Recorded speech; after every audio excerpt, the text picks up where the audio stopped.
conspicuous. It occupied an entire area as big as a mini football field. The sanctuary was walled round, but an opened roof house stood in the middle. The walls were all painted red. A young girl wearing a white robe welcomed us when we got to the entrance of the sanctuary. She asked us to pull off our footwear and told us where to sit and wait our turn. There were about 7 other people seated before us. Among them was a couple with a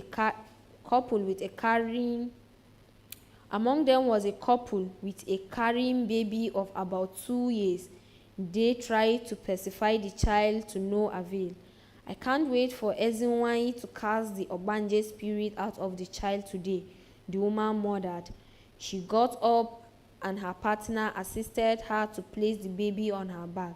The baby stopped crying and fell asleep on her mother's back.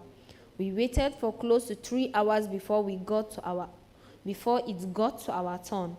An assistant led us into an internal space where the priestess was seated in a chair, placed on a podium. The sight of Ezinwanyi was not anything I had expected. She had a thick roll of white George wrapper tied round her waist, but she was naked from her waist up. Her breasts were as large as a pound of fluted pumpkin. The breast seems to be suffocating her. Her breathing was heavy and slow.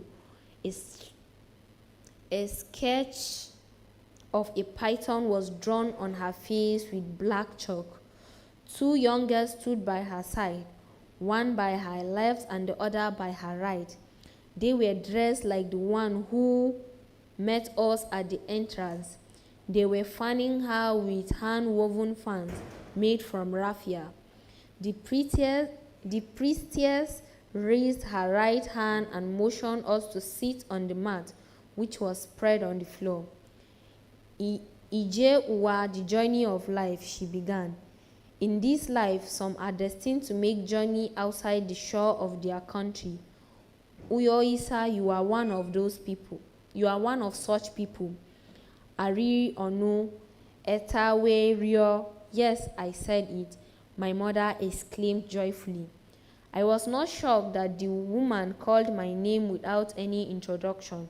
It was the pattern with many other native doctors and spiritualists my mother consulted with. Ezinwanyi made my situation more complex. She railed out a litany of instruction which contradict every directive I was given by the native doctor. You need to open your eyes when you get there, she said. Any slight opportunity you have, make use of it. She placed a small clay pot which was emitting smoke on my head as she continued with her instruction. If you see a white man who shows interest in you, expresses the desire to marry you, by all means marry him, even if it entails running away with him, she instructed. And if you see anyone you can trap with a pregnancy, then try and get pregnant for the person.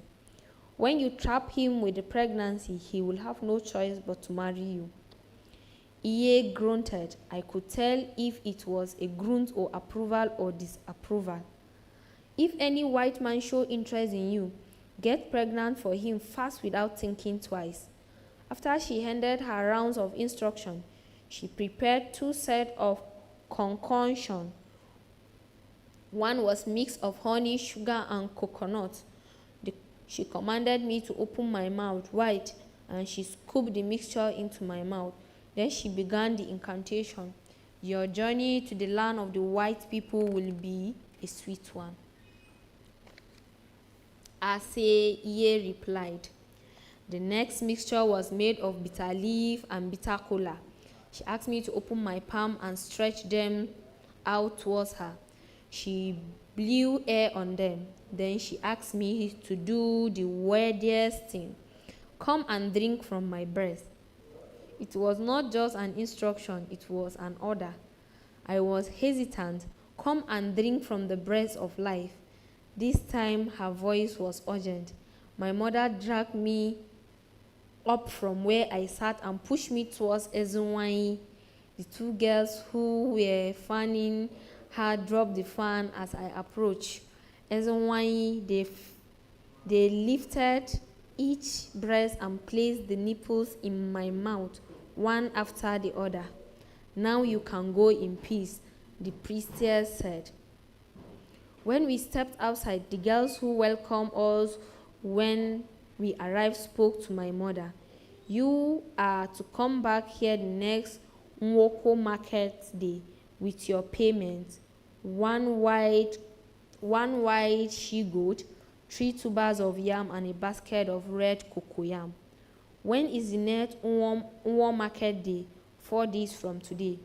My mother promised she would bring the items on the same day, on the set day. I wonder where she would find the money to buy a goat and the other items, but that was her cup of tea. We left Ezinwanyi place in silence. Throughout our journey back to Benin City, I did not utter any word to my mother. She reciprocated with a stony silence. When we got home, she packed my things in a backpack. Then she had bought in readiness for my trip, as the agent instructed. Early the following morning, she saw me off to Odinwenji Junction and looked around in the corner to ensure I did not bolt away. It was when the agent arrived and we climbed into the Pathfinder that I saw her leave. Her wish had been accomplished. I was on my way to Italy to fetch her money so she could build houses in Benin and raise her shoulder like Lovina's mother. Hunger. While Universal narrated her story, our hunger seems to suspend, and the gowning pain sees its havoc in our intestine. It is as if our hunger pagans moved from our stomach and hung on our ear as we listened to her story with awe. But as soon as she stopped talking, the quest for food returned to our stomach with greater vigor. My head is spinning, and I feel nauseous. Universal's story has messed up my emotion. My heart goes out to her. I wish there is something I can do to help her, but I cannot think of any nice word to suit her. Ebube staggered up from the mat. It's like we will never make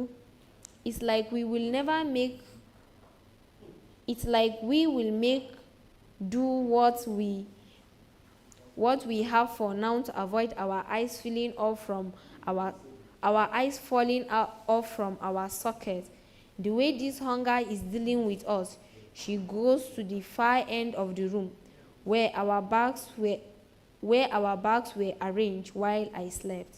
She got out some gari tied in transparent nylon, a small bottle of granite, and a small bowl, and come back to sit on the mat. Join me if you want, she invited us. I watched her pour some gari in her palm and throw the tiny granules into her mouth. She takes out some granite and deposits them into her mouth as well. Then she placed the bottle at the center of the mat. This gari would have made more sense if there were water to soak it with, she said. But my water is finished. It is good we have some provision with us to hold off our hunger till we get to eat a proper meal, Eugene said. He goes to the corner and pull out a pocket of biscuits and one bottle of Fanta from his bag. Judging by how the bags are placed neatly by the wall, I suspect it is Hannatu who must have kept the bag there. She seems to be an organized lady. Eugene returned to the mat, munching the biscuit while sipping from the bottle of Fanta. Chubike goes over and pulled out a nylon of kulikuli from his bag. and crunching noisily he makes as he chews is like the sound of a grinding stone. Ezinwa is next. He takes out a small loaf of bread from his backpack. He also got out some sachet of cowbell milk. Then he cut the bread in two, tears open the sachet of milk with his teeth, poured the contents on the bread in a sandwich form, and began to munch the combo. I am reluctant to go to the back section. Immediately after Osato's pass, my stomach tightened as if it would never crave for food again. Now hunger tear away at my inside, but I feel guilty that I feel hungry. How can I be hungry? How dare my body long for food when my friend's body might have served as food to wild animals? I remembered how vultures gathered to feed on carcass back in Benin City, where there are vultures and other carnivorous animals on the stretch of sandy road leading to Agadez. Would they feed on my friend's body? Can any bird of prey withstanding the heat of the blazing sun? Another thought filtered into my mind as I remember the title of the book Eugene was reading while we were on the journey from Benin City to Badagry, The Power of Positive Thinking. My sadness smelled as thoughts strike me. Perhaps another group of travelers saw him and stopped, revived and took him with him. The sense of denial of the inevitable is overwhelming, but deep in my soul I know that Osata is truly dead. I saw him draw his last breath after his body convulsed briefly like one having an epileptic attack. I recall every detail of the unfortunate incident. I knew there was no more life in him before Abdullah pulled him from my arms. Hanatu's voice interrupted my tumultuous thought. No, so, do you have something to eat? I nod. She gets up. I followed behind her. We talked to where the bags were stuck. The cabin biscuits are still in Osata's bag. I have not opened his bag since his death. My hands are trembling as I try to unzip the bag. The tears resume falling in torrents. Anatu put her arms around me. How long are you going to be doing this? She asked me gently, chiding me at the same time. See, life doesn't always go the way we plan it. But as the saying goes, when life throws you lemon, you make lemonade out of it. Her words burst into the inner recesses of my soul, unlocking the pain and guilt I am carrying in my heart. The words begin to pour out of me without control. When our boss got to Akure, he said he wanted to go home. I began. I should have let him go back, but I urged him to continue the journey. I let him down. I promised Unwa that I would take care of him, but now he is dead. How can I ever break the news to Unwa? How do I carry on? Hanatu is quiet as I speak. She listens without interrupting. When I end what seems like a confession, I break down and sob. Hanatu let me sob until I am exhausted. Then she speaks in the gentlest of ways. Who is Unwa? Osita's sister. Oh, I see. She inches closer to me. I know it hurts, but please put yourself together, she said. The truth is that what happened was beyond you, and tears cannot bring Osata back. You can only pray that God accepts his soul into heaven. But most importantly, you need to get rid of the guilt. Stop blaming yourself for not letting him return to Benin City when he wanted to. You meant well for him when you urged him to continue the journey. You never knew it would end this way. I am grateful for her words and felt comforted. For the first time since my friend was pulled away from my arm, as he lay stone cold against my body, I felt some relief. I placed your passport and Osato's passport inside your bag while I was arranging the bag last night. I am right about Anatu being one who arranged our belongings so neatly. You have to return Asato's own to his family whenever you can. I nod. Oyiosa left the mat and came to Anatu and I. She playfully pulled Anatu's hand from me and hugged me, pressing me as close as herself as possible. I noticed Anatu smiling at us. She takes a can of Maltex and a pack of Nasco biscuit from her bag and returned to the mat. I squeezed Uyaso tight before gently disengaging from her embrace. She looked me deep in the eyes and smiled. You look so pale, she said. Please, no more crying. I managed to give her a small, tight smile. Then I tear the pack of cabin biscuits open and take some. I also take some granite and return to the mat with Oisa. We ate our snacks in silence, each occupied with their thoughts. After a while, Ebube broke the silence. These snacks we are eating cannot quench our hunger. I am not used to chewing gari and granite for a meal. If only there was water available to take the gari and granite properly. She has just given wings to what is on everybody's mind.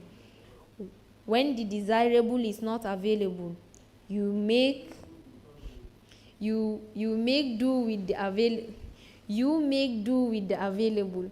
Chubeke stated philosophically, I have chewed worse things as meal. What else can be drier than chewing gari and granite? Have you chewed palm nuts and dried cassava flake as a meal? No, Ebube replied, laughing. Whoever eats such a combo? I have many times, Chubike replied. No wonder you are chewing your kuli just like that. She laughed again. You can laugh, Chubike stated, looking at Ebube. It is funny to you anyway. I won't blame you. You have not tasted poverty. I mean acidic poverty. Chubike. The day Oga Nonso agreed to take me to Lagos as an Nwa boy was a happy day for our family. My mother killed a cockerel. She prepared a delicious pot of ofe ogu with it in celebration of the feat.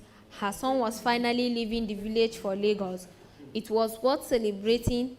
In my family, cooking with chicken or beef was such a luxury. My mother reared goat and fowl in addition to joint crop farming with my father, but we hardly eat any of the domestic animal she reared. We only ate from the proceeds of the oil and the root crops and green vegetables. The farm animals were like gold, which women accumulate to sell when they had a need. My mother only sold her goat and fowl to pay bills, which never ceased to accumulate.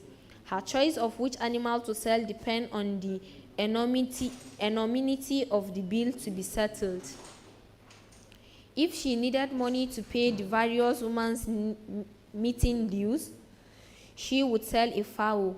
But when money was needed to pay laborers during the planting season, she would sell a goat. Before I dropped out of secondary school, she always sold a goat at the beginning of each term to enable her to contribute towards my fee and that of my sister, Anastasia.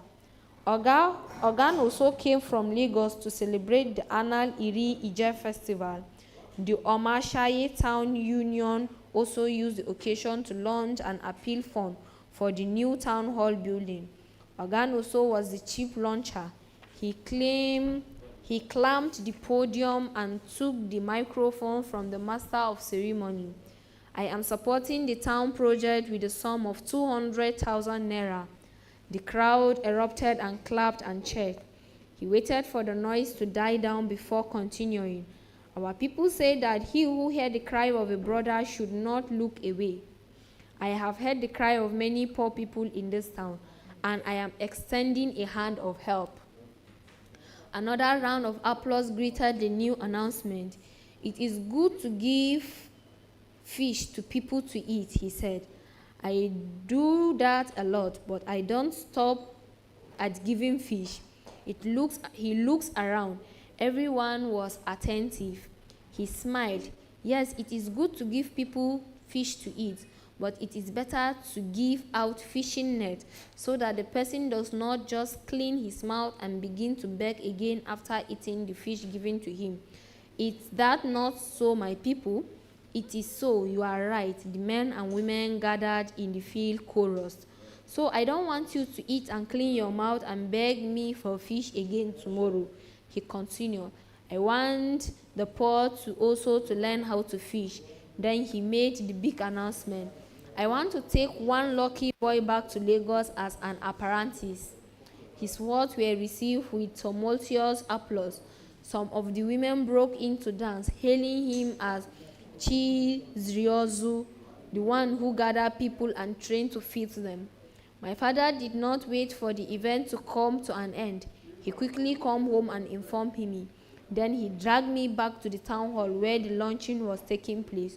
While people trooped out of the hall after the event, my father went to the stand by the side of Chief Noso's big car.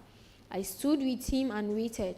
As Chief Noso got close to the car, my father brightened up. Chief Noso, good afternoon, sir. He hailed much younger, curtsying in the process. Oga Noso held his car door and waited. Chief, I want you to take my son as your apprentice, my father said. He will serve you well while learning the trade in the process. And when you settle him, he can be of help to me, his mother, and his younger ones. Oga Noso pulled at his mustache. Which kindred are you from in this town? Akagwa. He pulled at his mustache again. How old are you? He asked, looking at me. He is 15. Young man, can't you speak? I found my tongue. I am 15. And you are interested in learning the business of electronics and electrical? Yes, sir. Which class did you stop? JSS3, I mumbled. JSS3? He repeated after reflecting briefly. So you are interested in learning the business of electronics and electrical? Although he made it a statement, I regarded it as a question. Yes, sir. Very interested. Yes, sir. Very, very interested. Yes, sir. He turned to my father. I know why I am taking my time to ask him questions, he said. You know some of these boys.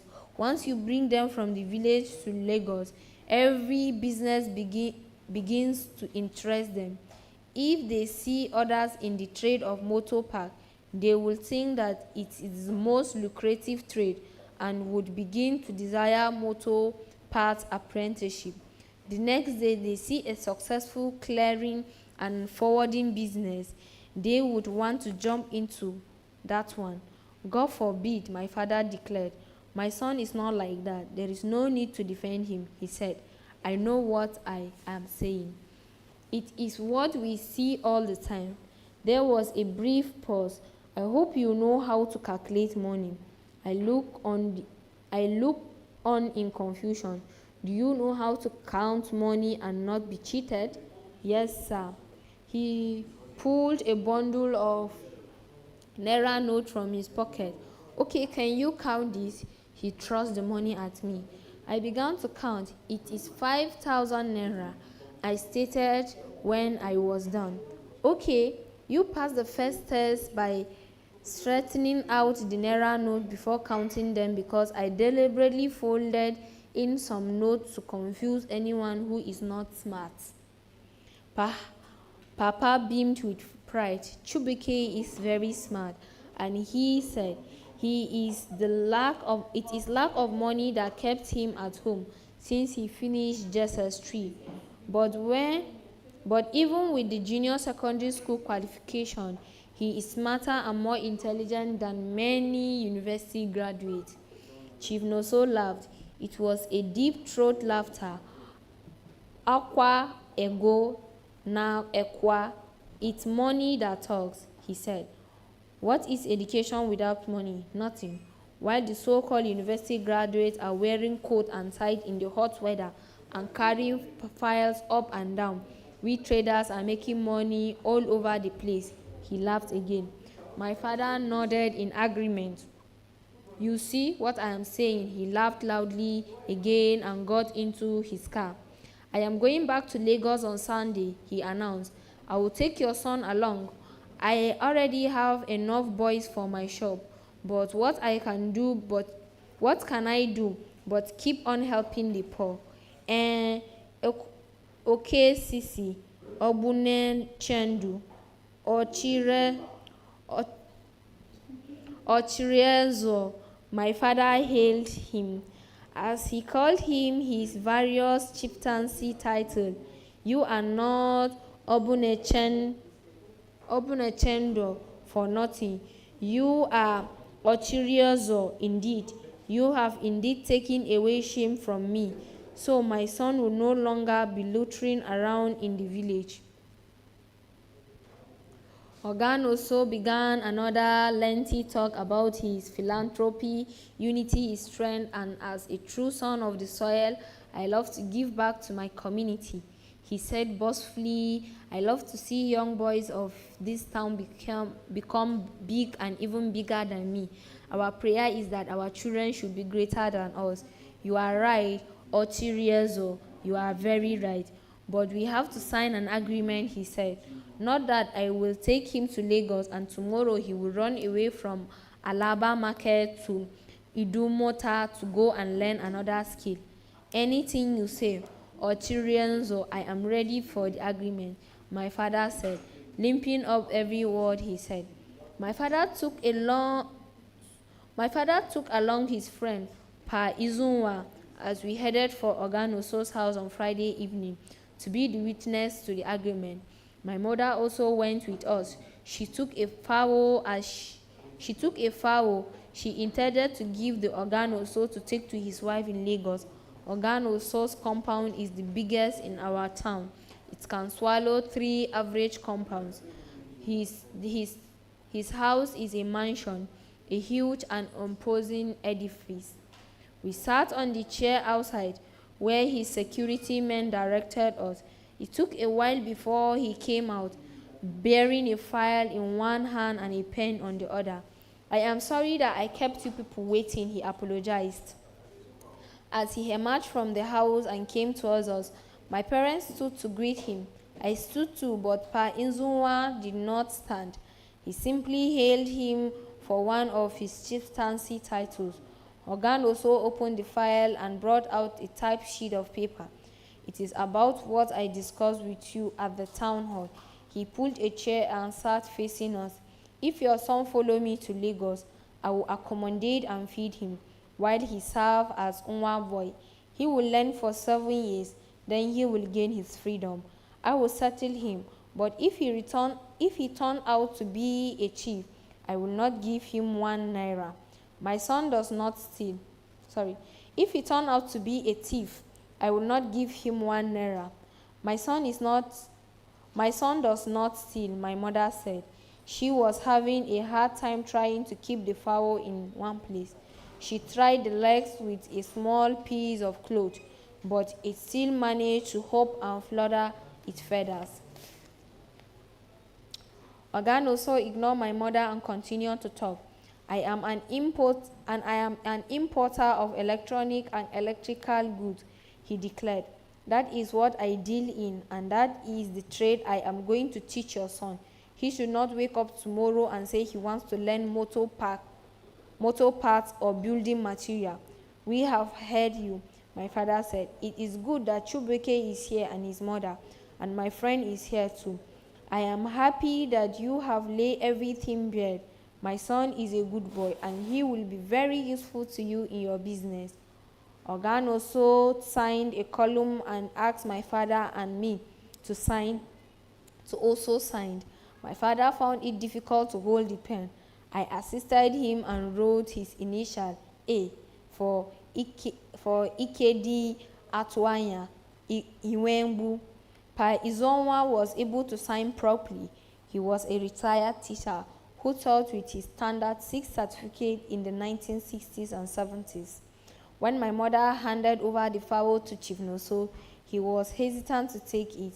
"It is for your wife, my little token of appreciation." He mumbled some words of thanks before adding, "But you should not have bothered yourself."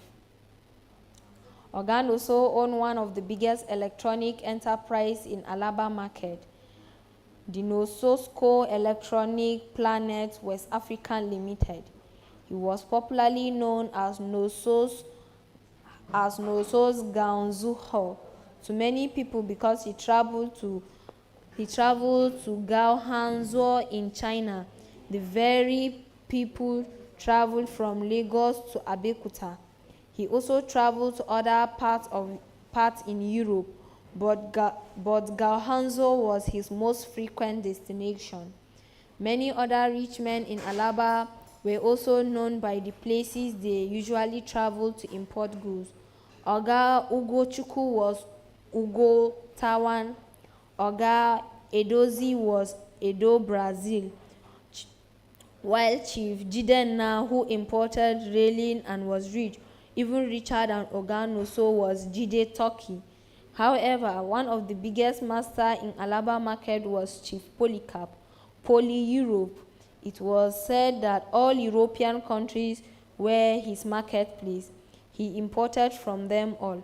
He always had container on the high sea and spent more time in the air, flying over Europe than he spent on land. Kalu was a senior Nwa boy. He had been with Oga Noso for about a year before I came. He was also older than I. Kalu said the agreement his parents signed with Oga Noso was for 8.5 years of apprenticeship. He felt a bit sad that I would get my freedom and settlement before him. "It is not everything that your master would teach you. You should learn some things from those who were there before you," Oga Noso said to me. So I learned fast from Kalu, the way he handled the delicate electronic gadget filled with awi, and I watched closely each time he unpacked a carton of any of the items, effortlessly, and tasted it for a customer. It amazed me that even when the customer ended up not buying the item, Kalu always unpacked it so neatly that no one would suspect the carton had been opened before. I also observed the way he sweet-talked customers to buy products of lower quality for price of the standard one. One of the things Oga Noso personally taught all his Nwa boys is eyesight.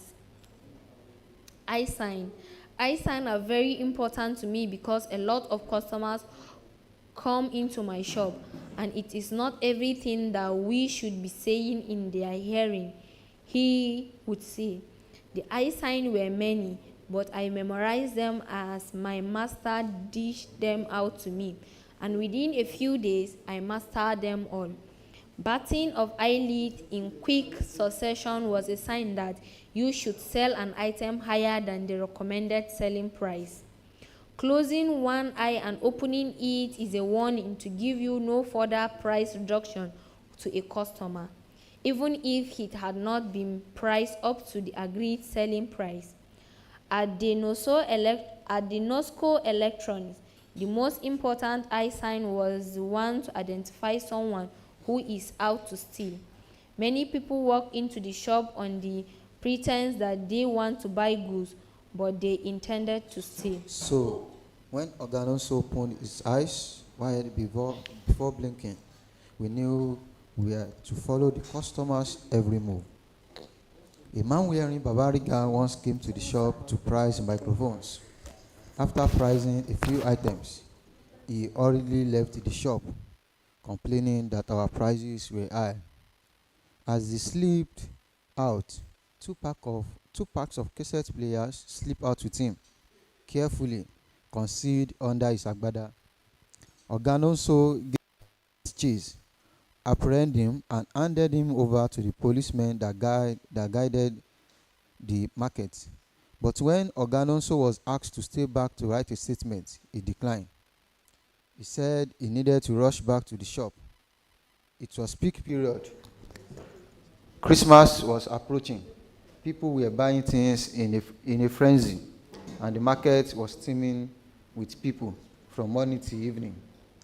Do you know how much I will lose if I stay back at the police station to write a statement? He asked no one in particular. Other signs were not made with eyes. When Oganoso coughed on the spur of the moment, it was a sign that we should double the price of the product for a customer and prevail on the person to purchase it by all means. When the customer, swayed by the inward boy's pleas and antics, resorted to Oganoso for a price reduction, he would pretend to think for a while, punch the calculator, then clear his throat before addressing the customer and offer a little discount.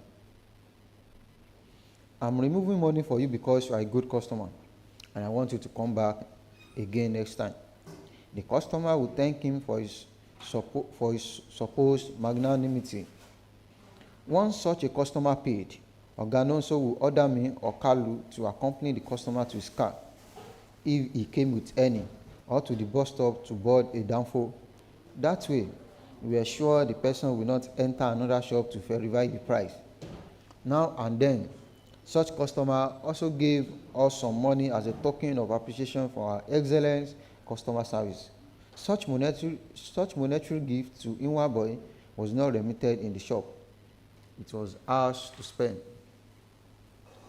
After serving Oganoso in the shop during the day, we went home in the evening to serve his wife, who bombarded us with endless house calls.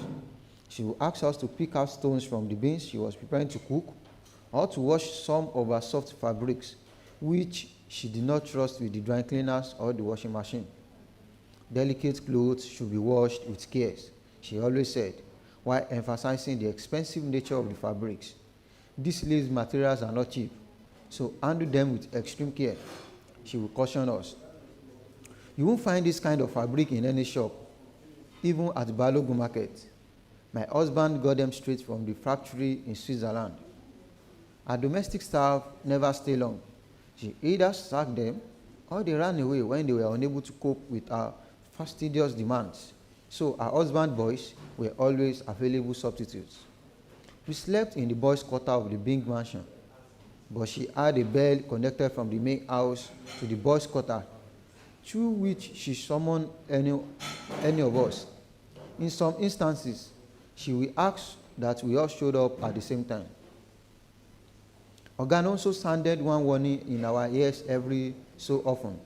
Never you romance a woman inside the shops. Romancing in the shop can spoil the market. Any day I catch any of you romancing a woman in my shop, I will drive you away empty-handed. Even if it is 2 months to your freedom, I will not settle you, and there is nothing anyone can do about it.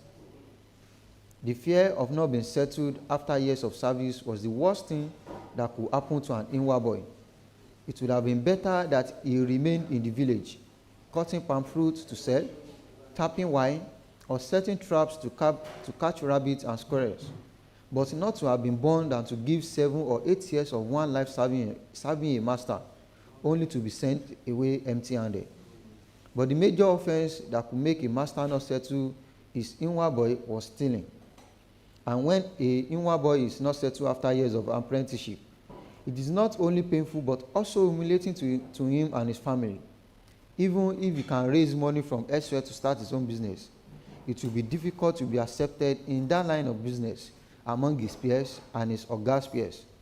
His shop will be avoided with behind-the-scenes jeers and small talks, because news will have gone around that the shop is that of a Inwan boy Edugiulo or an apprentice who was not settled. The pain was better avoided.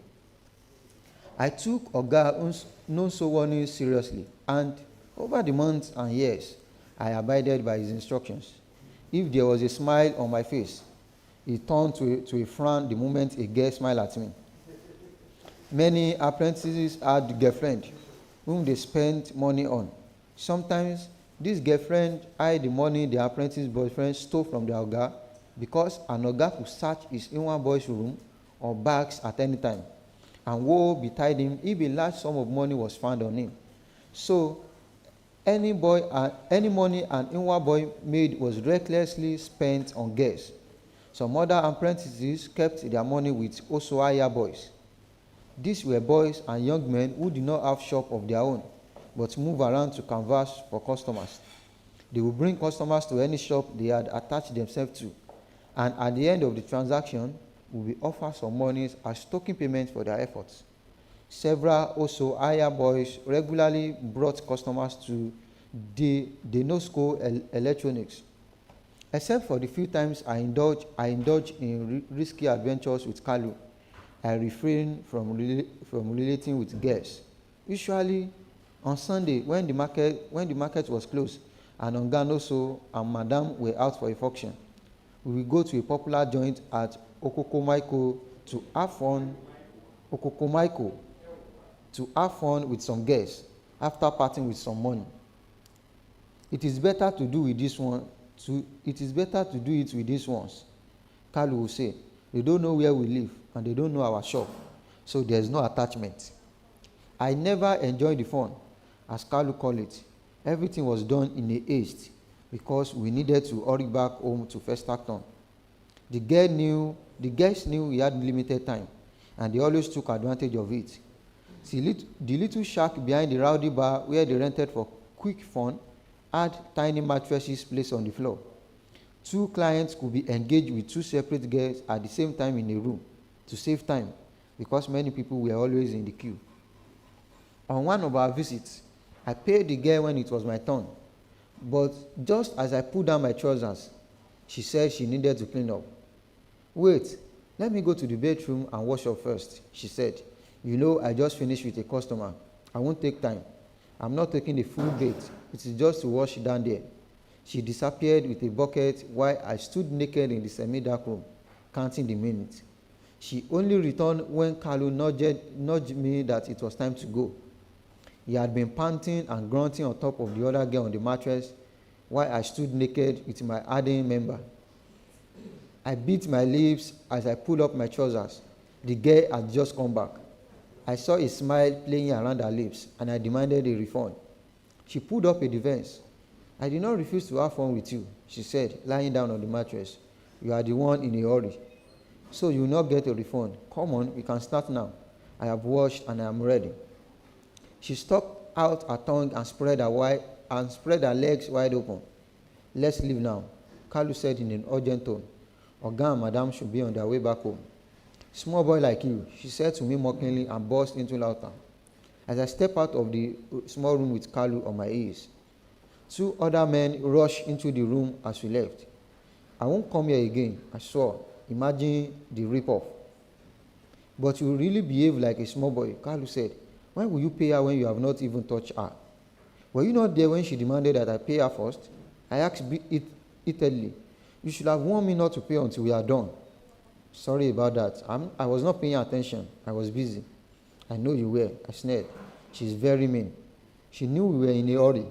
Immediately she received the money from me. She remembered she needed to wash her dirty parts. It is okay. At least you have learnt your lesson. Next time, it is payment after service. There will be no next time, I vowed. I kept that vow. I stayed away from the brothel and from other girls who may around me. The leaking roof in my father's house was always on my mind. I did not want to be sent back home empty-handed. I will please my master and he will settle me. That way, I will fix my father's leaking roof. I was confident that I would do so well that I would be able to build my parents a decent house within 2 years after gaining my freedom. And then came Indongesit.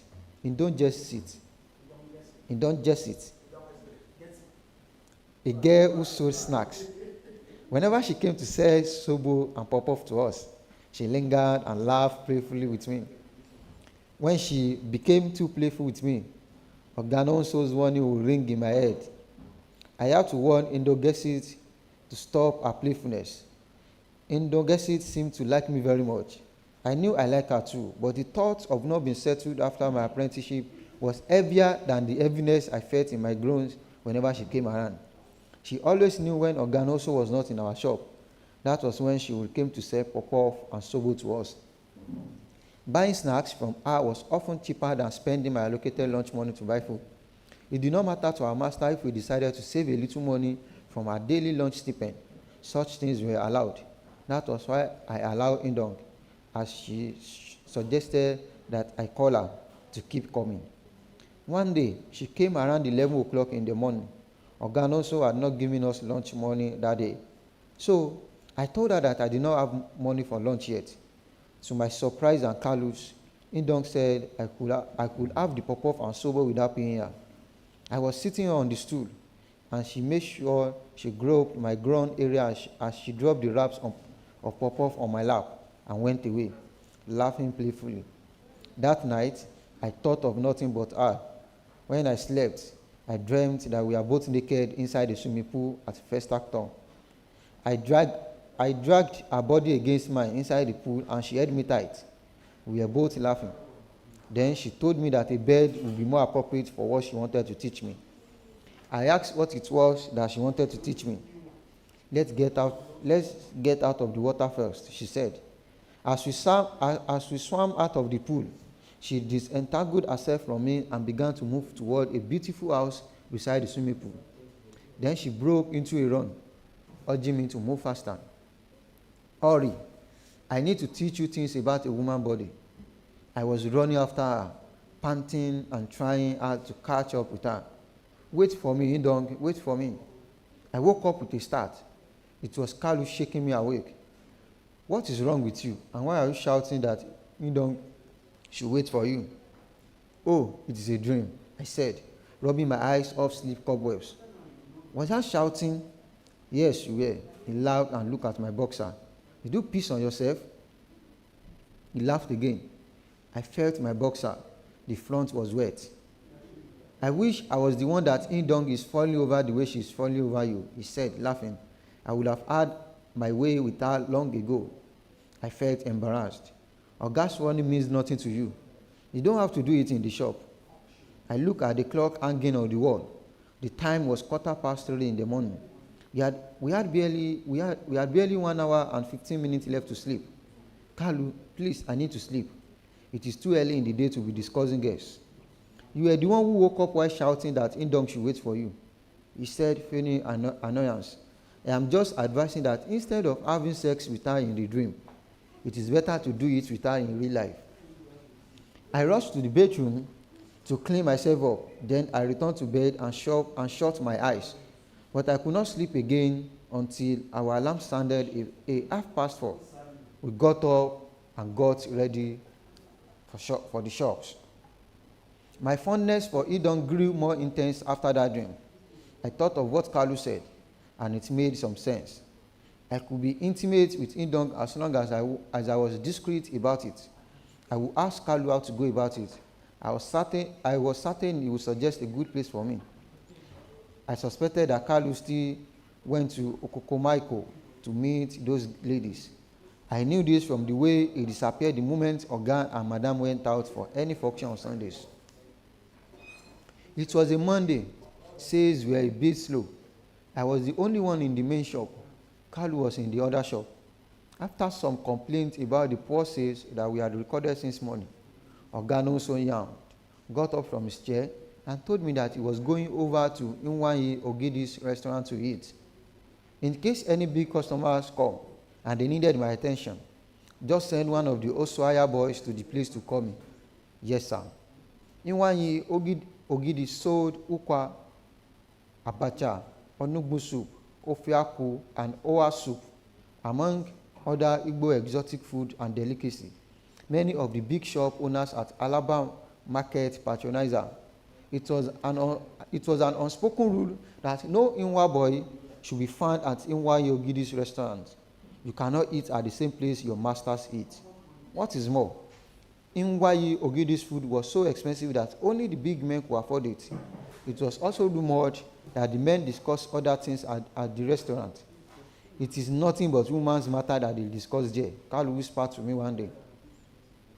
There was a show of shame one Saturday afternoon when the wife of one of the big men traced her husband and a side chick to the place. It was said that the woman made a huge sin and destroyed things. No one could restrain her. She poured away a whole pot of owa soup that Inwan Yogidi had freshly prepared and challenged Inwan Yogidi, accusing her of encouraging waywardness among married men. As soon as Oga Nonso went over to Inwan Yogidi's restaurant that Monday, he don't appear in the shop like a spirit. I brought you jollof rice from the house, she offered. You cannot be eating puff-puff all the time. I smiled, and my heart began to beat rapidly as I remembered the dream. But I don't eat only puff-puff, I protested. Our master's wife gives us dinner at home every day. But that is dinner. I am talking about what you eat from morning till you get home before you eat dinner. I collected a pack of rice and thanked her. I thought she would leave immediately, but she came closer to me. Is that how you thank someone who woke up early to prepare food for you? How else do you want me to thank you? At least you can hold me and kiss me. She closed in on me and dragged me into a large bosom. I did not push her away, but I did not make any attempt to hold her either. Idong, please, not here. I found my voice at last. Maybe we should talk. I have been thinking about you lately. Where can we go on Sunday evening and spend some time?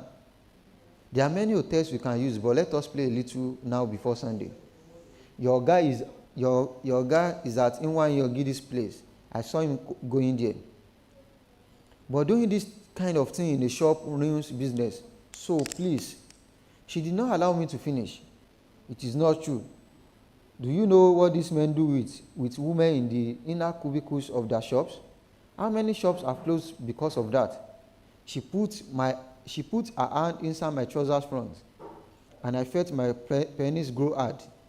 I got myself together and pushed her away. And pushed her off. You are going too far, I said. Just wait till Sunday. But I am burning inside, she said, frantic with passion. She put her hand on the back of my neck and pulled me close to kiss me.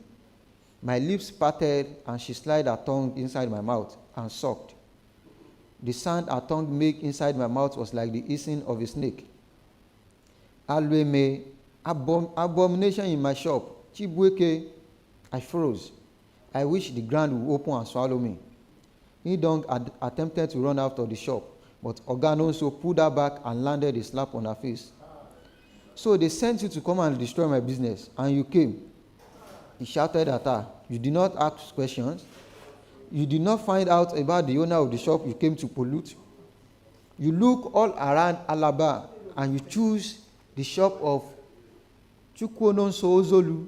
Ewo, your own is finished. I went on my knees and pleaded for forgiveness. I was weeping while Oganonso kept shouting at Edong. Some of his friends whose shop were close by heard the commotion and came over to our shop to find out what was happening.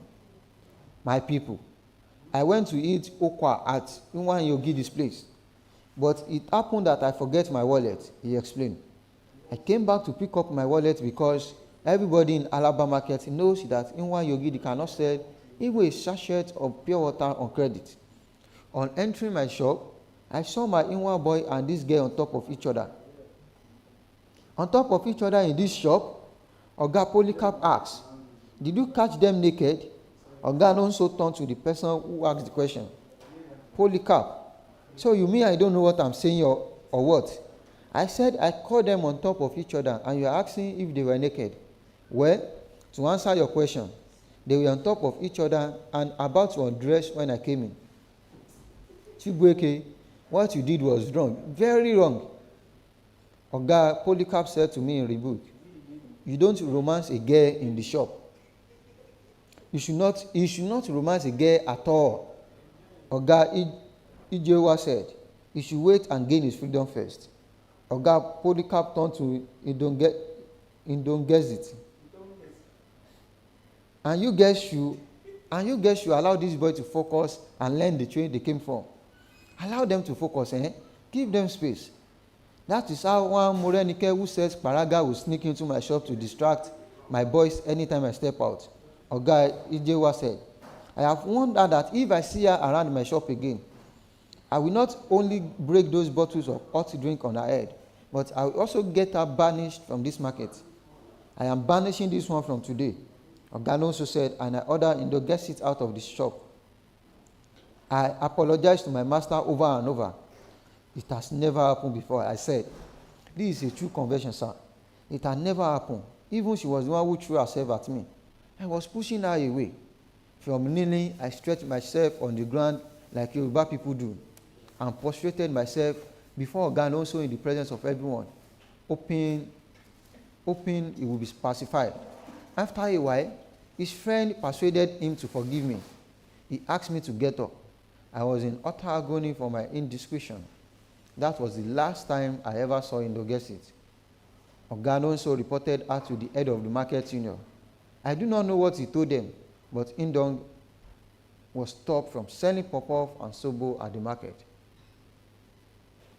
Imagine my surprise when 6 later, Oganonso announced that he would be traveling to the village over the weekend, and I was to go with him. I found it puzzling. Our master always traveled to the east, but not in the company of any Inwan boy. Well, I reasoned that there was some errands he wanted me to help him run in the village. I got ready for the trip, and we took off very early in the morning. To my amazement, when we arrived in our town, he drove straight to my father's house instead of his home. I have brought your son home, he told my bewildered parents, who were surprised at the sudden visit with me in tow. Chibuike turned my shop into a brothel, he told them. You know very well that sleeping with a woman in a business premises brings ruin. All the small girls hawking food and granules at Alaba Market came to my shop every time to play with Chibuike. He would frolic with them in return for free food. My father ground his teeth while my mother clapped her palms to her chest. Oganonso was not done. I heard about all the things he was doing with girls, but I kept quiet, hoping that he would change. He paused to take a sip of water from the bottle he was holding. The more I warned him, the more they trooped to my shop to frolic with him. He continued. No wonder my business started to suffer setbacks. Then I decided that I cannot fold my hands and watch a small boy ruin my 26 years of labor. So that is why I have brought him back to you. His parents, lest woman destroy his destiny, and I will be held accountable. He turned, got into his car, and drove off without allowing either me or my parents to say anything. After he left, quietness descended in our house like a graveyard. My parents were too pained to say anything for a while, until my father's tongue got untied, and he began to hurl words at me the way naughty children throw stones at ripe mangoes on the treetop. If a child does not wait to grow up before tying a long cloth, the wind will blow him away, together with the clothes. My father began. Chibuike, the wind has blown away your long clothes. Your shame is glaring, and all of Omachiyeton will see it soon. I am sorry, Papa, but this is not exactly what happened. I protested, desirous to tell my own side of the story. I hope you can hear me out, Papa. Hearing you out does not change anything, he said firmly. You have disappointed me, Chibuike. You, my son whom I placed all my hope in, the hope of uplifting the family. I will still uplift the family, Papa, I assured him, but I had no idea how I was going to do that. Almost 7 years had been taken from my life in the service of Oganonso. I had served my master for close to 7 years with dedication and honesty, and I was returned to my poor parents' home empty-handed. I looked around our compound, and I was filled with mystery. We were one of the few households in my town who still live in mud-walled houses. The roof of our home had corrugated iron sheets, which my father begged the cateist to give us when the room of the Catholic Church in my hometown was changed. Shortly after the roofing sheets were installed, they started leaking. Whenever it rained, we placed buckets and basins in various spots where the raindrops leaked into the room. When I was leaving for Lagos, I vowed that once I gained my freedom and began to make money, the first thing I would do was to change the leaking roof or build a new house for my parents.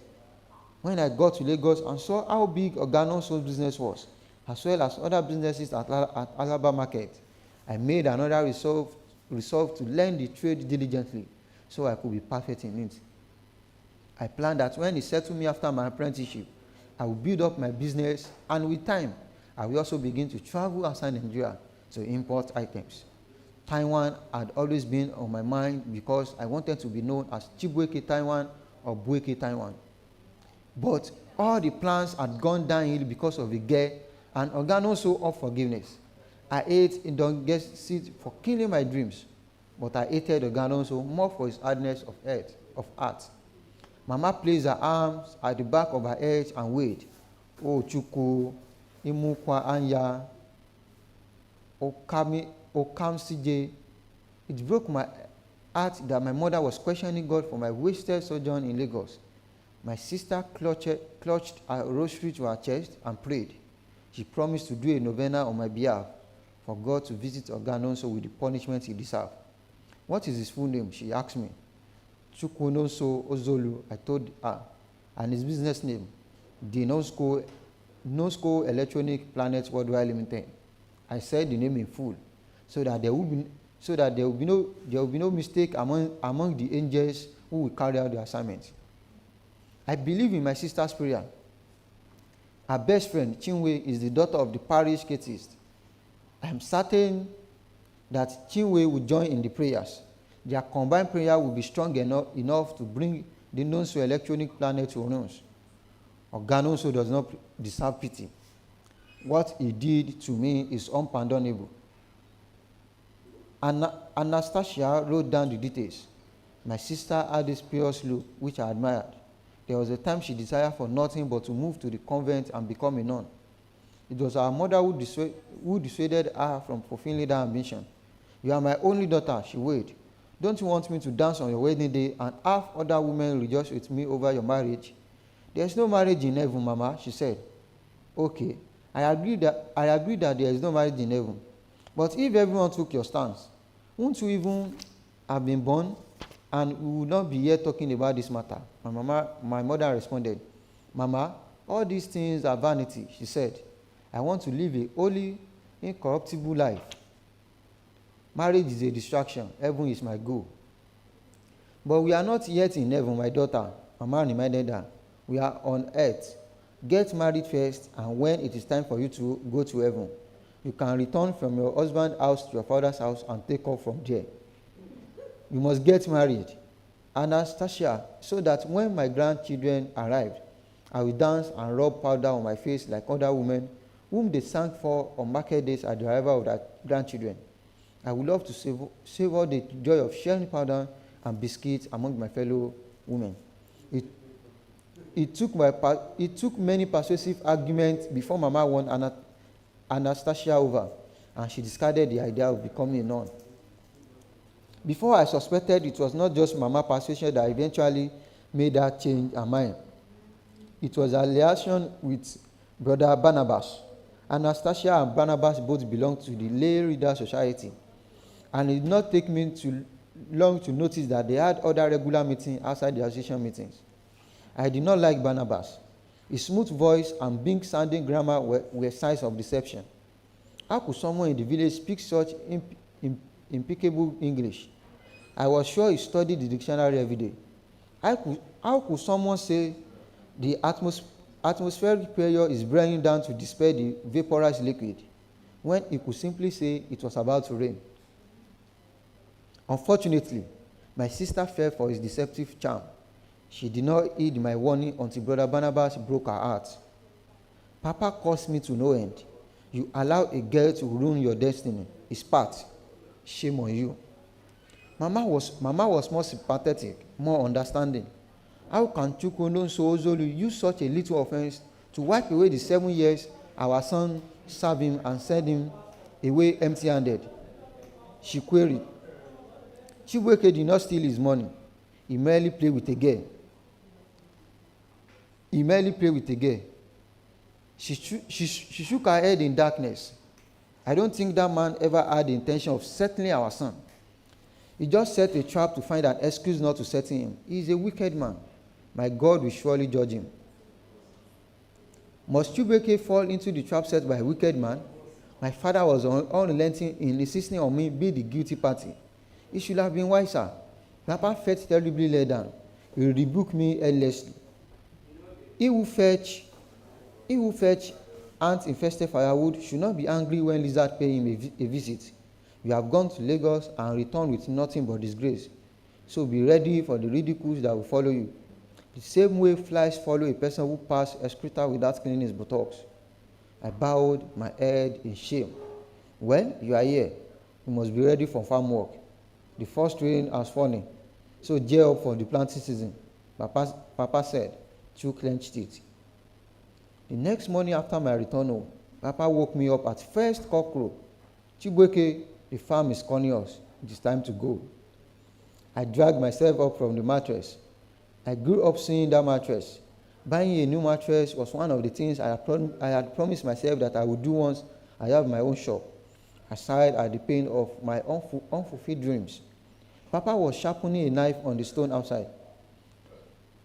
Chibueke, he called out again. I said you should come out here fast.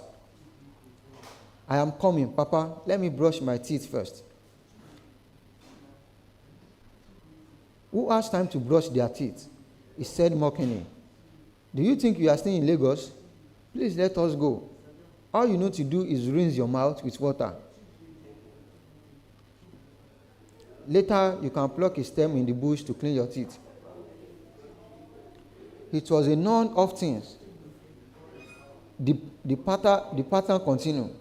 Papa would wake me up at the first cockcrow, and we would head to the farm or the bushes to cut fodder for the goats, even when the goats were not hungry. If I complained, he would remind me that it was a misfortune I brought upon myself.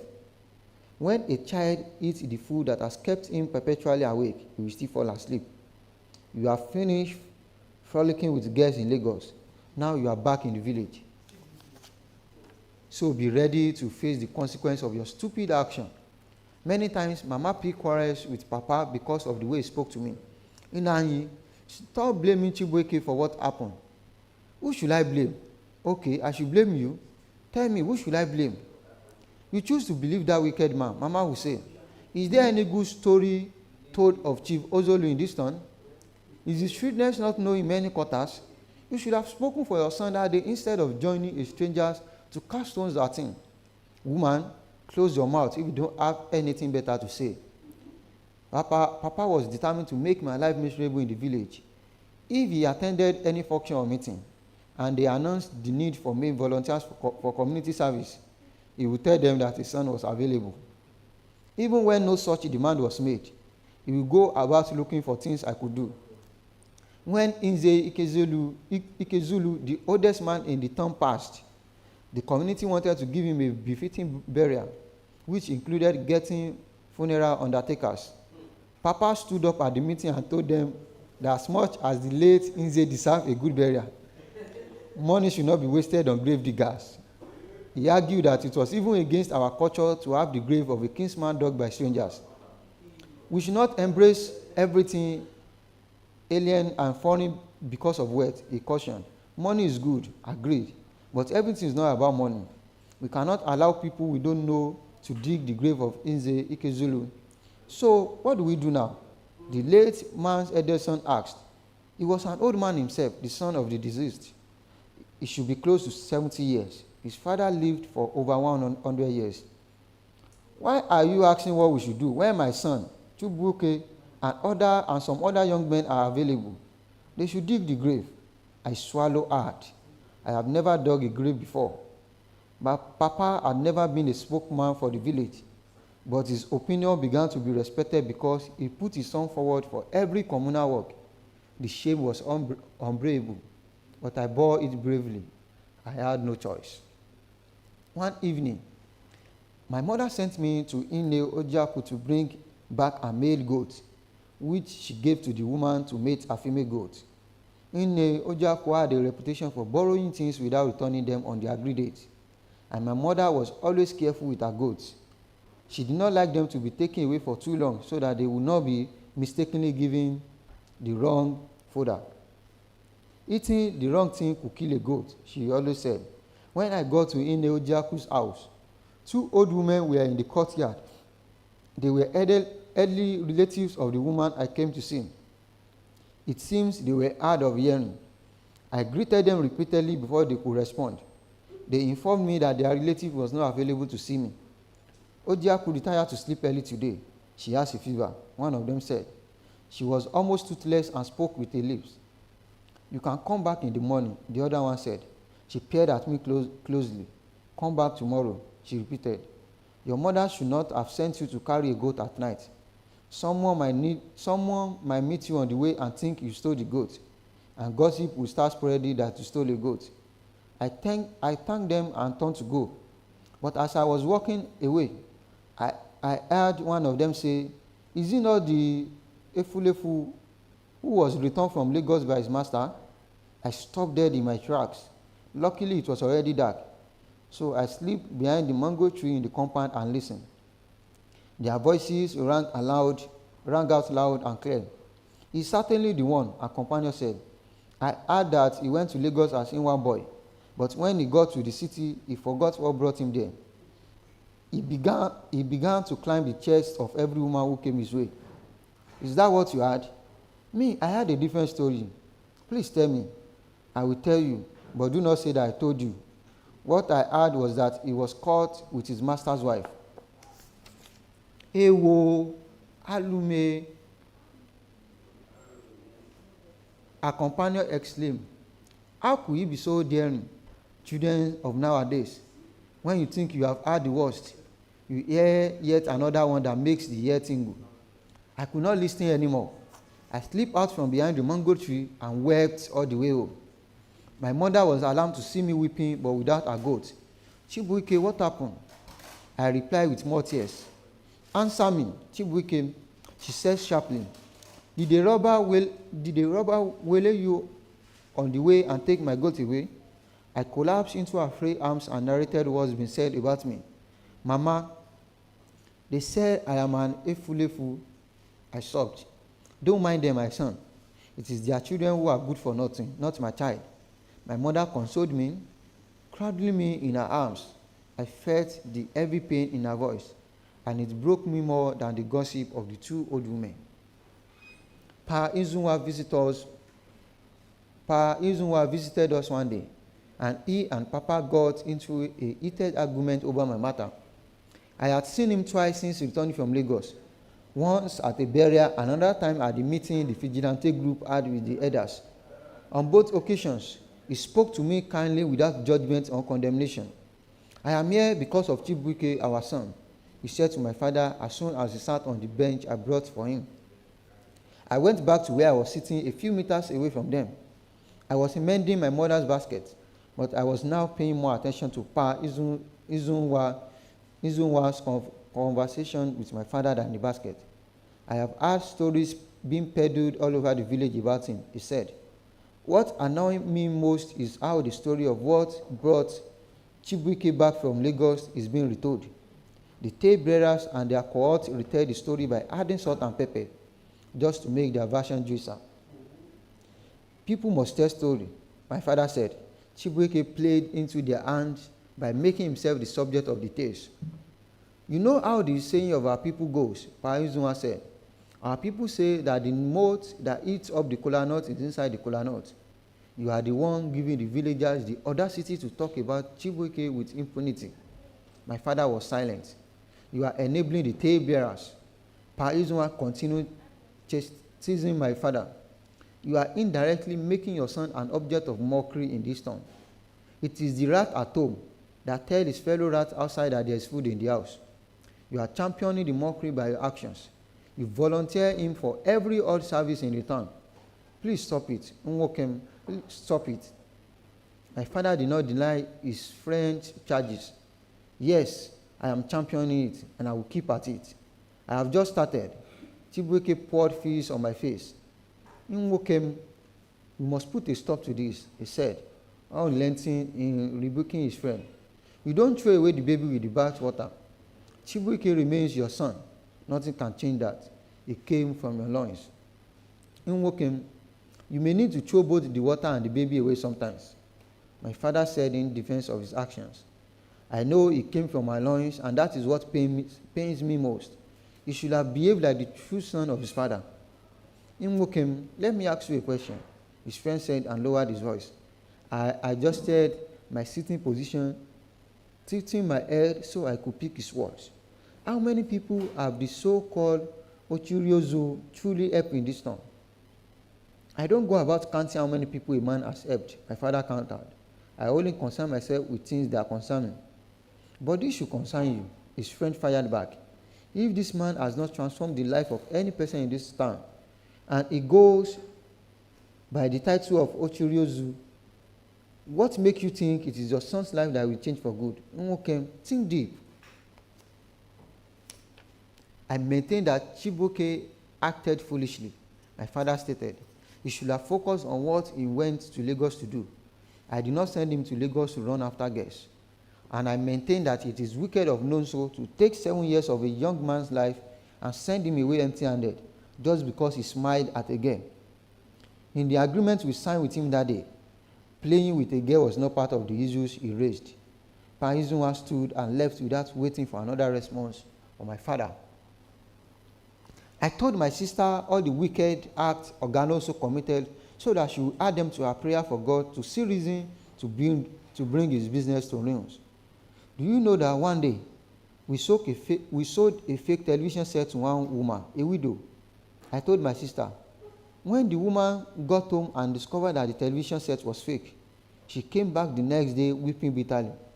But Oganoso refused to change the television. Anastasia noted it in her prayer notebook. He will soon be returned from Lagos to the village as a pauper, she said confidently. One Saturday afternoon, while I was breaking firewood for my mother, Anastasia ran in to tell me that someone was looking for me. It looks like someone from a far distance, she said. What makes you think so? He's wearing a tie, and he has a white handkerchief with him. I wiped my face with the collar of my worn-out t-shirt, which I got at the latest trade fair I attended in Lagos before Ganoso sent me home. I was bemused at my sister's inference that the visitor was from a far distance. It must be one of the members of the vigilante group, I thought, as I headed to the outer courtyard to see the person. When I went outside, I was shocked to see Kalu. We embraced each other. Kalu was looking frayed. What happened? I asked as I looked him over. He took his time before replying. Oganoso did not say to me. He wailed. When my freedom was just 3 months away, he accused me of stealing. He sent me away empty-handed. He accused you of stealing? How? If there was a vice that asked, it was not stealing. Womanizing? Yes, but certainly not stealing. Chibuike, that man is evil, Kalu lamented. He just doesn't want to settle his apprentices. Oga Polycarp and Oga Ijewa have settled 2 of their boys who came at the same time as I did. For this evil Oganoso did to me, my father has vowed to take his name to Idibia. But you know the rumors about him, I said, looking around as if Oganoso was nearby and could hear me. You know there are rumors that Oganoso has a powerful juju man who works for him. I heard that rumor once in Alaba, and I have heard it from 1 or 2 people here in the village. It is not just a rumor, Kalu said, corroborating what I just said about Oganoso. It is true. That man's hands are not clean, but my father said he's ready to go to the most powerful medicine man in the entire Igbo land, even if he has to sell a piece of his land to do it. The only regret is that I did not pick any of his clothes or shoes before I left. What do you need his clothes or shoe for? Don't you know that this medicine man will require a piece of clothing that has been worn by the person you are requesting them to destroy? Oh, I see. My sister has been praying for his destruction, too. I informed him. I hope his downfall happens soon. It will happen. But Kalu, how did you find me? I was yet to recover from the shock of Kalu chasing me to my hometown. I know you are from the same town as Oga, he said. So I found my way to Omashi and began to ask questions. That is very nice of you. I thank him. Kalu, I'm tired of staying here in the village. I just don't know what to do. You are not even asking me why I came to see you. Please tell me. I don't know if I told you this before. There was one of Ogano showing one boy that I met when I first came to Lagos. Kalu began. It was Oganonso's most senior Inwan boy then. Ibeka is his name. He served faithfully. But will you believe that Oganonso did not settle him? I can't remember the accusation he laid against him. The boy was so embittered when Oga sent him away. I was wondering where Kalu's story was leading. I think I heard Kalu mention the name Ibeka a few times when I newly arrived in Lagos as Inwan boy. Can you believe that Ibeka came to Alaba last month? What did he come to do? He came to see me. Unfortunately, Oganonso was not in town when he came. Where was he? He traveled to Guangzhou. I bit my lips. It hurt me that Oganonso still had money to travel to China. I had hoped that my sister prayer would have made him penniless by now. Ibeka came to see me, but that was not surprising. Kalu continued. The surprising thing was that Ibeka has been living in Europe for the past 5 years. Really? How? I couldn't hide my surprise. Hold on, Kalu. Hold on, Kalu said. That is where I'm getting to. He wiped his face with a white handkerchief he pulled from his pocket. Ibeka said that after Oganonso sent him away empty-handed, he could not deal with the shame and humiliation he was facing in his village. As a result, he went to Uromi to live with his mother's cousin, whose husband was a transporter. The man transported passengers from Uromi to Benin City and back every day. But guess what happened? I could not bear the suspense his question put me in. He became his in-laws' bus conductor. Kalu continued. One day, he overheard some passengers on the bus discussing how people can get to Europe through the Sahara Desert. That was it. He quickly made friends with one of those passengers. Luckily, he lived close to where Ibeka also lived in Uromi. So what happened? I was anxious to hear the entire story fast. Kalu was taking too long in his narration. Well, to cut a long story short, Ibeka did everything within his power. He saved up all his little money his in-laws was paying him as a conductor. He also did many odd jobs both at Uromi and in Benin City. And I think he said his mother also lent him some money. Finally, he was able to make the trip. Wow, I wish I were in his shoes. Chibuike, that is why I came all the way from Abia State to see you today. Kalu stressed. We must travel. If Ibeka can do it, he can also do it. It is just the money to pay the agent we need. Which agent? Ibeka gave me the address of one agent in Benin City. Benin City, Edo State. It is so far. Hear the nonsense you are saying. Kalu snapped. Is it as far as Lagos where you spent 7 years for nothing? If you are interested, I will give you the address. It is on a street called Giwa Amu in GRA, Benin City. He fumbled through his trouser pocket and pulled out a sheet of paper. The man is well known all over Benin City for arranging people to travel to Europe. Kalu, I think I'm interested in this. You had better be. Just start saving your money. How much is it? Ibeka said that this agent will collect about 120,000 naira. Chineke, I heard myself exclaim. That is a lot of money. Even if they sell me and my parent and my sister, we cannot raise that money. But nothing good comes easy, Kalu said. You just have to try. Ibeka is enjoying now. But if he tells you how he suffered to get the money for his trip, you may not believe him.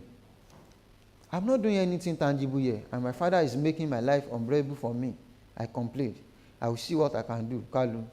Thank you so much for remembering me. I have to be on my way back. It is getting late. I'm sorry I cannot even take you indoors and entertain you. I lamented my poor situation. You are not a stranger to me. I will tell you the truth. There is nothing to entertain you with. No drinks, no biscuit, nothing.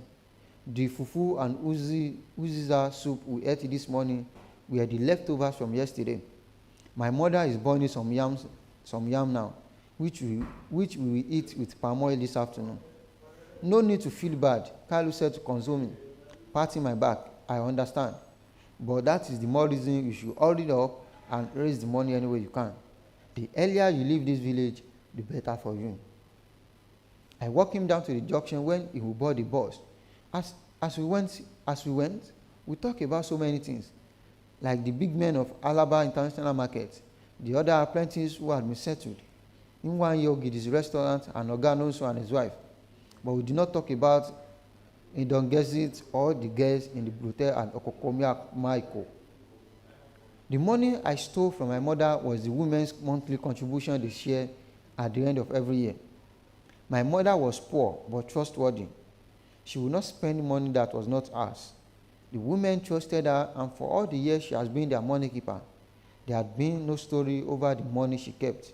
Even before I went to Lagos to do Inwa Boy, I knew that my mother kept money inside the big Ite Igwe, the huge iron pot for ceremonial cooking. My mother's Ite Igwe was the gift from her family when she got married to my father. She usually wrapped the money in layers of rags before placing it carefully inside the Ite Igwe. She would cover the wrapped money with more rags, pieces of dry leaves, and empty tins of tomato. She always asked me and my sister to leave the room whenever she wanted to add money to the bundle of rags at the end of their monthly meeting. Their last meeting for the year, usually in November, was always a joyous occasion because that was the money sharing day. You could always see the joy and smiles on the faces of the women as each received a share of what she had contributed. They will go to market the next market day to buy foodstuff and prepare for Christmas. They will buy stockfish, sardines, groundnut oil, and tin tomatoes to make the Christmas celebration special for their families. What is the essence of Izuzu if our child will not feel the impact of the money that was shared?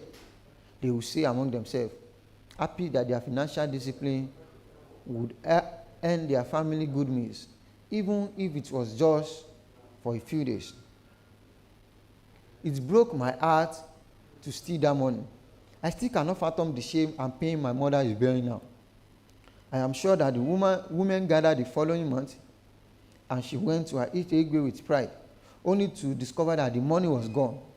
I can imagine the woman causing her and wailing and accusing her of conniving with her thieving, running away son to deprive them of good meals for the Christmas and New Year celebration. I know my mother will hold her hands to her breast and weep. I know she will lament and grind her teeth in anguish. Mama, I will make up to you 100-fold, I vowed, as I took the bundle of rags containing the money. I placed it carefully in my traveling bag. It is for our good, the upliftment of the family. I'm going to Lagos, Ugo, I said to my sister. Ugoma is an Igbo name. I never got to use to call her Anastasia, especially after she decided to make it a compound name, Anastasia Purity. I did not want to tell her that I was going to Benin City. Going to Lagos, just like that? Yes. I don't want Mama to discourage me from going. That is why I did not tell her. You can tell her later. She cast me a quizzical glance. The same Lagos you came back from, empty? I won't come back empty this time, I assured her. I will stay for some time before I return. Even if you do not hear from me in a while, do not be worried. I will be fine. She dug into my shirt and held me by the hand. Are you sure this is a wise decision? Buike? I held her briefly. She threw her arms around me, sobbing. I will be fine. I assured her again, but she kept sobbing. Just keep on praying for me. You and Chinwe should intensify your prayers. I need the prayer now more than ever. She stopped sobbing. What do you want the prayer focus to be on now? She asked. Should we still be praying for Chief Nozo's destruction or God's divine protection for you? Both are very important. I disengaged from her embrace and stepped out of the house into an unknown future. I did not want her to see the tears that had welled up in my eyes. Reflection. We are tongue-tied after Chibueke ended the story. The silence hangs over us like a cloud. I am trying to imagine what happened the day his mother discovered the money was missing. Poor woman, I murmured. And poor Chibueke, I said to myself, the guilt of his action must be weighing heavily on him. I hope he makes money quickly enough in Europe, so he could return the stolen money and his mother's integrity. I cast a quick glance at him and see the tears welling up in his eyes. I threw my arm around him. He returns the gesture with a warm smile. Your sister must be missing you. Anatu says to him, I hope for nothing but the best for you. Her words carry so much warmth and kindness. Thank you. I appreciate your good wishes. Chibuike replies. He is fighting the tears but cannot restrain a drop that falls on the mat. He claps his palms together and raises his face to gaze at the roof. And what about Kalu? He had already left for Europe, Chibuike says. He is in Belgium now. So, you will likely be heading to Belgium, right? Yes. I have his address. He lives in Brooks. He's still struggling, but he is willing to take me in. Anatu yawns. She stands up from the mat and stretches her arms. Ladies and gentlemen, we have to go look for what to eat. She addressed us as if in a debate. Let's find our way around town so we can have a proper meal. It is very important, Ezenwa says, agreeing with her.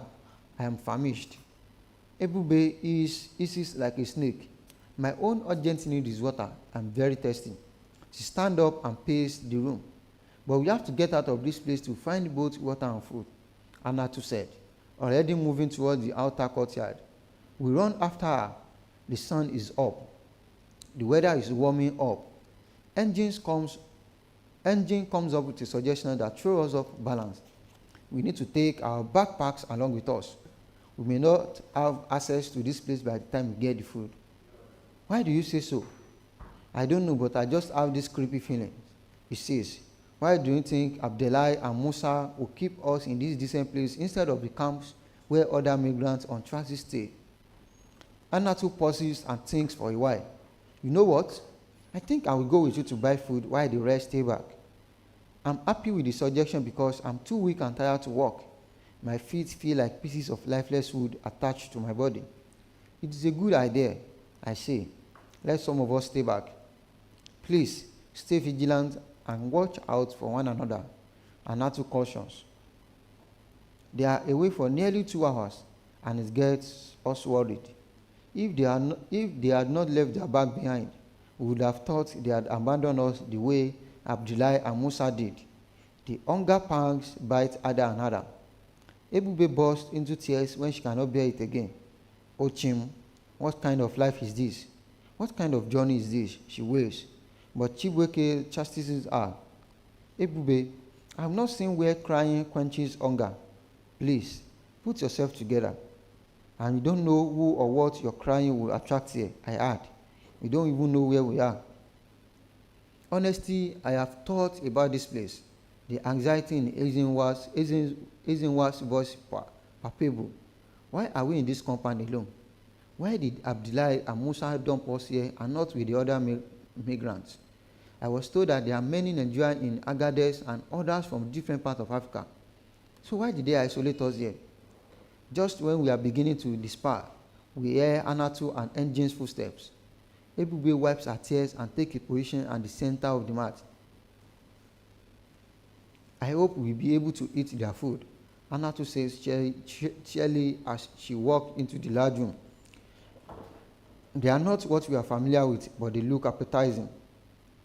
Engine follows closely behind her. He is holding 2 big bottles of water. Anatu settles on the mat and begins to unwrap the food. As long as the food looks appetizing to the eyes, it will be nourishing to the stomach, Ebube says. Our eyes are fixed on what Anatu is unwrapping. There is a saying in my place that good food appeals to the eyes first before it appeals to the stomach. Ebube has become an elder just because of food, Ezenwa says with a chuckle. Ebube's eye him. Let us eat first, then I will have the energy to respond to you, she says, salivating as Anatu and Engine unwrap the food packed in plastic bowls. We bought Gemma, Anatu says, uncovering the first bowl to reveal a soup-like dish containing small chunks of chicken. This one is Fari Masa, she says as she unwrapped some fried dough wrapped in green leaves. And this one is, she turned to Engine. Do you remember what they call this one? Anatu, I don't remember. All I know is that we bought what we saw. Fonio, yes, that is what they call it. The fonio looks like mashed yam pottage cooked with green vegetables. Then there is camel meat and rice, so we have a variety. Ebube has already dipped her fingers into Gemma and picked a piece of chicken. She threw it into her mouth before Engine can stop her. Everybody, help yourself. It's been a while since we ate a decent meal. Yes, the last decent meal we ate was 2 days ago in Kano, Ezenwa says, recalling the tuwo shinkafa. Is it 2 days ago or yesterday? Biko Chibueke, I don't know again. It is like I've lost touch with time.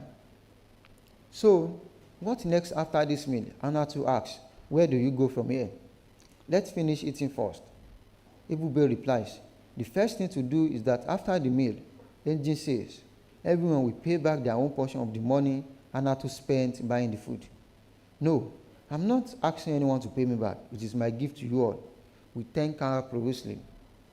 Where exactly are you from? Engine asks Anatu, but before waiting to get a response, it goes on. I know you are Notana from your name, even though you don't look like them. I'm a Nigerian woman of Birom extraction. We are known as people of the Middle Belt. But what do you mean when you say I don't look like a Northerner? Is there a way people from the North look like? Well, maybe your mannerism is different. What is it with my mannerism? She asks with a laugh. Go on, say it. All I know is that she's a black beauty. Chibuike cuts in. And she's so kind-hearted. I say, with absolutely sincerity. Thanks, Guy, for your compliment. But let us minimize the ethnic divide. We are all one. The meals are delicious, Ebube remarks. Yes, they are. And can I ask that we eat in silence so that we don't choke on our food? Water is a luxury here. We eat in silence. Water is very expensive here, and Anatu says, breaking the silence. We just got 2 bottles. We will drink from 1 bottle now and reserve the other one for when we get thirsty again. She opens one of the bottles and takes a gulp. She passes it around and we all take a gulp each. And now that we are done eating, I am posing the question again. Anatu said, what are your plans? The plans was that Abdullahi and Musa are to hand us over to one Alhaji Omar to cross over the desert to Libya. Ezenwa responded, well, that is not happening. As you can see, you have been deceived. What can we do to fix the mess? It is to look for a smuggler, she proposed. There are many of them. But the challenge is getting one who is trustworthy. But we still need to pay, Ezenwa says. That is the challenge. So how much do you have on you? She asks, looking at each of us in turns. I don't even have 1 naira. Uyosa blots. Madam Lobina said she was sponsoring my trip. That was what she told my mother. She did not tell us about owing any money. She said the agent will handle everything. Now, look at me. Same with me. Ebube echoes Uyosa, picking the remnant of food from each of the bowls and throwing them into her mouth. I don't have any money. I'm just tired of this life. No, Ebube, don't say that. You are too young to be tired of your life. Anatu counsels her. What about you, Nosa? She asks, her voice gentle. We have $100 each, Osato and I. I still didn't believe my friend was gone. Tear was gathering in my eyes again.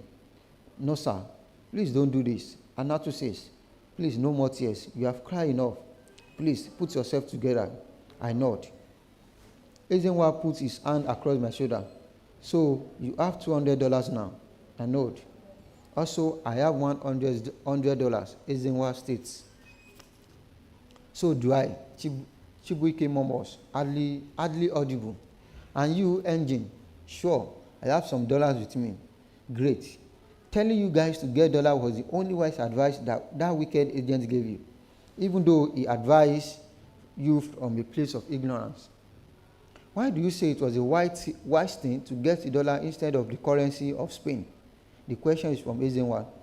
The euro has not gained wide acceptance yet, she explained. It is mainly used now in banking transactions, but the local currency are still actively in use by the different Schengen countries. Even up to last month, before I finally quit my bank job, we still have some transactions in German this year. sent by some loved ones abroad for their families.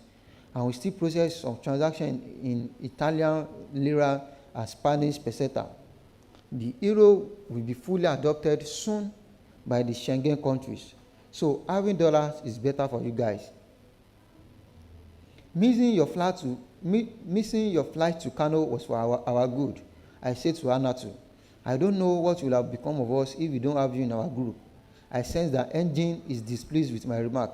I avoid his eyes. Anatu has more instruction for us. Ensure your money is always with you in your pocket at every point in time.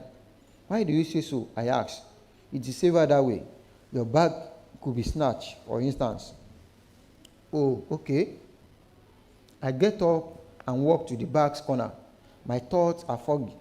Osato owned the entire money. He got it for the two of us, and now I will be the one to spend it alone. I recall our conversation when the young Shagro boss got to Akure. His desire to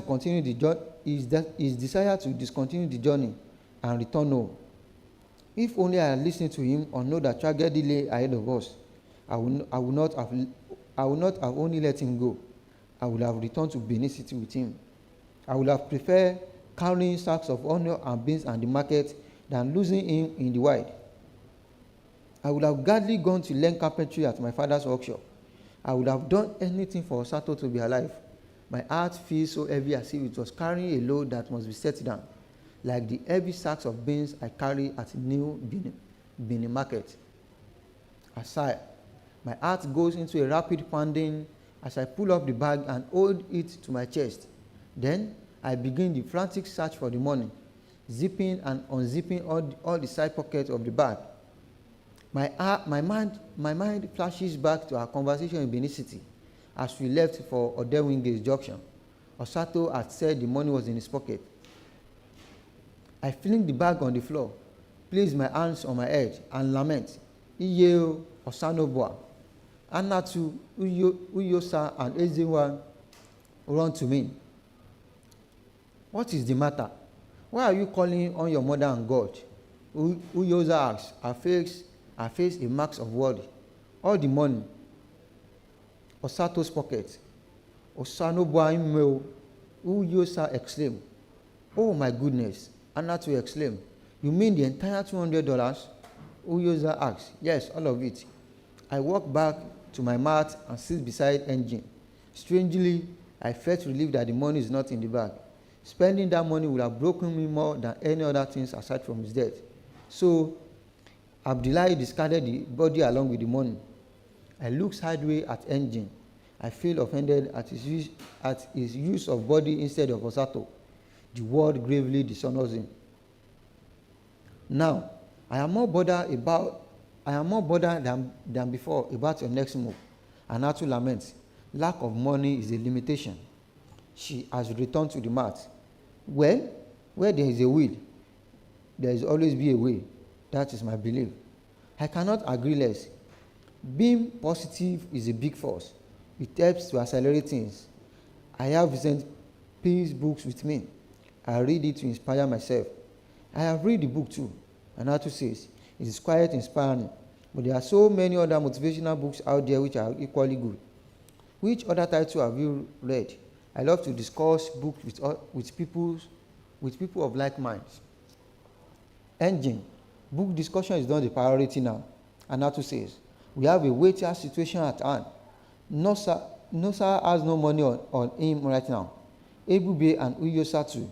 It is a dicey situation and I'm bothered. Engine's containers has changed. He looks offended. Also, I'm going to turn again to look for where to make some phone calls in connection with my onward journey to France through Algeria. Which part of France are you headed to? Engine asks. Tolose is my final destination in France, but I may not be going there straight, she explained. When I get to Algeria, I will call my cousin for a more concrete arrangement. Ah, you are going to leave us here, Ebube whines. Anatu pats her on the back. She sits between Ebube and Uyosa. The girl nuzzles their heads on either side of Anatu's shoulder. I would like to have some time privately with you girls today, but now I'm addressing everyone. She paused to ensure that we are all paying attention before she goes on. It is tough in Libya. You may encounter very unpleasant experiences. Migrants have been locked up in prison, and so on. You need to tread carefully when you get there, pending the time of the sea crossing, which is perilous. As the day drags on, Anatu continues to counsel us. I marveled at her vast knowledge. I feel so safe in her presence. We all hold her in great admiration, except for Engine, who feels that Anatu is drawing too much attention to herself. From his remarks and interjections, I can sense the slight irritation with Anatu. Guys, have you considered going to Finland? He asked no one in particular, so nobody respond. If I could rebook Engine, I would do so. When we left Benin City together with him on this journey, he was stingy with information and ordered whatever knowledge he had. Why are you talking about Finland? Anatu asked him after some minutes of silence. Migrants get paper easily from there. It is a good place to go. I don't think I will advise anyone to go to Finland. Anatu counters. The place is too extreme. The cold will mess up your brain, and the language barrier is such a limiting factor. But there are people there, Engine replies. Many Nigerians are there, and they are doing well.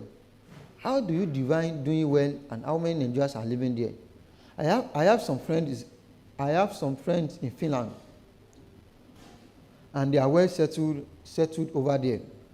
Anyway, I don't know your friends and how well settled they are, but from my experience working in the bank, I can tell you that only a few people come to the bank to receive Western Union money transfers from loved ones in Finland.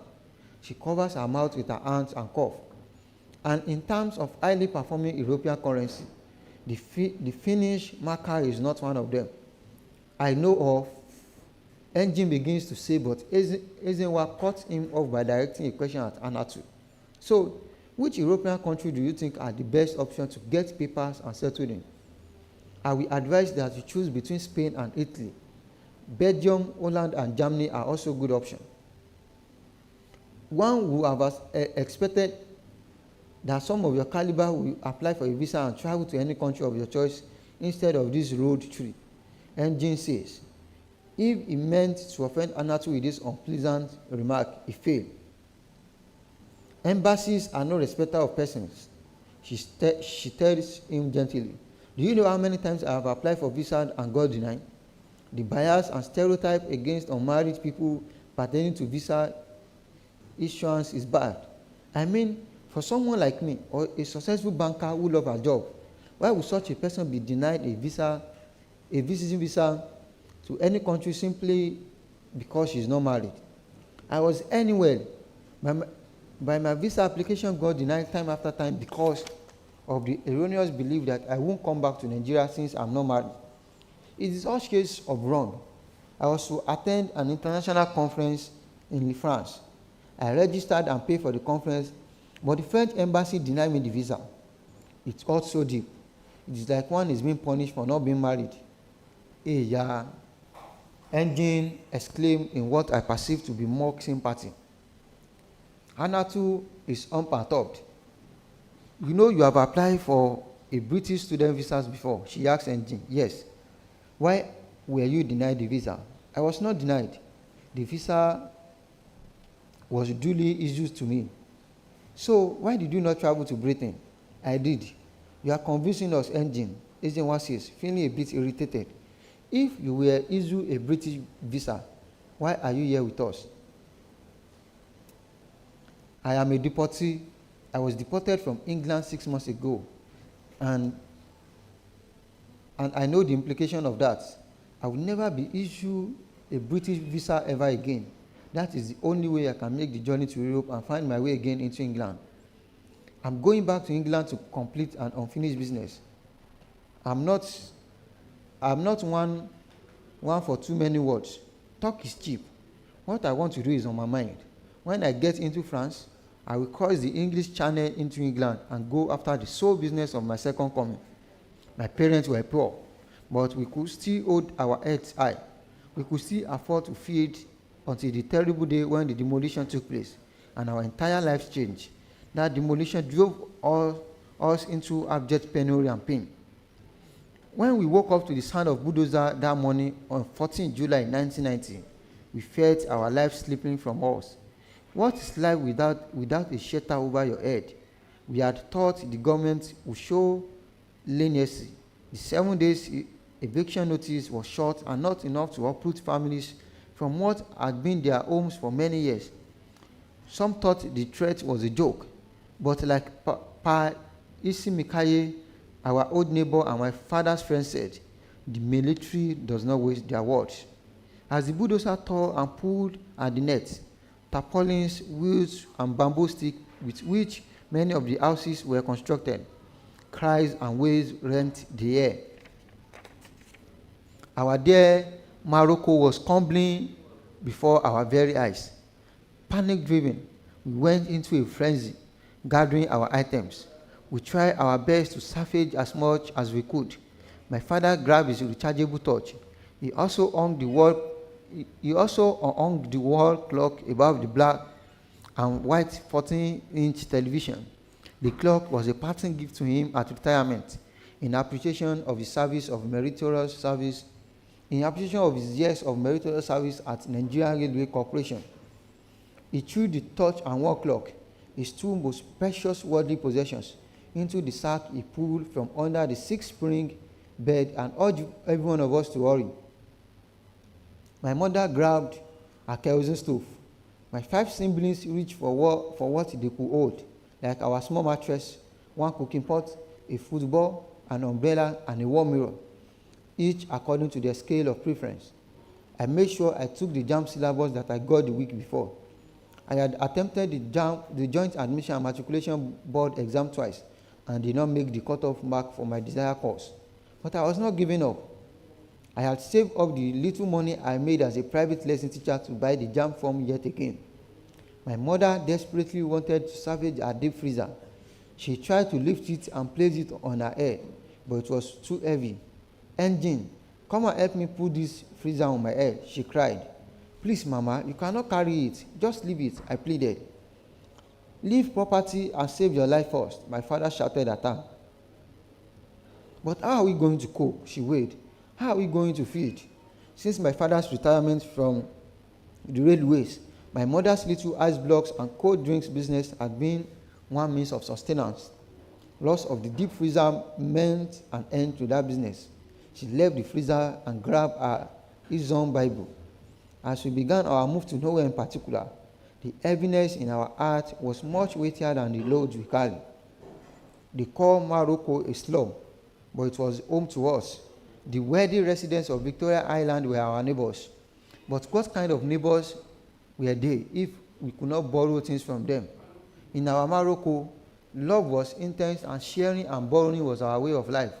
One would walk to a neighbor's house and ask for matches or a bottle of kerosene for their stove, cubes of sugar, a measure of palm oil to cook soup, or some garri to eat with the soup one had cooked. Like the love, the envy and malice were just as brutal. A new clothes worn by a neighbor on a Sunday morning would draw so much envy that their greeting could be ignored. Petty thieves were commonplace. Sometimes, people's underwear disappeared from the public lines where they were spread out to dry. Unsmiling army personnel supervised the demolition. For those who summoned enough courage to plead with them, the response was that it was government order and it was irrevocable. Homes were lost.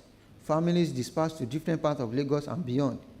Some families moved to faraway places like Ibafo, Mowe, and Ota, all in Ogun State and near Lagos. Many retired to their towns and villages. We lost friends and academic session in schools. Some families disintegrate because some children were distributed like sacks of grains to the houses of different friends and relatives. Many marriages ended as husband and wives lived with separate relatives due to space constraints. My family moved from one incomplete building to another, first at Bagada, then at Oregon, and then at Agege. As each building was being erected, the owner would let us stay. But once it was completed, we were evicted so that the owners or tenants could move in. We were like a trash bag, useful when trash is being thrown inside it, but discarded when it fills up. Because the landlord cherished our presence when the houses were still under construction, our stay ensured the premises were kept clean and secure. When we were told to quit the premises at Agege, we had no place to go. The notice was too short, and we had not been able to find any vacant, uncompleted buildings. My parents began to toy with the idea of relocating to the village, a choice that my siblings and I earnestly prayed against. I confided in Ahmed, a new friend of mine. We were leaving Agege Stadium that evening after our regular football practice. I told him that I was not sure I would be available for the next practice, as my family may soon become homeless. My uncle is building a house in Ayobo, he said, but is relocating to America because he just won the American visa lottery. The house has been roofed, but doors and windows have not been fixed yet. If your parents won't mind, I don't think my uncle will mind letting you stay there. We won't mind at all, I said excitedly. We will use planks as door and my mother's old wrappers as blinds for the window. I could not wait for the next day to hear his uncle's response. When we met again at the stadium, he was smiling. My guy, you are not leaving me to go to any village. My uncle has agreed to let your family stay, as long as you keep the compound clean. He's fine with it. I thanked Ahmed over and over again for his timely intervention. My siblings were joyous. Ahmed wrote the address for me on a sheet of paper, and early the next morning we were on the way to our new abode. The uncompleted property was in the Onikanga area of Ayobo. The stretch of road from Ipaja all the way to Ayobo was in a very deplorable state. The driver of the downfall bus we hired to transport us and our sparse belongings complained to no end. If I had known that this place was like this, I would not have agreed to carry you at all. As the bus hits one pothole after another, he is intermittently. This road will spoil my world shock absorbers. My immediate younger brother began to express his misgiving. Brother Engine, would it not have been better if we returned to Bayelsa State than to live in this place? He whispered to me, it is better to live in Lagos. There are more opportunity here. I whispered back to him. When we arrived at the place, we saw piles of building blocks heaped on one side of the compound as well as bushes all over the place, and set to work, clearing the bushes to make the place more habitable. In the process, we killed 2 snakes and several scorpions. From our experience of living in a completed building, we knew that heaps of blocks were hiding places for reptiles. The blocks Ahmed uncles left were many. The snakes and scorpions hiding in them were just as many. Sometimes they crept into the building. We must always be watchful. My father warned us all the time. 6 months after I moved to Ayobo, my younger sister got bitten by a dangerous scorpion in the middle of the night. Getting a motorbike was difficult. I backed her, and along with my parents who were crying profusely, we waded through the muddy road in search of the closest hospital. It had rained heavily earlier that night, and the entire roads and streets in the area were flooded. I was worried for my parents, lest they slip and fall inside the gutter. When we got to one, the nurse demanded a deposit of 1,000 naira before treatment could commence, but we only had 200 naira. She asked us to try another hospital. I was furious and I demanded to see the doctor on duty. I'm sorry, but you can't see him until you pay. I'm working based on instructions. My mother's pleas could not placate the nurse, but my shouting roused the doctor from sleep and pulled him out from his cubicle. I was taken aback at his rough appearance. His bushy hair looked like a heaven for lice. In his neck hung a pair of sunglasses instead of his stethoscope. When he spoke, drops of saliva dripped from his mouth. It is unfortunate, but we can't take her in until you make a deposit, he said, affirming the non-stance. Many people bring their sick ones in critical conditions. They beg us to commence treatment while they go in search of money. They never come back. And we cannot detain the patient until they pay, because doing so will incur more bills for us. Even when we choose to detain them, they escape from the hospital as soon as they are well enough to do so. We have lost much money, and the hospital is at the very verge of closing down. And if I scooped my sister and ran off, my parents could not keep up with my speed. By the time I got to the next hospital, she was having seizures.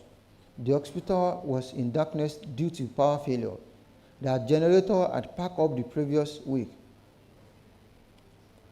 I ran off again with her still on my back. My target was to get to the Igbogila Health Center. It was a government health facility, and they might not demand a deposit. The distance was far. By the time I got there, my pretty baby sister was gone. On the death certificate was written, brought in dead. My parents were inconsolable. Tokoni's death was a heavy blow. For weeks and months, my mother wept. I saw her lose weight drastically. I did everything I could to cheer her up. My friend, Ahmed, felt bad about Tokoni's death. He was plagued with guilt for several weeks for facilitating our move to Ayobo. I found myself comforting Ahmed. I told him to shake off the feelings of guilt. After all, he did not send the scorpion to bite my sister to death. Ahmed later brought some boys to assist him to move the blocks far away from the building. In the process of moving the blocks, more scorpions and snakes were killed. To help my mother's healing process, I cleared the bushes around the house and turned the place into a vegetable garden. The soil was good, and the vegetables helped in nourishing my parents back to good health. My father attended an Izon Union meeting one day at Ijora and learned that the wealthy chief, Sipamowe, was looking for some bright Izon sons and daughters to send abroad to study engineering courses, so Izon could have more of their children employed by the oil companies. Without wasting any time, my father informed the chief about his son, who was an exceptionally bright science student. He told him how I had been teaching students physics, maths, and chemistry, and how his desire for his son to acquire university education was being truncated because of financial difficulties. Chief Zipamowe directed that I got in touch with his protocol officers, who will liaise with me for the admission process. I provided the protocol officers with my senior secondary school certificate exam results, my birth certificate, and a letter of recommendation from my former school. When my admission letter came through from the prestigious Queen Mary University of London, my joy knew no bounds. I prepared for the visa interview at the British High Commission, and Chief Zipamowe provided all the necessary documents required. I sailed through my visa interview. I felt I was on top of the world. Everything happened so fast. My mother said it was as if she was in a dream. On the night I was to travel, my parents assembly insisted on seeing me to the airport.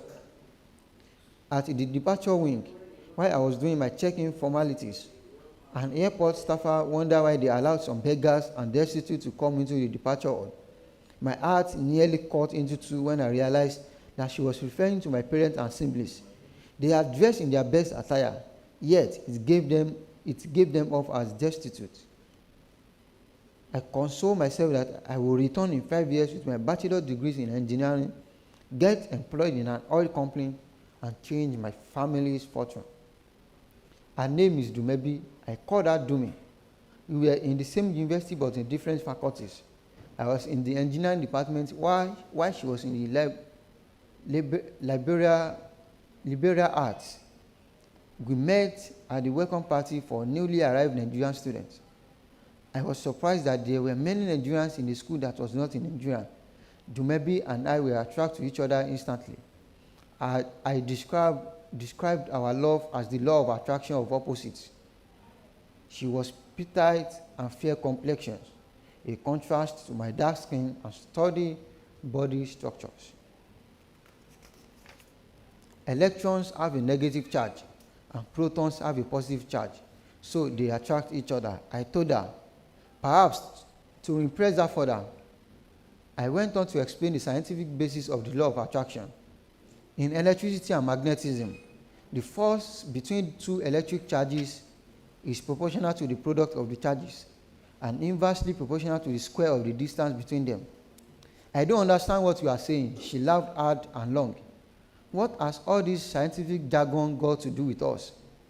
I felt good that I was mesmerizing her with my scientific intelligence. I'm only trying to explain Coulomb's law to you in relation to our love. Electrons and protons have opposite charges, yet they attract each other. That is the law of opposite attraction. She burst into a soft laughter and collapsed into my arms. See how fair-skinned you are, I murmured into her ears. And see how dark-skinned I am.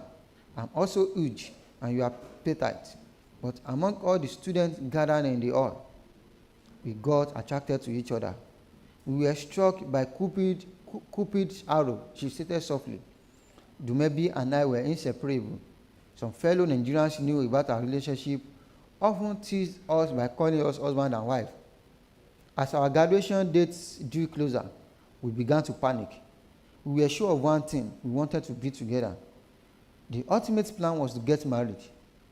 Dumebi wanted to remain in the UK, but with our student visas expiring, we will not be allowed to stay in the UK legally. So we began to think of what to do. I had signed an agreement with Chief Sipo Mowe to return to Nigeria immediately upon my graduation, but with Dumebi's desire to remain behind in the UK. The agreement I had with Chief Zipa Mowe paled into insignificance. Why will you even think of returning to Nigeria? She asked me. To return there and do what? I wanted to return, get a job with one of the oil companies operated in our region, and attract more development to our community. That is the agreement I have with the chief. And then you will leave me here? She whined. Do me, I won't leave you. Since you are staying back, I will do the same. I cut off ties with chief, but I told my parents about my new decision, while omitting the fact that it was because of a woman. I said I was exploring the possibility of enrolling for a master's degree. My father was not happy with the change of plans. Just come back first and work with the certificates you have collected, he said. Later, you can go back again to study further. Papa, it is better to do the master program immediately, especially now that my brain is still hot. But you know Chief is not going to sponsor you for that. He reminded me. That's not the agreement you had with him. I know, Papa. So how will you pay your fees? The school is giving me scholarship. It seems that my father dictated my lie. He ended the call. The next time I called him, his disappointment was palpable. His voice trembled as he spoke. Engine, you know how Chief trusted you and gave you the opportunity of going to London to study. He said gravely, what you are about to do will close the door for others. Chief may never give anybody a scholarship again because of this thing you want to do. My son, please come back home. Papa, if Chief wants, I can pay him back all that he spent on my education. You cannot pay him back. Money cannot quantify the opportunity he gave you to taste the land of Great Britain, an opportunity which he would have given to someone else. Engine, if you disappoint Chief, it means you have disappointed me as well. How will I be able to look at him in the face again? Don't bring this shame to me, Engine. I felt sad after the phone call. I could not eat throughout that day. I contemplated packing up and returning to Nigeria. Dumebi's visit later that evening put paid to my desire to return home. Darling, Nike is getting married, she said as soon as she breathed into my room. Which Nike? Who else but the same Nike you know? Nike, your roommate? Of course, that is the person I'm talking about. And guess what? It's a real married, not an arranged one. Really? When is the wedding? On the 25th. I'm invited. That means you are coming along too. We laughed. It was our rule that we will attend every social event together and decline any invitation that excluded either either of us. I stopped communicating with my father because he would not talk about anything other than urging me to return home. I was madly in love with Idumebi, and as long as I had her in my life, nothing else mattered. Our student visas were about to expire, so we began to explore options that would enable us to stay back in England. There were many ladies, British citizens, who were desirous of getting married. I could not break Dumi's heart. I could not even imagine getting married to another woman. How could I even be naked with another woman? It was unthinkable. Dumebi and I had sealed our love with a vow of loyalty. Some of the ladies said they were ready to help me acquire British citizenship if only I got married to them, if I committed to marry them. I removed all the subtle moves to lure me into marriage. If I got married to any of them, then I would get British citizenship. But what will happen to my Dumebi? It will be a big blow to her. I could never think of anything that would not favor her. I could not afford to break her heart. Breaking her heart would be breaking my own heart. Young, handsome Nigerian like me, we are like goldfish. So were the ladies who had British citizenship. Some of my male friends took the gamble and got married. For some, it was pretended love, some true love. Those who did not have ladies who were British citizens around them scattered for opportunity to meet them. They attended social events and visited nightclubs and went into early love affairs when they met the right prospects. Some went from London to as far as Manchester, Somerset, Birmingham, or any place they thought they were likely to find the needed wife to be. I often laugh at some of them who became romantic overnight. Whenever I saw them buying flowers and cards to woo the guests, open car doors for them when they used taxis, and surprise them with the breakfast in bed. Gestures they never extended to their girlfriend back home.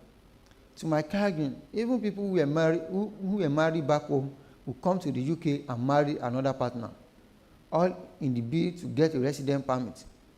Tales of separated families and broken homes were told everywhere. I had no need for any of them. I would stick to Dumebi together with triumph. We were positive that we will overcome all those sooner or later. Arranged marriages were another option, but they were expensive. Those European Union folks knew their worth, and they priced themselves to the high heavens. People paid as much as £5,000 for arranged marriage. After the ceremony, the couple will work out some sort of arrangement and pretend they were living together, while the process of residence permit or the village permit for the spouse who paid the money was being worked out. Most ladies in need of legal status often went to the option of an arranged marriage, since the men with British passports were not usually on lookout for desperate women in need of residence permit or pali. We were careful not to do anything that would pit us against the law while we scrambled for options to remain in the UK. Peckham was our haven. There were hundreds of Nigerians who lived there. It was a safe enclave and a place where one could put 1 year on the ground to know the latest move. Crimes like petty thieving, drugs, and street fights were common in Peckham. But if one were extra careful, one could avoid getting into trouble. In trains and buses and streets, we are constantly had active conversation in Nigerian languages, especially Yoruba. Peckham was indeed our haven. As we could not get jobs that would offer us sponsorship for an extended stay or residence permit, our option thinned down to one choice: an arranged marriage. Much as we hated this, we had to make up our mind fast. To maybe broach the topic. Darling, we might have to do as others are doing. What do you mean? I asked, brushing off an imaginary dust from her ear. I love every part of Dumebi's body, but I was obsessed with her jet black, thick, long hair that contrasted and complemented her brown skin. I could spend hours just playing with her hair. Anytime we were together, I styled and restyled her hair for fun. I mean, we should just think of this arranged marriage of a thing. For how long would we be in the country illegally, doing odd jobs and being paid under the table because we can't operate a bank account? But you know, the arranged marriage deals are also illegal, and one could get punished for doing that. Well, it's an illegal way. It is an illegal way of getting legal. You know that if I were observed with this getting spousal sponsorship thing, I would have got it long before now. And I mean the real marriage, not even the arranged one. It's just because of you that I never gave it a thought. I have heard. How many times you will tell me that? Please stop rubbing it on my face that ladies are falling over themselves to get you married to them. I'm sorry, Domin. I apologize. I didn't mean to hurt you. Please don't misunderstand me. I held her face, I held her close and kissed her. So what do you suggest we do? Some girls at our workplace, she said, they got some EU citizens to agree for a fee of £2,600 to marry them. They want to know if I will be interested because there's another person available. And what did you tell them? Of course, I cannot commit to anything until I discuss it with you and got your approval. So what do you think? Well, as I said, we have been in the UK for 5 years, going to 6 years. So it is time to make a concrete move. I will just do the ceremonial things with him. After 2 years, he will fight for me. I get my paper, then divorce him and married you. Domain, this thing is not as easy as you are making it sound. I said, the process takes time. You know, first you will be issued a 2-year residence permit, then 5 years before you get the indefinite stay. What does it matter? What matters is that we are together, enjoying our love life. Okay, but this fellow, we need to meet him and lay everything bare. There must be witness to the arrangement. Of course, that is the way it should be. A meeting was fixed for us to meet the arranged husband-to-be. We agreed to meet at Hyde Park in central London on Saturday at 5 o'clock in the evening. I felt slightly offended that maybe agreed to the time. She knew my work schedule. Babe, but you know I work in night shift at the care home. Every Saturday, I was petulant. I resume at 6.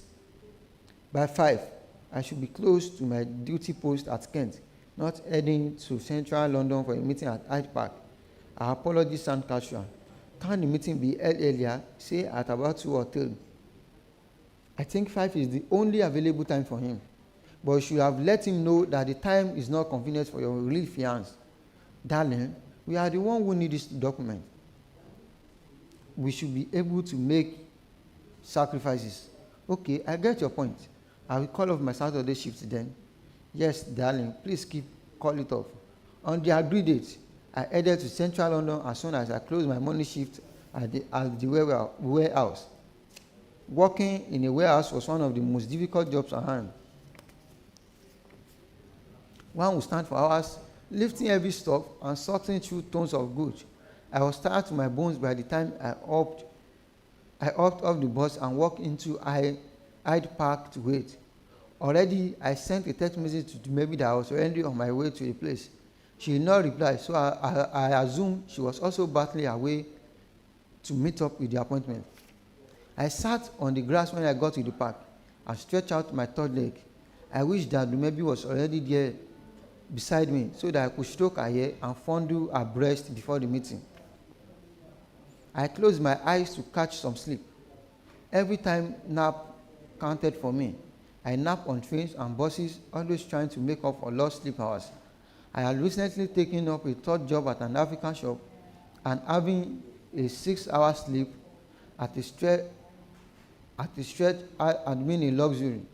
I took the job just the previous week so I could save up money to assist maybe with the payment for the arranged marriage to the French guy. I plan to give her £700 in the coming week. She'll make it up to £1,000 to pay for the first installment.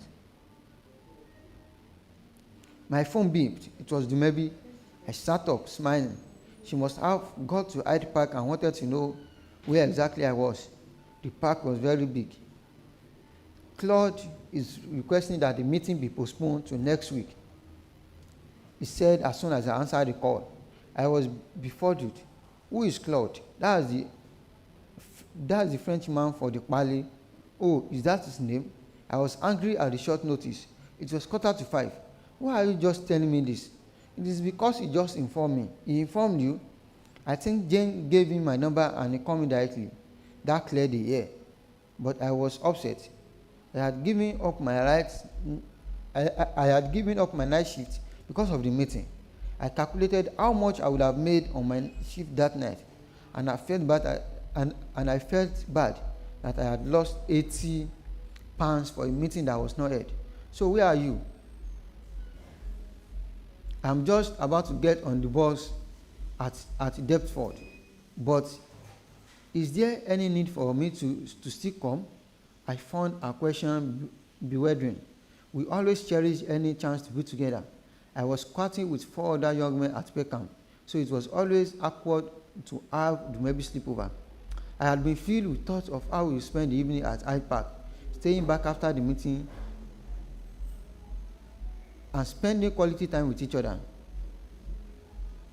What did you just ask me, babe? I'm sorry, I will be on my way now. It took over an hour for her to arrive. The sight of her melted the anger in me. Why didn't this Cloud man give us ample notice that he won't be at the meeting? I asked as I stroked her hair. She laughed. It is not Cloud, it is Claude. Whatever. Sorry about the short notice. I think he had to make an emergency trip to Nice. His mother fell sick and needed his presence urgently. I found it strange that she was defending someone she hardly knew, but tried to get the 700 pounds ready by next week, she added. She was rigid and cold as we lay on the grass. Normally, she would be all over me, touching, kissing, and caressing me. The evening was further messed up with a constant reminder for me to get the money ready for her in the coming week. But we must have a meeting with the man first and know the terms and conditions before we pay him any money. I said carefully, I don't want us to be duped. Don't worry about that. There won't be any problem with the man. He won't dupe us. Just get the money ready next week. How can you trust someone you haven't even met? I look at her curiously. Usually, she will be the one to warn me about being careful with money. But her attitude has changed since we agreed to the plan of arranged marriage. When we parted that evening, everything again.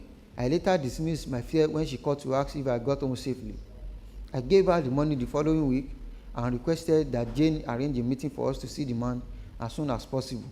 I needed to see him. 2 days later, I asked her if Jane has fixed the meeting.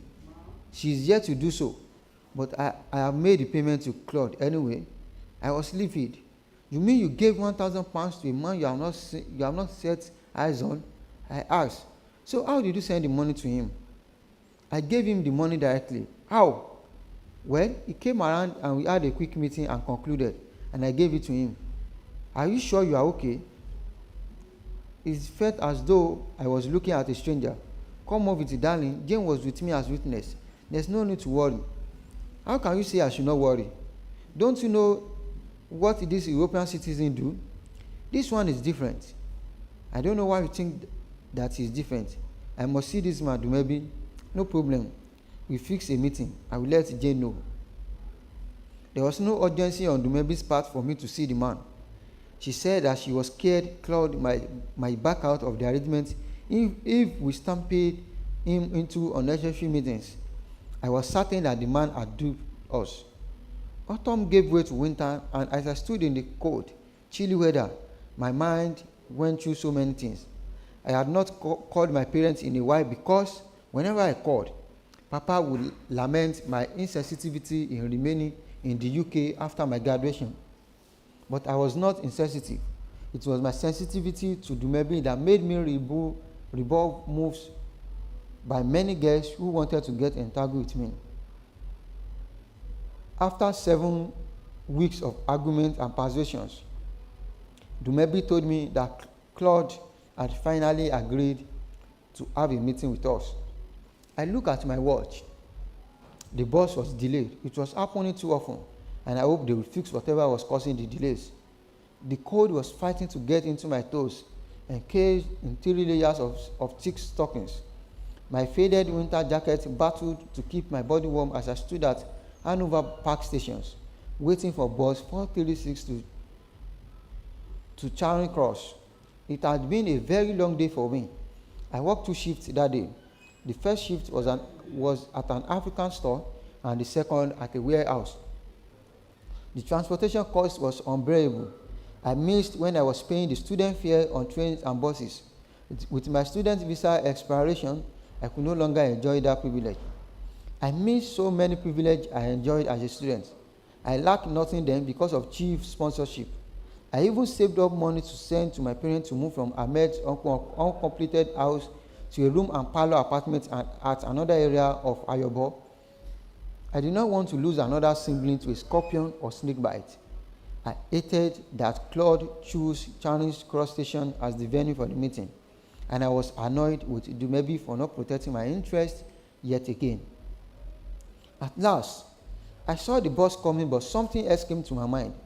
What if I made it all the way to Charing Cross and Claude did not show up for the meeting again?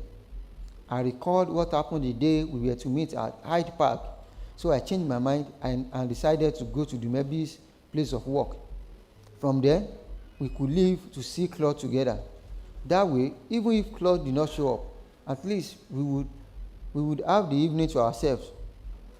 It had been a while since we spent quality time together. I knew the prayer of work was taking a toll on her because we were both working extra hard to make up the money to pay for the arranged marriage. Dumebi said that Claude wanted his balance paid immediately after the arranged wedding before he could fight for her. I headed toward the next platform to board the bus going toward Lewisham. I did not know why I did not call or text about my change of plan. I just moved as my instincts prodded me. I meant to surprise her. It had been long since we surprised each other. I would get her some flowers. After all, it was February, the month of love. When I got to the Lewisham shopping center, I dashed into a flower shop to get her some. Then I walked down to the shopping mall where she worked as a cleaner. Dumebi stopped working here over 4 weeks ago, the manager told me. What do you mean? Why are you asking me about what a lady decides to do when she's in love? I'm talking of Dumebi Daniel. I know, Dumebi Daniel is the only Dumebi we have here. But I stuttered. Being in love cannot make her cute. We have been together for over 5 years. I mean, she did not need to. We need the money. Oh, maybe she got a new job. She did not tell me she was quitting his job. The woman ran off to our office. I saw how scared she looked. I must have frightened her with my incomprehensible utterances. I ran down the stairs and jumped on the next bus to Deptford. When I got to the apartment she shared with Jane, I nearly had a heart attack. From the door, I could hear laughter and banter. Jane's voice was the loudest. You made a beautiful bride today, Dumi. All eyes were on you. I hope the eyes on her were not thinking of making passes at my wife. It was the strange voices in a heavy accent that was difficult for me to decipher. Jane replied with a laugh. Jealous Diego. See how jealous he gets. That was Dumebi's voice. She began to giggle, the way she giggles when I'm in bed with her. Diego, I can see that you can't just get enough of her, Jane was saying. But at this point, I think you should get dressed and head for the airport. You don't want to miss your flight. You will have all the time with each other when you get to Madrid. I can't wait to show her around the important places in the city of my childhood. The male voice said. And most importantly, I can't wait to meet my new family. It was Jane's voice. Yes, my parents can't wait to see their new daughter. You are not only their son's wife, you will be the daughter they so desire but never had. I held my chest with my left hand and held the doorknob with my right. If I was going to have a heart attack, at least then let me have it in Dumebi's presence. She will be kind enough to call the ambulance. I turned the doorknob and pushed the door open. What I saw nearly blinded me. Dumebi was sitting on the man's lap, half naked. Her head was nestled on his bare chest. There was a white wedding dress lying carelessly on the chair. Packed boxes were placed by the wall, and two passports, a green one and a burgundy red one, were on the table. I looked at the burgundy closely. Union European Espana Passporte. I returned my gaze to the three people in the room. Jane opened her mouth to speak but shut it. Shock was written on her face as well as Dumebi's, who had wriggled out of the man's body. She was trying to put on her clothes, hand trembling. "Who is this intruder?" the man asked. He looked at Jane. "Is he your boyfriend or your brother? And who are you?" I asked. My voice was tense. "Are you Claude or Cloud?" I clenched my right fist and was contemplating which part of his body to strike first. His uneven set of brown teeth, his pointed nose, or his bare belly. "No. Where did you pick those names from?" He laughed. "I am Diego Carlos, the happiest man in England right now. Meet my wife, Dumebi Carlos. We just got wedded, and it was so beautiful." And I lurched towards him and dragged him up from the couch with my left hand. The first punch I gave landed on his nose. Blood gushed out. He staggered and fell. I picked him up and gave him another blow, this time on the stomach. He writhed in pain and collapsed on the ground. Dumebi was screaming, "Jane, call the ambulance, call the police." She fell on Diego. "Honey, are you okay?" I dragged her up and landed a slap across her face. She held her face and staggered before she fell. Jane started to scream at the top of her voice. I stretched my hands and grabbed her by the arm, but she tore herself out of my grip and ran out of the room. I was not thinking clearly. My mind was blurred. My mouth was dry. I needed a glass of water. I went to the kitchen to get one. I was emerging from the kitchen when the police arrived. The ambulance got there almost at the same time. I had no iota of guilt in me as the paramedics scooped Diego and Dumebi off in their underwear into the ambulance, the same time as the police drove me away in their van. Diego and Dumebi were attending the court proceedings together. Every time we appeared in court, Dumebi avoided looking at me in the face. From the account they tendered in court, they had been dating for about 6 months before they decided to get married. Diego was from an aristocratic Spanish family and was an heir to immense wealth. He had dual citizenship, British and Spanish. He had a chain of successful businesses in London. There was nothing like an arranged marriage between him and Dumebi. He fell in love with her and married her genuinely. She's going to become both a British citizen and a Spanish citizen. In the last court appearance before my deportation order was issued, I noticed that Dumebi was pregnant. She seemed very happy, and Diego doted on her. The hatred that I had for her was greater than the love I had for her. What pained me most was my money that I lost to her wicked scheming. Why she had to trick me out of the money was what I could not fathom. When I was brought back to Nigeria, I headed straight to Benin City to meet Ahmed. He had graduated from Lagos State University and was doing his National Youth Service in Benin City. We had been in touch throughout my stay in London. He knew about Dumebi and how I loved her. I told Ahmed about my plan to return to England through France. He told me about some corps members he knew who were planning to travel immediately after their youth service. During our community service day, every Wednesday, these boys talk about nothing else but their intention to travel abroad. Ahmed said to me, "Please, I need to meet them." I pleaded, "I will introduce you to them, or better still, I will find out about their agent, because they always talk about an agent who is assisting them in their plans." That was how I got introduced to the agent. His own blood. Engine's story leaves us dumbfounded at the end of his narration. My eyes locked with his, and the look on his face frightens me. It conveys what is on his mind. He is needed going to England on a vengeance mission. As if to confirm my thoughts, he retraced his determination to get to his destination at all costs. I will get into England no matter what it takes. I'll cross the English Channel. If I have to swim across it, I will do so. Swim across the English Channel? Hanatu asks, opening her eyes wide in disbelief. I am Izon. We are not afraid of water. I am Engine. My grandfather aptly named me so. I have the muscle and strength required for my mission. The English Channel is very wild. It's not like small river in your community. Do you know how wide it is? The Izon swim like fishes. When an Izon child is born, the child is thrown into the river and brought out. That is the way of making a child comfortable in a second home, water. What if the child gets drowned? I ask. Engine laughs before he speaks. It rarely happens.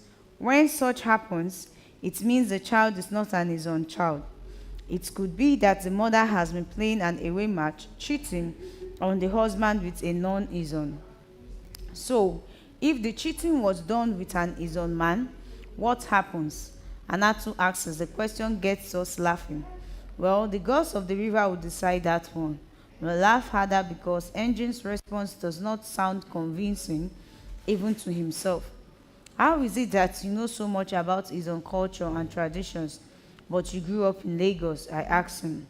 I lived in the village with my mother and my siblings while our father worked in Lagos. He visited us monthly then. It was after some years that we all joined him in Lagos. So I learned a lot of things from my grandparents. I see. But this is on you are mentioning. I have never heard of it, Ebube comments. Is on people are Ijo. Anatu tries to explain, but Engine cuts her short. Ijo is a corruption of our real name. We are Izon. Oh, really? I didn't know. Anatu responds, nodding like an explorer who just discovered unfamiliar territory. You can't know everything, Engine replies. I consider his response rude. I did not know that a lot of indigenous names were misspelt by the colonialists. Anatu responds with a smile. A lot of towns in Igbo land are misspelt. Ebube interjects. Like Enugu, which should be Enugu, Oweri, which instead of Oweri, Oka for Oka, and so on. My dear, it is not only in Igbo land. It is like that in many places in Nigeria. Europeans violated our heritage, Anatu says, laughing. And they won't give us visas to visit their countries, Ezenwa remarks. What has this discussion got to do with visas, Ezenwa? Uyosa says jokingly. Her voice sounds so magical in my ears. I wink at her, she blushes. I have been denied visas by several countries, Ezenwa sports. But they came to our territories without visa. They misspelled our towns and cities and caused havoc. They brought civilization to us, not havoc, I say. I hear you. So why are they not giving us visas so we can take the civilization back to them? We all burst into laughter. But have you been denied visas for real? Chibuike asks. For real? He says, shifting on the mat and stretching out his legs. The first time was when I attended a visa interview at the British High Commission. That day, I was dressed like a chief. Dressed like a chief? Yosa's eyes widened in surprise. Yes, I dressed like a proper chief. I donned a red cap with 2 green feathers fixed to both sides of the cap, and I carried a ceremonial walking stick, which I held just the way chiefs do. Che, you are very funny, Ezenwa. Chibuike commented. Ah, Chibuike, it was not a funny matter. It was a matter of desperation. I told the visa officer that I was a chief in my community and I was going to London for sightseeing at Trafalgar Square and Buckingham Palace. So what happened? I'm trying hard to control my laughter. The officer did not even bother going through all the forged documents I got from Uluwole. He just asked me to pull off my red cap and the green feathers on my head. When I took them off, he said, "What I see is not a chief, but a young boy in his 20s." The man put the denial stamp on my passport and I walked away in shame. I cannot hold the laughter anymore. The others joined me. Who is Oluwole? I want to know. It is not a person, it is a place in Lagos where forged documents are prepared. Ezenwa explains. They do it in such a way that you would think they are originals. Everything can be forged at Oluwole: bank statements, marriage certificates, birth certificates, even death certificates. I do not know how those guys do it. So which other countries visa did you apply for? Chibuike asks. I have applied for an Irish visa and being denied. I have also applied for a German visa and a Belgian visa, but the one that pained me the most was when I applied for a Canadian visa and got denied. The application I made was for a student visa. I was so hopeful that I would be issued the visa, but guess what? I was denied. What was the reason for not granting you the student visa? Hanatu asks us. I think it had to do with financial capacity. They were not satisfied with my sponsor's income flow. Did you pay a portion of your tuition as a deposit to the school before the visa application? No, I only paid the acceptance fee. That was all I could afford to pay. That is the crux of this matter. See, the consular officer would not be convinced that you were going for studies if you did not pay a huge portion of your tuition. So, had it been that I had paid part of the tuition, would I have been issued with the visa? Most likely. When I was in the forex unit in the bank, I had customers who wanted to send their children abroad for studies, and those who wanted to go abroad themselves for studies. They would request Form A to process the school fees payment. Most times when I follow up on them to see the status of their visa applications, I see that many of them were issued the visas. My admiration for Hanatu is growing by the minute. She speaks with so much expertise and authority, but I am confused by some of the terms she uses. They make no sense to me. For instance, I do not know what Form A means, yet it sounds so important. When you don't make any financial commitment for tuition, she continues, the consular offices won't be convinced that you are going for studies. They will just assume you want to enter Canada and do one or two things to get your permanent residency. That was exactly my plan, Ezenwa says, laughing. I was planning to seek asylum in Canada as soon as I got there. With that, I will be on my way to permanent residency. Hanatu laughs. You see what I am saying? She laughs harder. But what would you have stated as your case for seeking asylum? She asks, still laughing. There are many stories to tell. I can say that I am being persecuted in my country for speaking up against bad governance, or that I am being victimized by the government for speaking about their harsh policies. That's the same story that many people peddle, Anatu says shockingly. But why are you going from one embassy to the other in search of a visa, like someone on the run? I asked Ezenwa. You must be a prophet, no sir. I am on the run. Running from whom? He sighed and adjusted his position on the mat. Ezenwa. I'm running from the Bakassi boys, the dreaded security group which rid about of criminal gangs and became enthroned as the enforcers of justice. It still amazes me how I escaped that dreadful night in July 1998. My cousin suggested that I go to the police, but that would have been the highest level of foolishness. I knew the Bakassi boys were coming for me, so I had to get away fast. Anyone who was in the radar of the Bakassi boys was doomed. My mind just told me one thing: move and move fast. All I did was align my legs, or else I would have been killed. If I had delayed by another minute, I would not have lived to tell the story. The police or the Bakassi boys would have got me in no time. Onoche's father must have set them on my trail, sad and shattered as I was about the terrible incident. I had to swing into action. Nkoli came into my life when I was at my lowest ebb. I lost my dear friend Ifenna, and life became meaningless to me. My friendship with Ifenna was deeper than words could describe. He was a budding musician and was on his way back home from the studio when he met his death. A reckless driver knocked him down where he stood waiting for a bus. The driver abandoned his car and fled the scene. Some sympathizers rushed Ifenna to the closest hospital, but there was no doctor on duty, and before they could get him to the next hospital, he gave up. Nkoli is one damsel whom many young men in Aba wanted to date.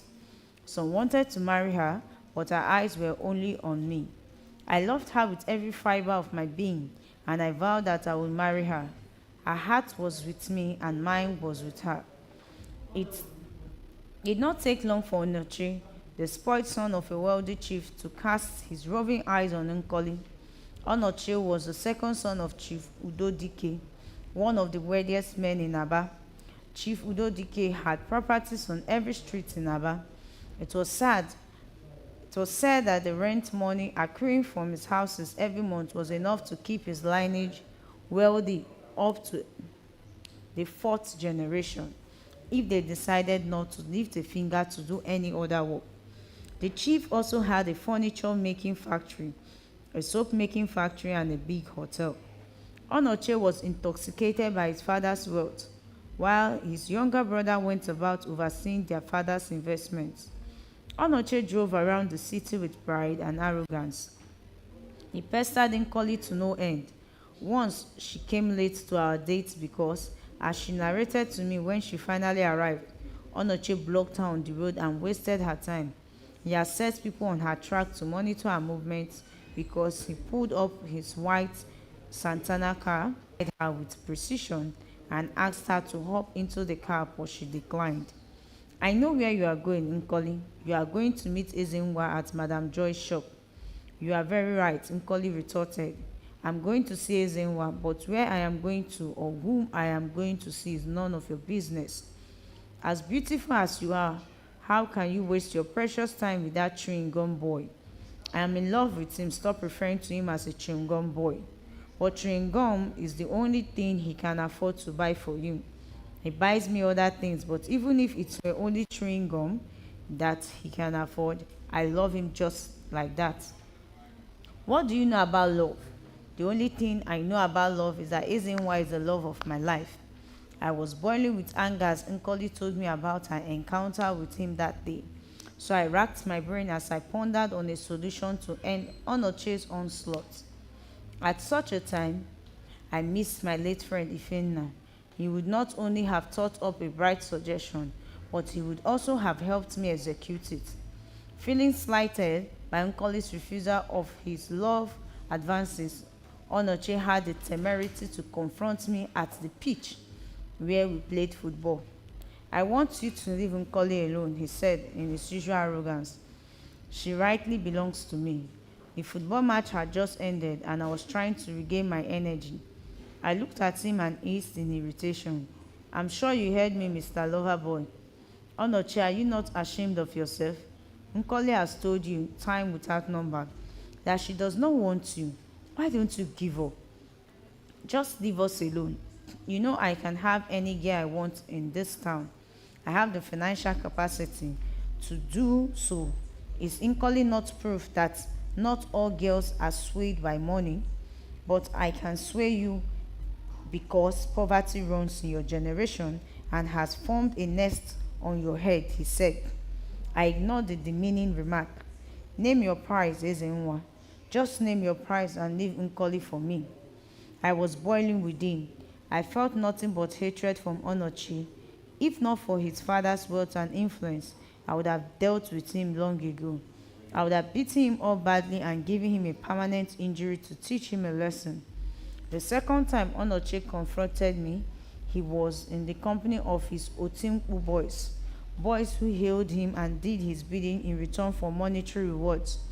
There were many Otimpu boys in Aba, and they usually hung around big men and the rich kids of the big men. Otimpu boys would engage in fights even when they knew that their hero was at fault. So, people who moved with a gang of Otimpu boys would deliberately ferment trouble because they knew that they had boys who fought their fight. I knew I would be beaten to stupor if I said anything that would provoke Onoche. So I watched my moves and was cautious in addressing him as the boys closed in on me.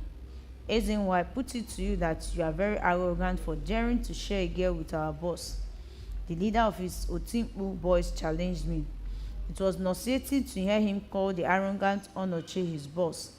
I'm not sharing any girl with anyone, I told him. They quickly encircled me. So we are liars. I kept mute. It is good for someone to be sensible, one of them said. He gave me a knock on the head. I want you to receive some sense into your stubborn skull.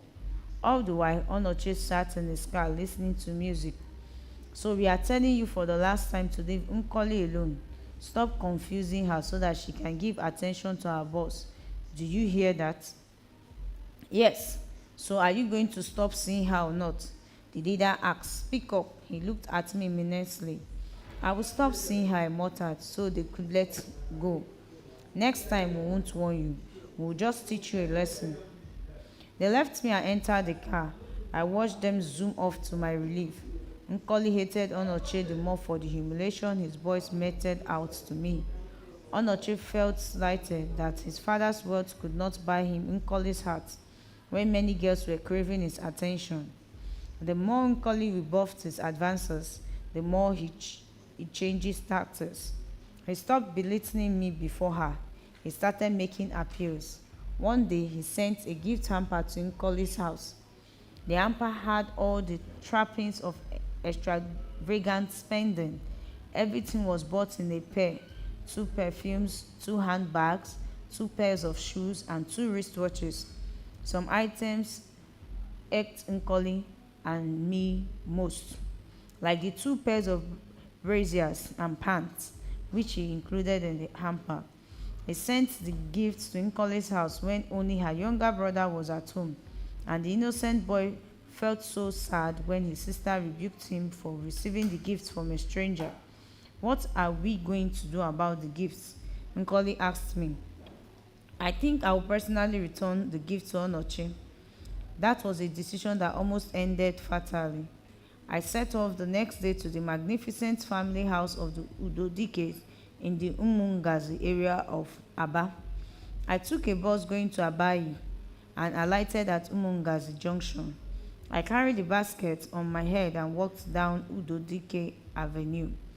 The palatial mansion loomed before me as soon as I turned into the street. When I got to the gates and knocked, a security man opened the gate just slightly enough to see my face. How can I help you? He asked me. I brought back these items for Onoche. Please, keep them for him.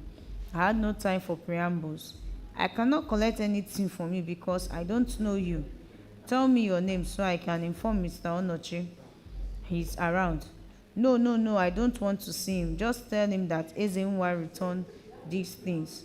We don't need them, Nkoli does not need them. Security, who is that? Towards the junction. The security man was shouting my name, but I ignored him.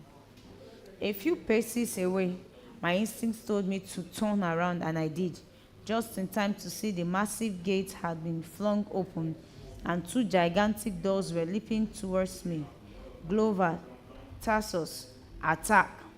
Onoche instructed them.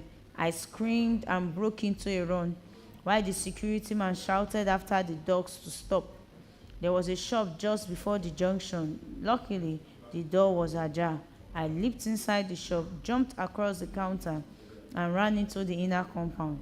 The shop owner, a middle-aged woman, was able to slam the door shut just in time, preventing the dogs from getting to me.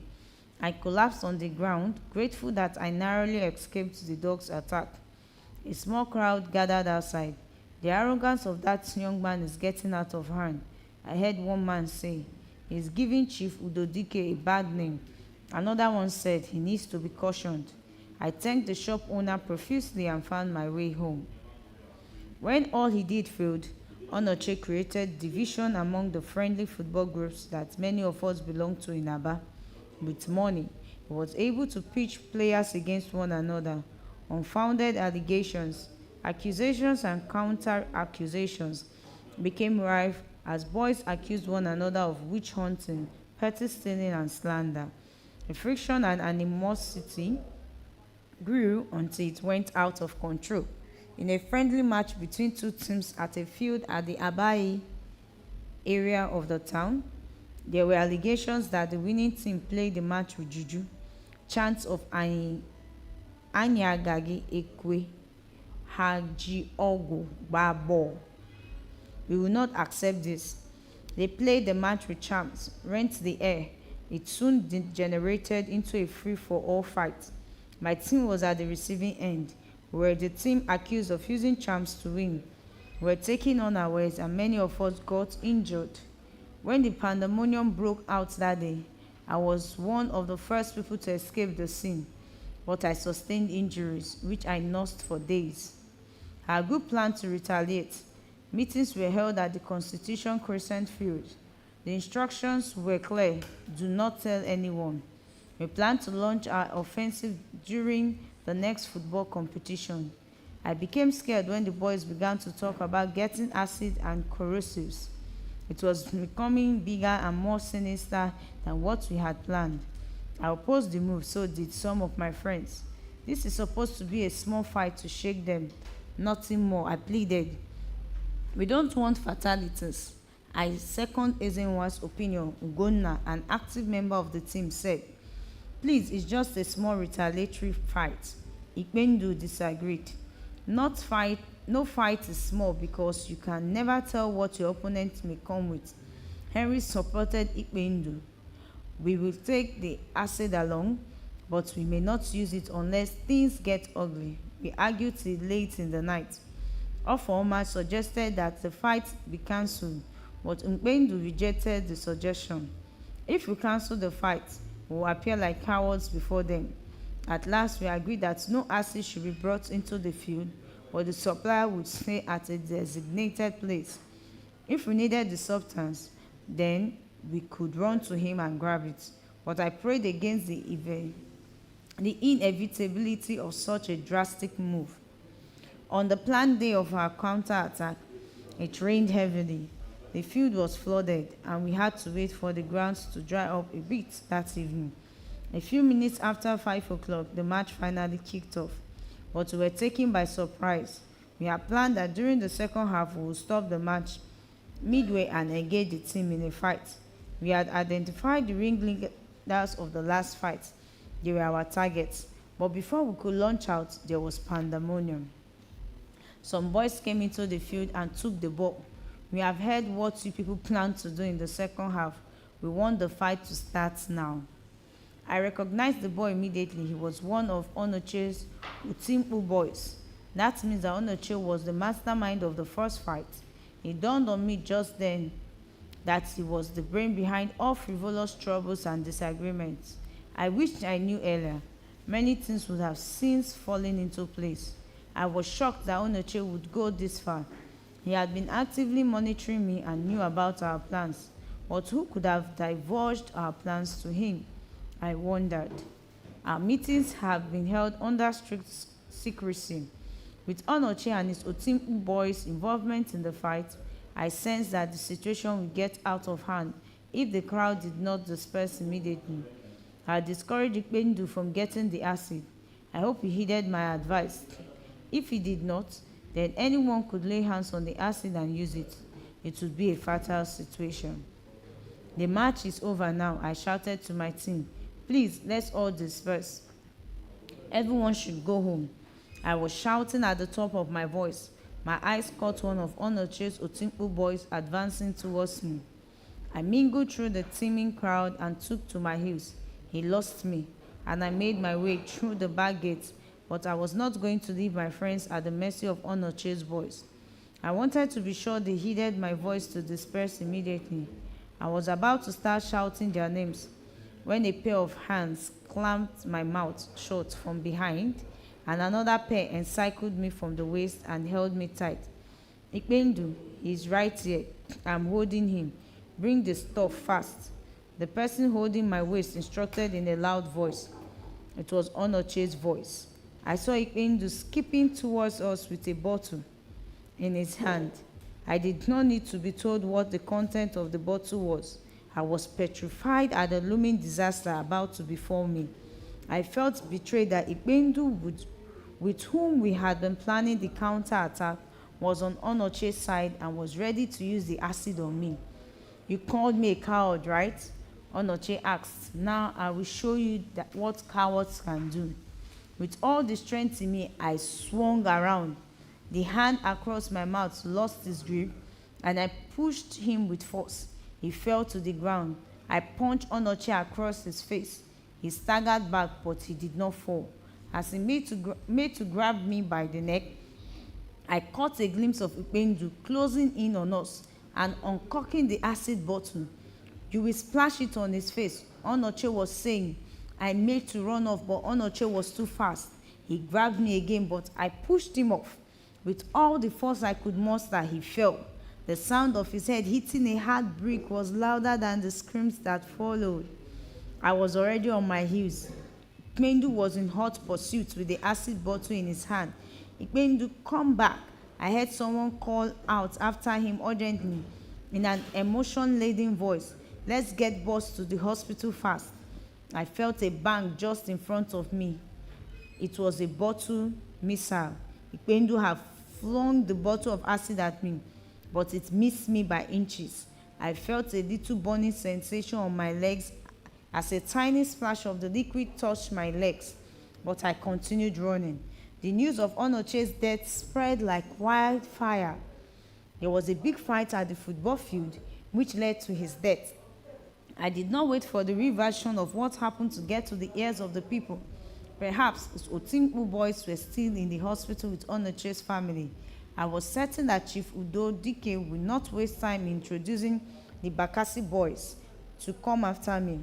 I did not want to see how that would play out. I knew it would be blood for blood. I had to leave town immediately. The only people who could walk the streets of Aba after 9 o'clock at night, unchallenged by the dreaded vigilante group, were the police, the military, or mentally deranged people. I decided to disguise myself as a mentally challenged person. Dressing like a madman was not an easy task. First, I wore off one sleeve of my shirt and buttoned it haphazardly. Then I folded one leg of my trousers to the knee level. Next, I grabbed a pot of leftover egusi soup and poured the soup on my body. I put on a red rubber slippers on my right foot and a black leather sandal on my left foot. I yanked off the dirty curtain blind from the window and tied it to my waist.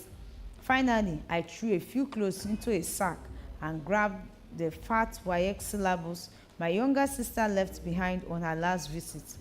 I hit the streets, muttering and laughing hysterically. When I got to Cameroon Road, some police officers dashed out from nowhere. One had his gun cocked as they screamed at me to freeze. I was gripped with fear. They got closer to me, and the one who cocked his gun hissed, "Thank God I did not waste my scarce bullet on a madman."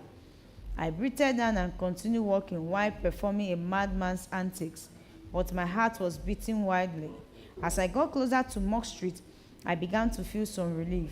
When I eventually got to Park Road, I crossed over to Marvelton Avenue, where many buses going to Lagos had their loading bays. I sneaked behind one of the luxury buses, but a motor parked out chased me off. Anya Chogogi, one One Araibe. "We don't want any mad person here," he said. I pleaded with him to let me be and that my clothes were camouflage. He was having none of it, but when I broke down in tears and told him what happened and why I had to get away fast, he pitied me. A tout got me water from a nearby tap to clean up and change into fresh clothes from the bundle I carried. As soon as it was done, he helped me, put me on the first bus to Lagos and introduced me to a bus conductor named Obiegbule. He agreed that far from Aba was a wise decision because the Bakassi boys would certainly fish me out if I chose to run to any of the neighboring eastern states. Throughout the journey to Lagos, I thought about the fight that led to Onoche's death. I felt sorry that he died, but I took solace in the reality that I was defending myself. If I had not acted fast, then my face and body would have been a wreck from the acid bath they planned for me. I looked at Obiegbule, the bus conductor. Our eyes met. He nodded. I understood he was making a solemn promise not to give me away. Don't worry, he said. Sometimes things happen the way we did not plan them.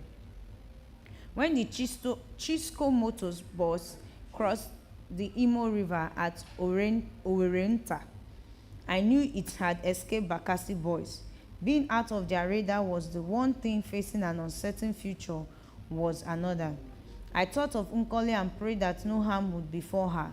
My only consolation was that Bakassi boys did not go after anyone who was not involved in a crime. In Lagos, I asked for directions to Oshodi. I had heard many stories about Oshodi and the area boys there. I knew I could fit in among them. Only an area boy could survive the ordeal I just went through and remain sane. I worked as a conductor and was able to save up enough money to enroll for JAMB lessons.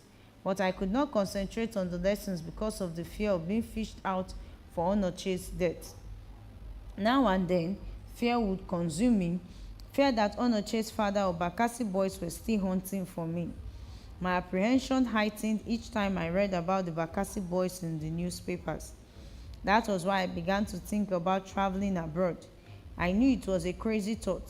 How could someone from such a lowly background as mine even dream of going abroad? The only way that could happen was if I got a scholarship. I started applying for scholarships in foreign universities, but none worked. A few months ago, I had a terrible nightmare. Bakassi boys were after me. They were wielding machetes and cord gels. I ran from Oshodi to Ikorodu Road and from there to Apapa, yet they were in hot pursuit. I continued to run from Apapa to Ijora Bridge. When I headed back to Oju Elegba, they caught up with me. Their leader held me by the throat, screaming, "We have caught him." He thought he escaped to Lagos, but we have caught him. He was about to dig the knife into my chest when I woke up. Beads of perspiration ran all over my body. That day, I decided that I must leave the country. That was the only way to escape the grip of Chief Udodike and the Bakassi boys. I started making frantic visa applications to different countries, which were all denied. I was in a panic mode because of the nightmare I had. My dreams always come true. When I was younger, I dreamt that an uncle of mine died, and barely a month after, news got to my mother that her brother had died in his sleep. Before Ifeanyi died, I dreamt that I was looking for him all over the streets of Aba, but he was nowhere to be found. It was 2 weeks after that dream that he was knocked down by the car. I got into a discussion with a friend, Onishi. He was a downfall driver. Like me, he had attended several visa interviews at different embassies, but he was denied the visas. Onishi is from Agbo in Delta State. He told me how some boys from his hometown were planning to travel to Europe through the Sahara Desert. He said he would sell his downfall bus to raise sufficient money for the journey. I had no downfall bus or anything valuable to sell, so I intensified efforts in making money rather than relying solely on my regular conductor duties. I washed buses for drivers, I carried loads for passengers, and ran odd errands for people. My money was not yet complete when Onishi was ready to leave with the group from his own town, but he introduced me to the agents in Benin City, and here we are today. Bonds. Anatu has not stopped blaming us for entrusting the bulk of our money to the agent. You should have done your due diligence thoroughly before venturing out of Nigeria. You don't entrust every arrangement to these agents. A lot of them are crooks. What could we have done better? Engine Access. He's still not happy that Anatu is taking the shine. You could have sourced for more information before venturing out of Nigeria, she says. Now the rogues have taken your money and vanished. How do you get on with your journey? You need to pay for the desert crossing. The reality of the ugly hand Tunde and his cohorts dealt us stares us in the face. Now, more than ever, I do not know how we are going to get out of the mess we have found ourselves in. The 120,000 naira we paid in Benin City was supposed to cover our journey up to Europe. That was what we agreed with the agent. Suddenly finding out in Agadez that we were abandoned when we had not even gone halfway, it's a brutal blow. My case is the worst. I am penniless. The $200 Usato collected from his mother was the backup money at a dry land. Abandoning us at Agadez was the height of wickedness. How did you even meet that crook? The agent? Hanatu's question is directed at me. I cast my mind back to that day at the river, the day my decision to travel to Europe crystallized. It was sometime last year, February 1999, to be precise. I went to the Oba River to swim with some friends, including Osato. I pause briefly as the memory of that day floods my mind. I sigh and go on. We met some guys who also came to swim, but we noticed that they were not swimming just for the fun of it, like we were doing. There was something deliberate about their presence at the river. I smiled at the bittersweet memory. I eavesdropped on their conversation and found out that they were taking swimming lessons. I got curious and began to ask them questions. They were not willing to offer much information at first. I don't know why people just like to hoard information and have to interject with an angry look. Anyway, I persisted and begged them. I say, still, they were not ready to tell me anything until I offered to teach them more swimming skills. That was when they confessed and told me they were planning to travel to Europe. You, no sir, eh? You are too smart. Sir, enthused. Yes, of course, I am.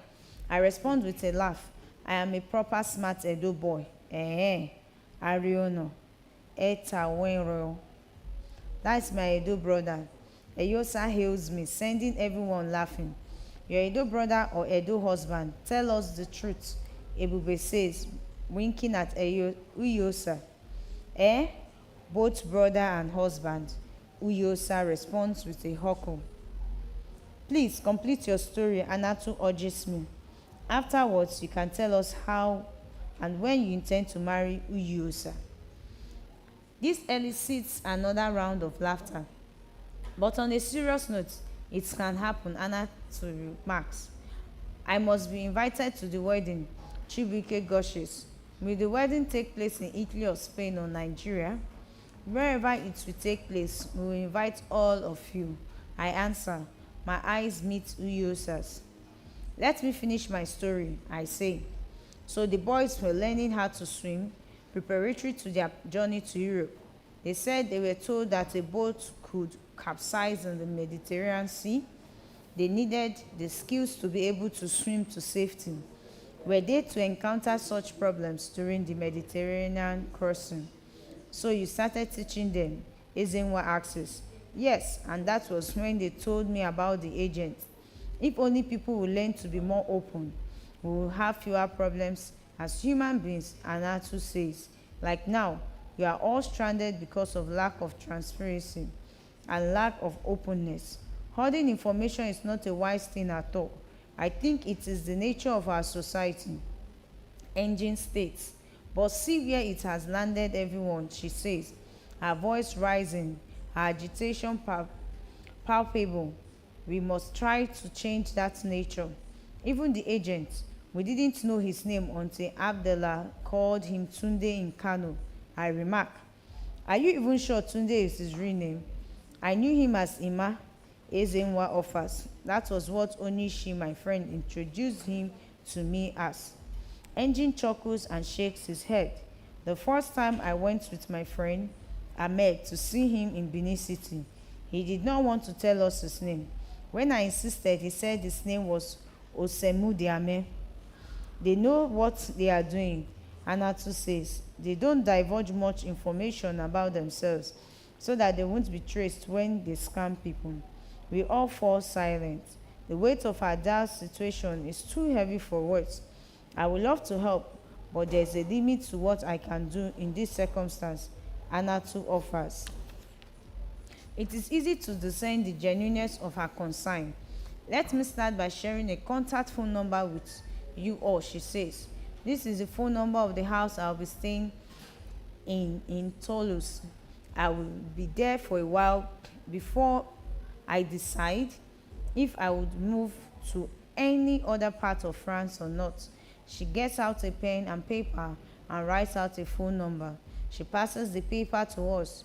Write this number in your notes, she advises us. I fumble through my backpack as if I kept a notebook there. There is none. I check through Osato's bag. Instead of a notebook, his neatly folded clothes stare me in the face. The tears are not far away from bursting forth, but I fight them back. If you don't have a notebook, I can tear out sheets of paper from mine, Anatu says.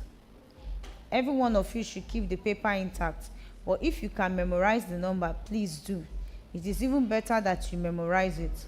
The phone number will be a connector with which we will maintain our bond. We write down the phone number diligently. We are grateful for Anatu's thoughtfulness. I'm taken aback when, unexpectedly, Uyosa throws a question at Anatu. What exactly made you decide to run away from Nigeria? For an answer, Anatu merely smiles. While I think Uyosa's question is brash, it feels like the others were waiting for such an opening to get to know more about Anatu before she gives a response. Yes, I can afford to buy a ticket and fly to any country, but you can't just enter a country without a visa. I see, Uyosa says, so it is because you were not issued a visa that you are running away. No, Anatu says and bites her lip. It is not just about the visa deniers. She lowers her voice. It is more than that, much more than that. Could it be money? Uyosa probes further. I find her curiosity baffling and amusing. I don't think it is money, I cut in. Being a banker means she's comfortable, unlike the rest of us Chibuike quips. Anatu, but really I wonder what pushed you to embark on this dangerous journey. I mean, you could have damned the visa deniers and stayed back. You have the money to live a comfortable life in Nigeria. Engine's words seem to hit a chord in her. She laughs. It was a short burst of laughter, but I can discern the pain veiled in the laughter. Money is just but a tiny bit of what makes life wholesome, she said, a faraway, wishful look in her eyes. We are all ears as she begins her story. Anatu. My mother's question took me unawares that evening. Preparations were in high gear for my wedding to Chuang. Invitations had been sent out. Many of my mother's friends had bought the ashrebi they would wear for the big day, yet she posed the question, what is Chuang's genotype? She asked out of the blue on the evening of my fiance's family came to collect the list, preparatory to the traditional marriage. Maybe it was their presence that reminded my mother that she was yet to do the needful. Find out about my fiance's genotype. Experience had taught my mother the hard way. I pretended I did not hear her question. Anatu, I am asking you an important question. What is Chuang's genotype? Why did I wait until now to ask this question? What kind of mother am I? She chided herself. He is AS, mommy. The plate in her hand dropped to the floor and shattered, but nobody flinched. They must rank the longest few seconds of my entire life. You mean you know he is AS, and you still want to go ahead with the wedding, pretending nothing is wrong? But nothing is wrong, mommy. Everything is wrong, Anatu. Everything is wrong. Your genotype is AS, and Chuang's is AS, and you know the implication. The wedding must be called off immediately. We won't do such a thing, mommy, I cried. Desperate, the wedding plans must go on. She came closer to me and pulled my chin up with her fingers. Look at your younger sister, she said firmly. You know how it has been with her. the frequent crisis and hospitalization. It has been tough, Hannah. It has been tough on her, tough on all of us. Mommy, I'm 35. It does not matter. It matters. Mommy, I was screaming. It matters. When will I get married, Mommy? When will I have my children? My biological clock is ticking, Mommy. Your biological clock will tick you into frustration and untold emotional pain. When you have a child with sickle cell anemia, we can always cope. Chuang and I love each other enough. That was what I thought too, she countered. I was blinded by love and here we are today.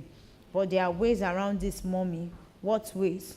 I looked lost and kept quiet for a while. Anatu, the wedding has to be called off. She retreated. I have faith in God, Mommy, and by His grace, the children that I would conceive will not have the sickle cell trait, I insisted. God gave us brains to think, so He expects us to use our brains to make wise choices. Trusting God is a wise choice, Mommy. This is the time to display our faith in Him. My mother was unrelenting. She is a retired principal and she applied her persuasive teaching skills to make me see reason with her. You don't know God more than I do, Anatu, but we are talking about biology here. Please, my daughter, be wise and save yourself future pain. You know Mvo's conditions. Do you think I am happy with the pain she passes through every time she has a crisis? You think I enjoy seeing my child in such misery? Why don't you just let me die so you can have peace? Mvo screamed from her room. She had been listening to my arguments with our mother. She came out of her room and faced us. She looked so frail, my heart broke. I know you and Daddy regret having me, she said scornfully. Stop taking me to the hospital when I have a crisis. Allow me to die so that you and Daddy and your remaining children will have your much-deserved peace.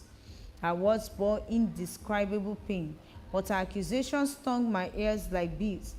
It cut me to pieces. Mvo always indicted our mother. It was her way of lessening her pain, but it broke my heart anytime she spoke like that. Stop it, no. I yelled at her. Just stop it.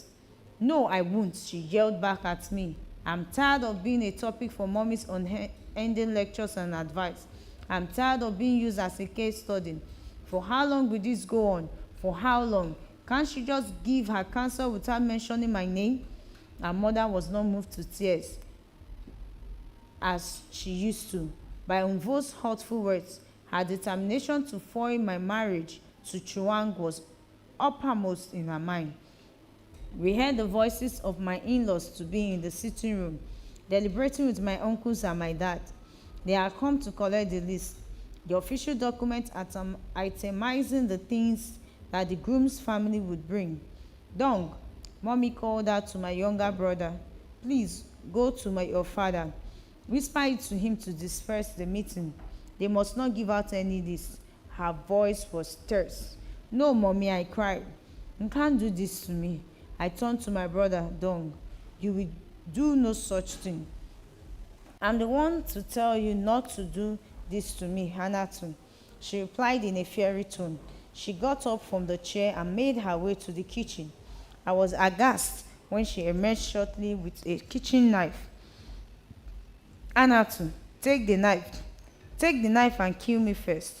Then you can go ahead and marry Chuang.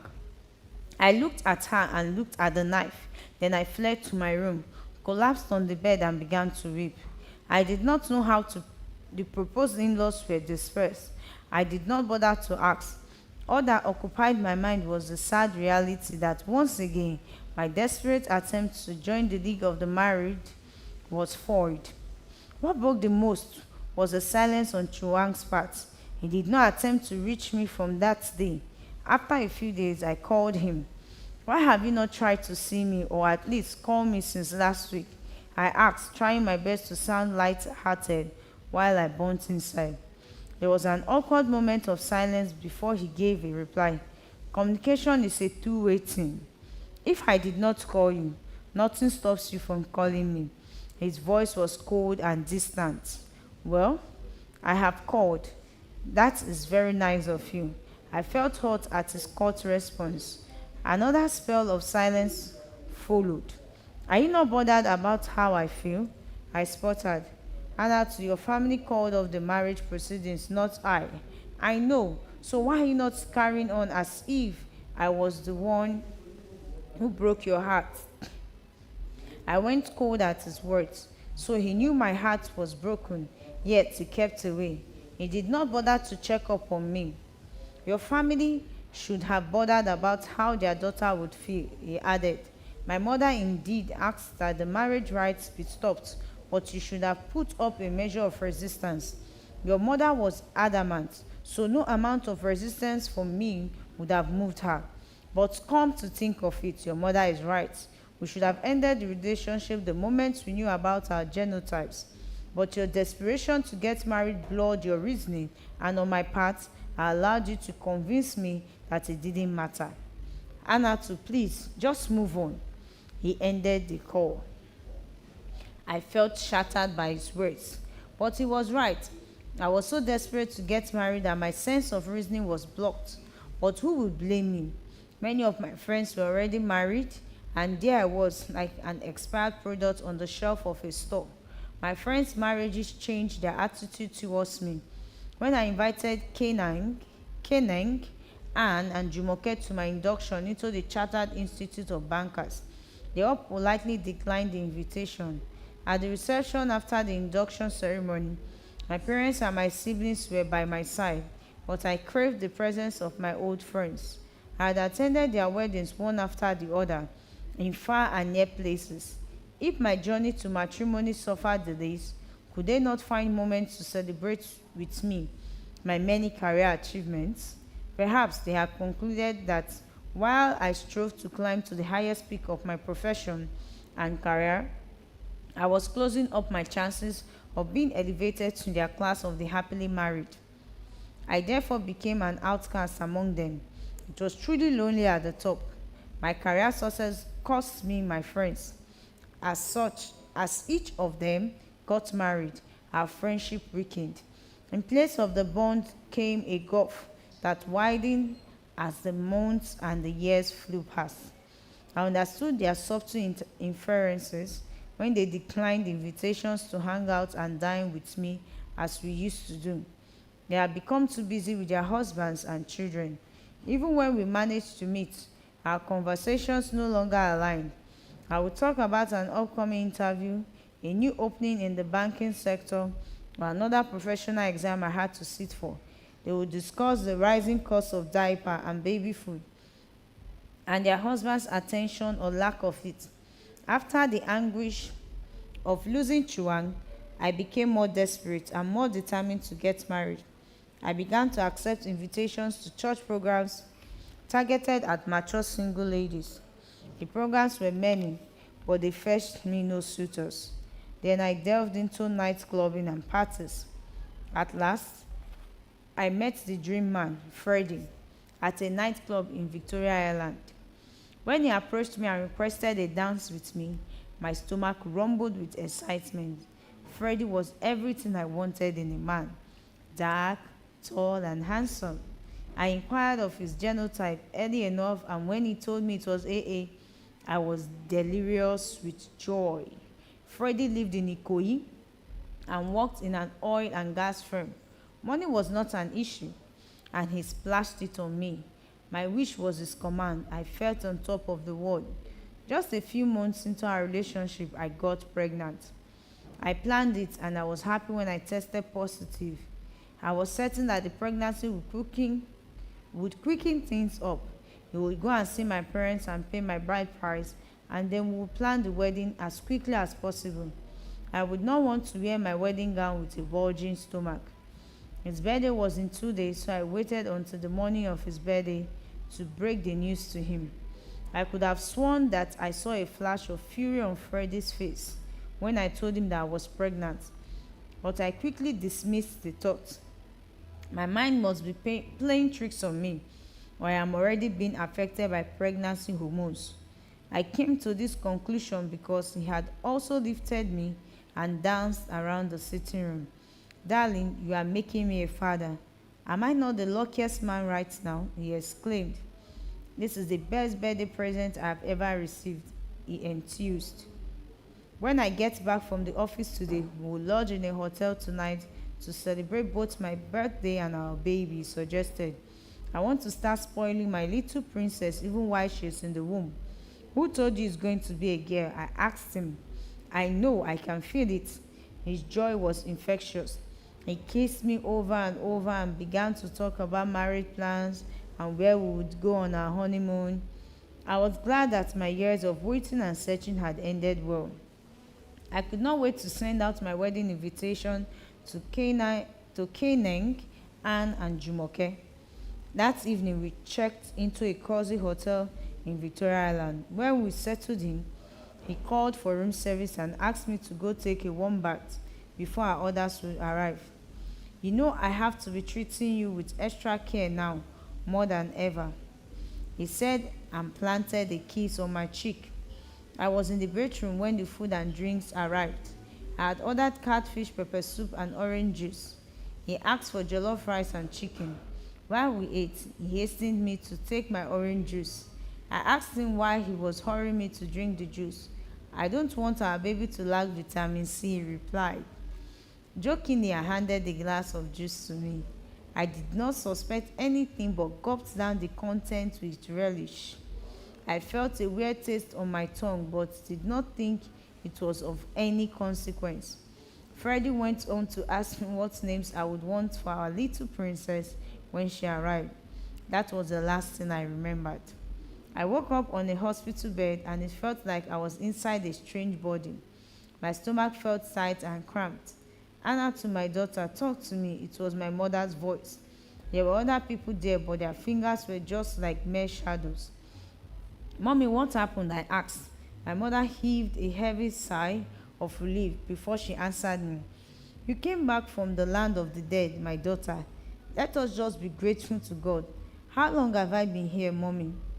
3 days, my daughter. It doesn't matter how many days you have been here. That you are alive is what matters to us. It was my father who spoke. He came closer to the bed and held my hands in his, those reassuring hands of my father. Tell me what is happening to me, Daddy, I whimpered. He did not say anything. Instead, he bent and kissed my forehead. I felt in between my legs. I was heavily padded, but I could feel the blood flow out of my vagina. Tears flooded my eyes. As I recollected the last place I was and where I found myself, I guessed what could have happened. As I gradually recovered and regained my strength, my mother gave me the details of what happened.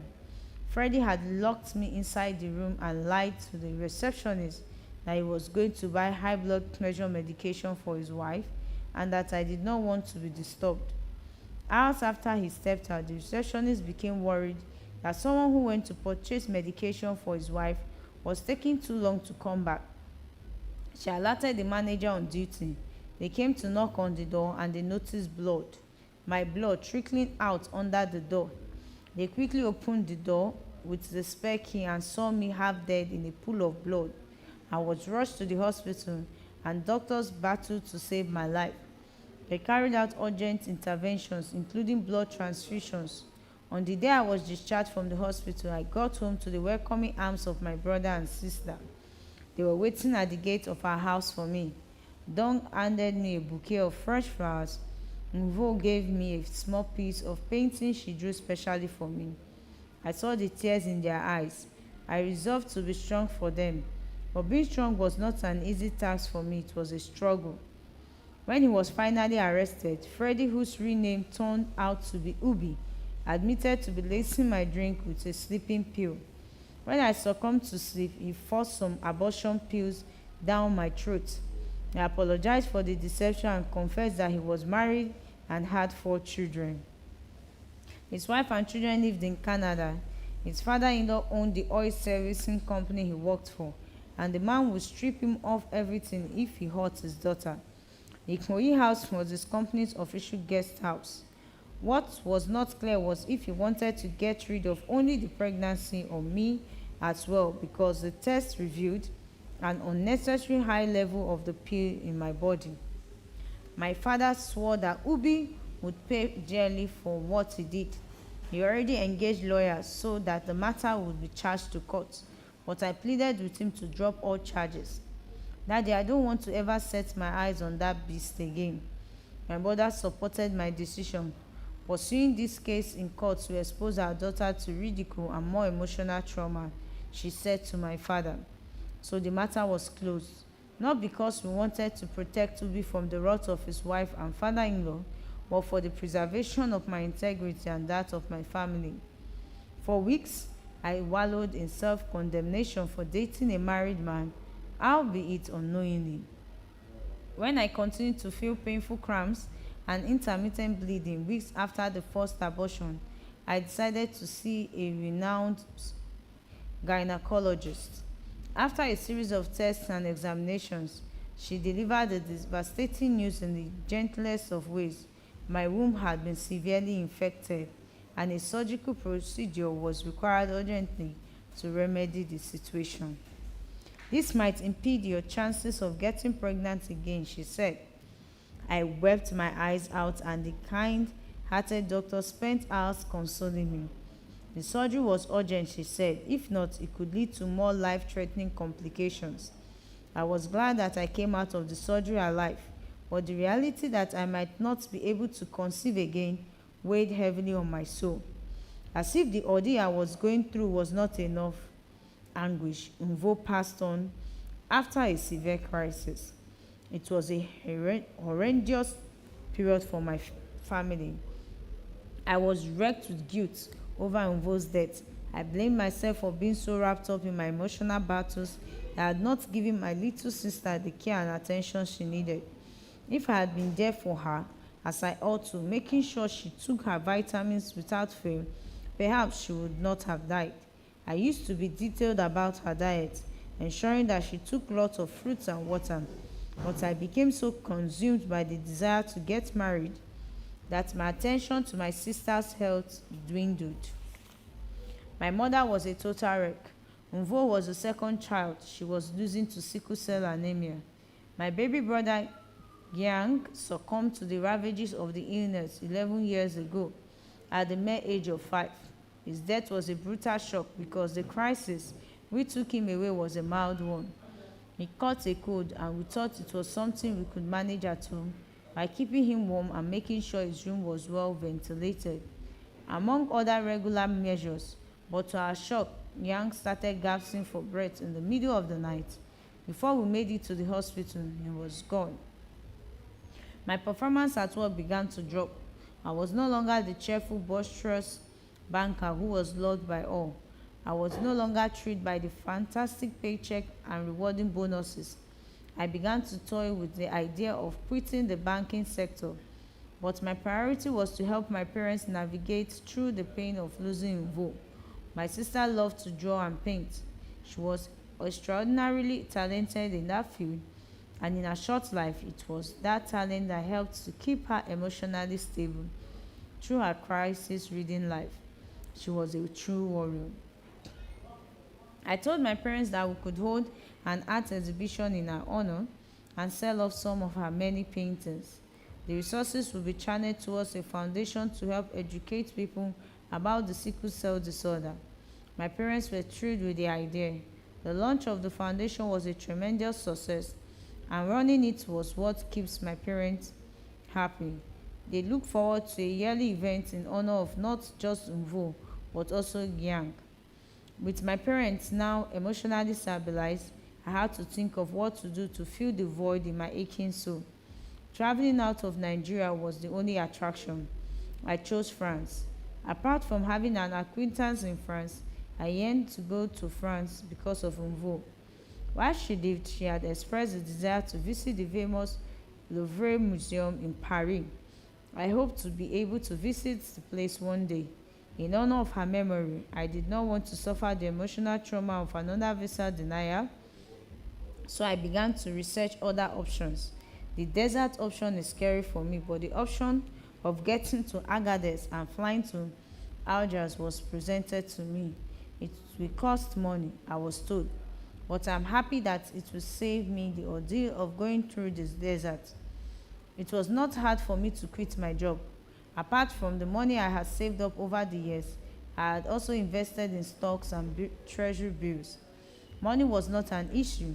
I even had a special account where I saved some money for my wedding and honeymoon. Since that dream had remained elusive, I had to mop up the money to start off my new life. My parents are talking to my brother to get married soon so they could have grandchildren to keep them happy. I pray that Dong will do that very soon, but I want him to marry a woman he truly loves. Luckily, his genotype is AA, so once he falls in love, he's good to go. I hope to adopt two children, a boy and a girl, when I eventually return to Nigeria, but for now, I am on a journey to find peace and joy. Ebube. When my father died, a part of me died with him, and my relationship with my mother broke down irreparably. We quarreled all the time over big issues and small issues. One of our issues was her deep desire to live a high society life through her children. First, she invested in my brother in the hope that it would pay off, but it turned out to be a major disappointment.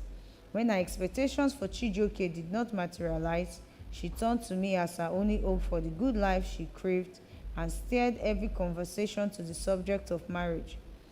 She wanted me to get married to a wealthy man who would elevate our standard of life to the taste she wanted.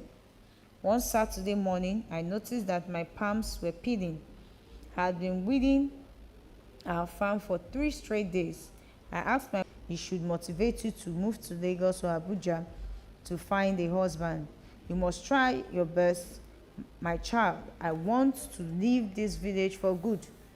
I could not take it anymore. All the pain and anger I had suppressed over the months came gushing out like the force of a broken dam.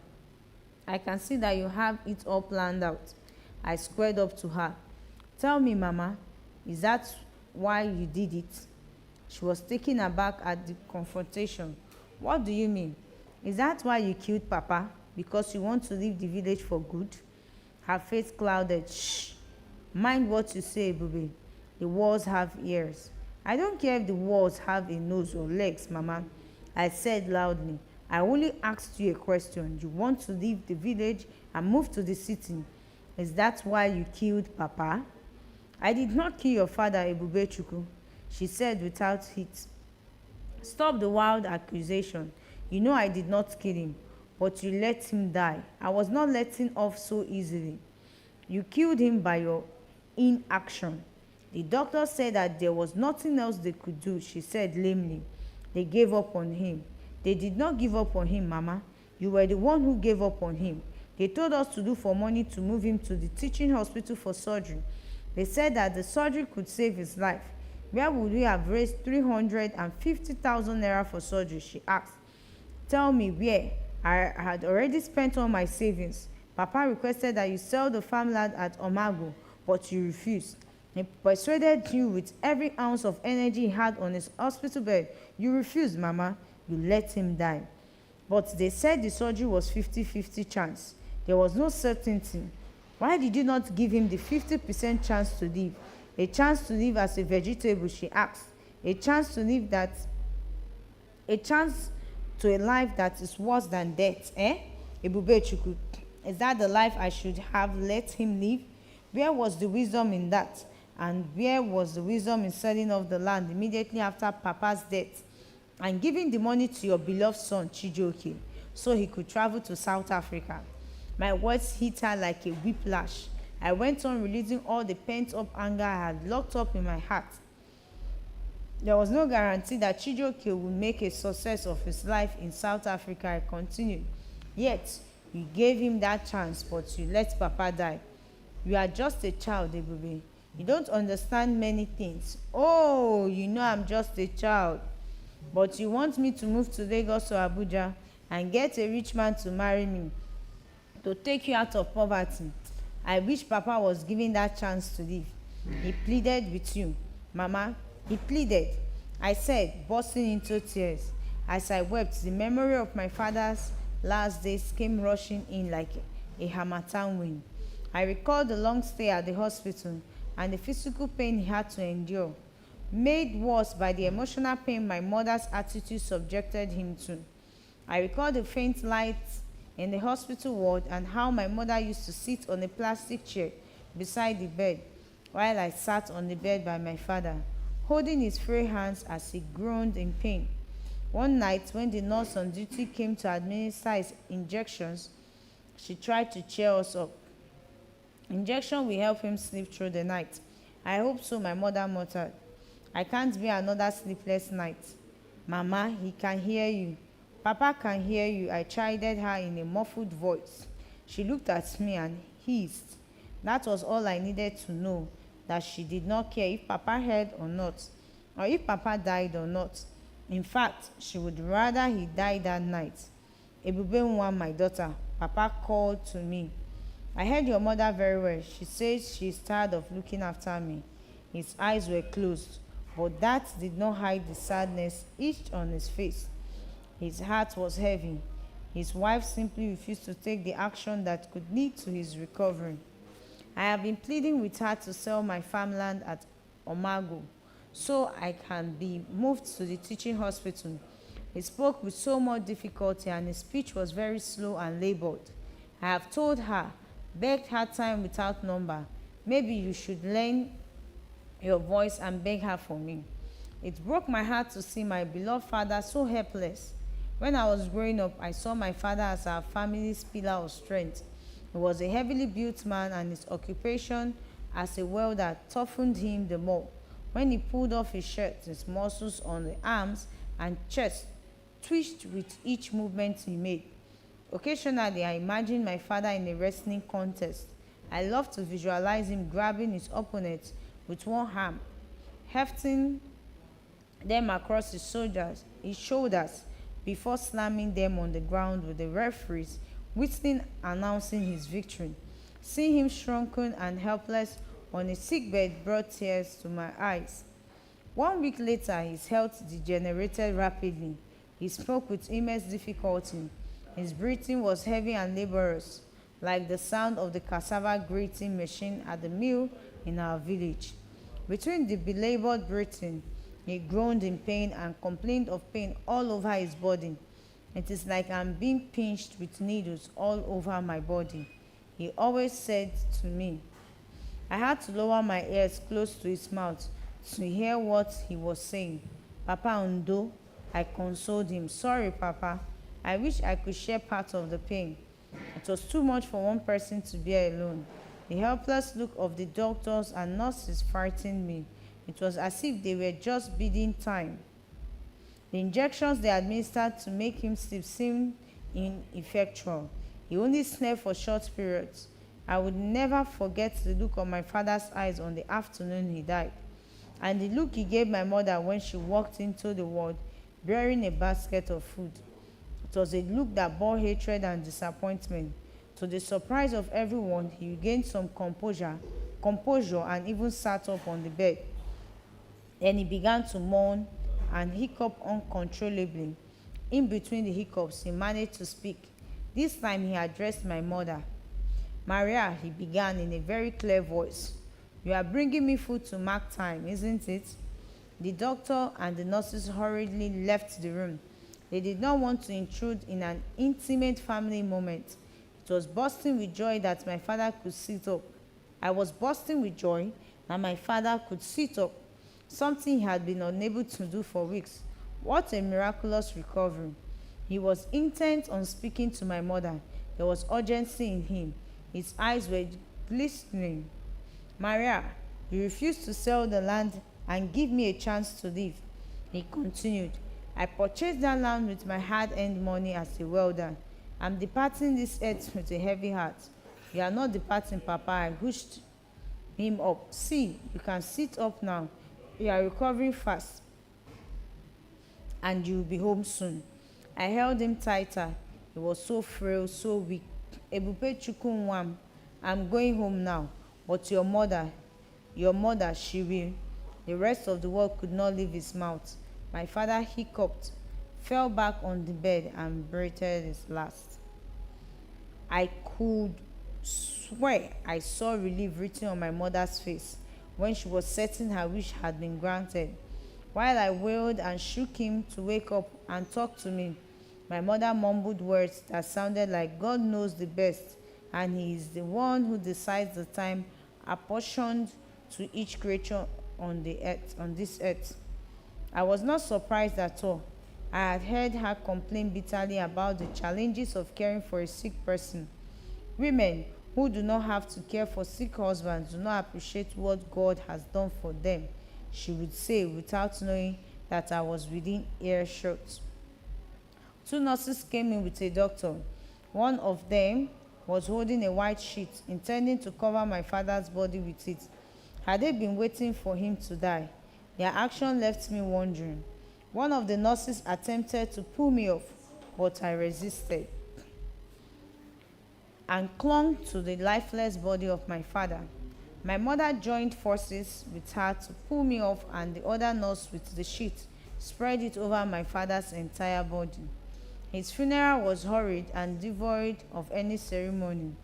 We have spent a fortune on his treatment, my mother lamented to anyone who came to offer their condolences.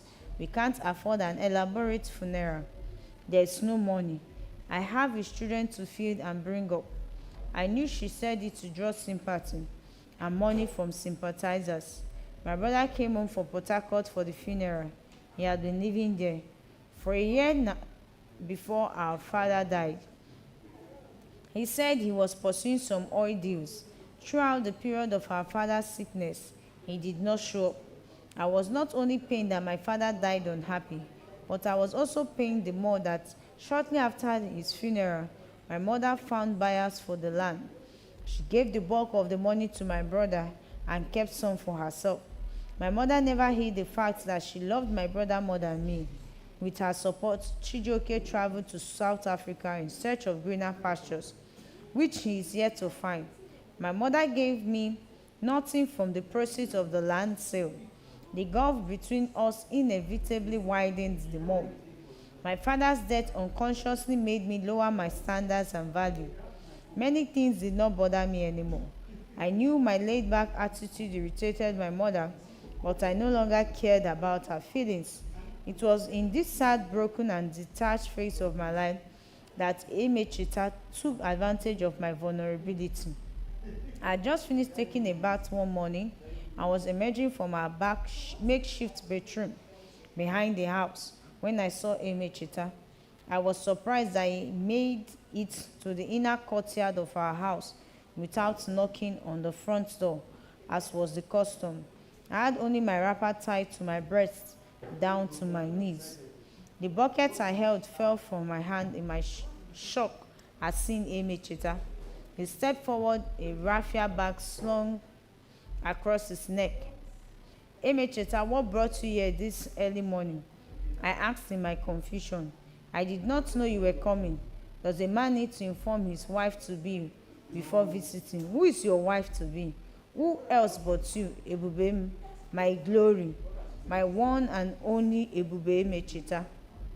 Stop the nonsense, please. My name is Ebube Chukwu, the glory of God. I'm not and can never be your glory. He tried to hold me, but I pushed him off. I could smell palm wine all over him.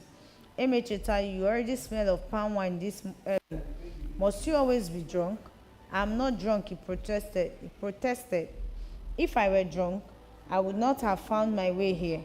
I have been close by since morning, watching and waiting until I saw your mother leave for the market. I waited for a while to be sure she had gone far, then I came in. You know she does not like to see me around you, and I don't want to have you around me either. I fired back at him. Why would you be laying ambush on me? Ebube, you love to speak big grammar, he said, laughing. Which one is ambush, kwa? But you must be a prophetess because I brought you some bush meat, not ambush. He unslung the bag from his neck and brought out a large chunk of meat wrapped in brown paper. Here it is. He offered it to me. I went to check my traps this morning, and when I saw it had caught a big rabbit, I was happy. I caught a portion for my mother and brought the rest to you. He started walking towards our kitchen. Let's roast and eat it with palm oil and fresh pepper, eh, Ebube, my love, he said. When we get married, I will aim at hunting antelopes and other bigger animals, not just rabbits. For a while, I stood like one who was hypnotized, and I recollected myself. I had just a wrapper tied to my chest, and the village drum was walking to my mother's kitchen. Emecheta, stop these silly moves, I said sharply. I have told you, time without number, I cannot marry you. Please just go. Take your rabbit to whoever needs it. It's not for me. But he had already lit a fire and was roasting the meat, and as the smell wafted into my nostril, I found my legs carrying me towards the kitchen instead of going to my room to dress up. Soon I was slicing pepper and onion to garnish the meat. Not long after, I was enjoying the delicacy with Emecheta as we dipped the roasted meat in palm oil that had been spiced with pepper and onions. We talked as if we were childhood sweethearts. When I threw the last piece of meat into my mouth, Emecheta told me that I should go into my room and get dressed while he quickly washed the utensils, and then he would go home. I foolishly went to do as he suggested, but he did not stay behind in the kitchen to wash up any used utensils. He trailed me into the room. I just lay like a log of wood while he had his way with me. When he was done, he left, promising to bring me more bushmeat when next my mother was off to the market. He could as well be talking to a corpse. I still lay there on the floor with tears in my eyes, wondering if I was in a dream or if what had just happened truly happened. A few weeks later, my mother noticed the changes in my body even before I did. The confrontation was not dramatic. "Ebube, you are pregnant," she said, as if it was any ordinary occurrence. "I think so, Mama. Who put you in the family way is Emecheta." "Which Emecheta?" "The Emecheta you know." She laughed in the strangest way I've ever seen, a mortal laugh. "Ebube Ekwensu." She preferred to call me the glory of Satan. "You know me too well. I would rather be dead than nurse a child sad by that hopeless, foolish drunk. If you know where you want to carry that pregnancy to, please do so before I wake up tomorrow morning, and never should it be heard by anyone in this town or elsewhere." My mother and Auntie Chimerima hated each other with a passion. Their sad relationship had been like that for as long as I could remember. But it got to its peak during my father's burial, when my mother refused to have her hair cut by the Umuada to mourn my papa as custom demanded. Auntie Chimerema insulted her. "After you killed my brother, you cannot even pretend to mourn him. The least mark of honor for your departed husband is to cut your hair. But even that you have refused to do." My mother stood her ground, while Auntie Chimerema and other members of the extended family called her names. "Don't mind the harlot," Obianuju, my father's cousin, taunted. "She is keeping her hair for her lovers, who are ready to mount her the moment we turn our backs." Auntie Chimerema had a large farm where she planted vegetables, all kinds. I helped her with the farm and cultivated more vegetables. One day she scolded me severely for getting pregnant. "I'm not going to ask you who put you in the family way, because the question will be irrelevant," she said. "Even if the person chooses to marry you now, this child that you carry belongs to our family and will bear your father's name, because your bride price was not paid before the pregnancy." She adjusted her scarf, continuing, "But I am going to ask you why, Ebube.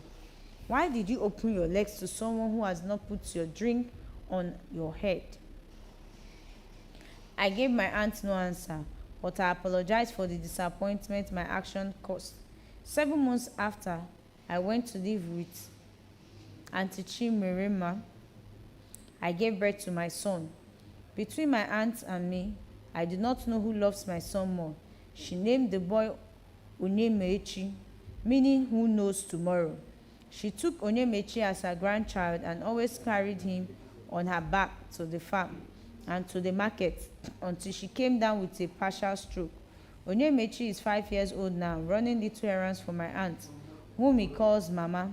Since Auntie Chimerima cannot do much work on the farm anymore, I asked for her permission to travel to Lagos and find a job.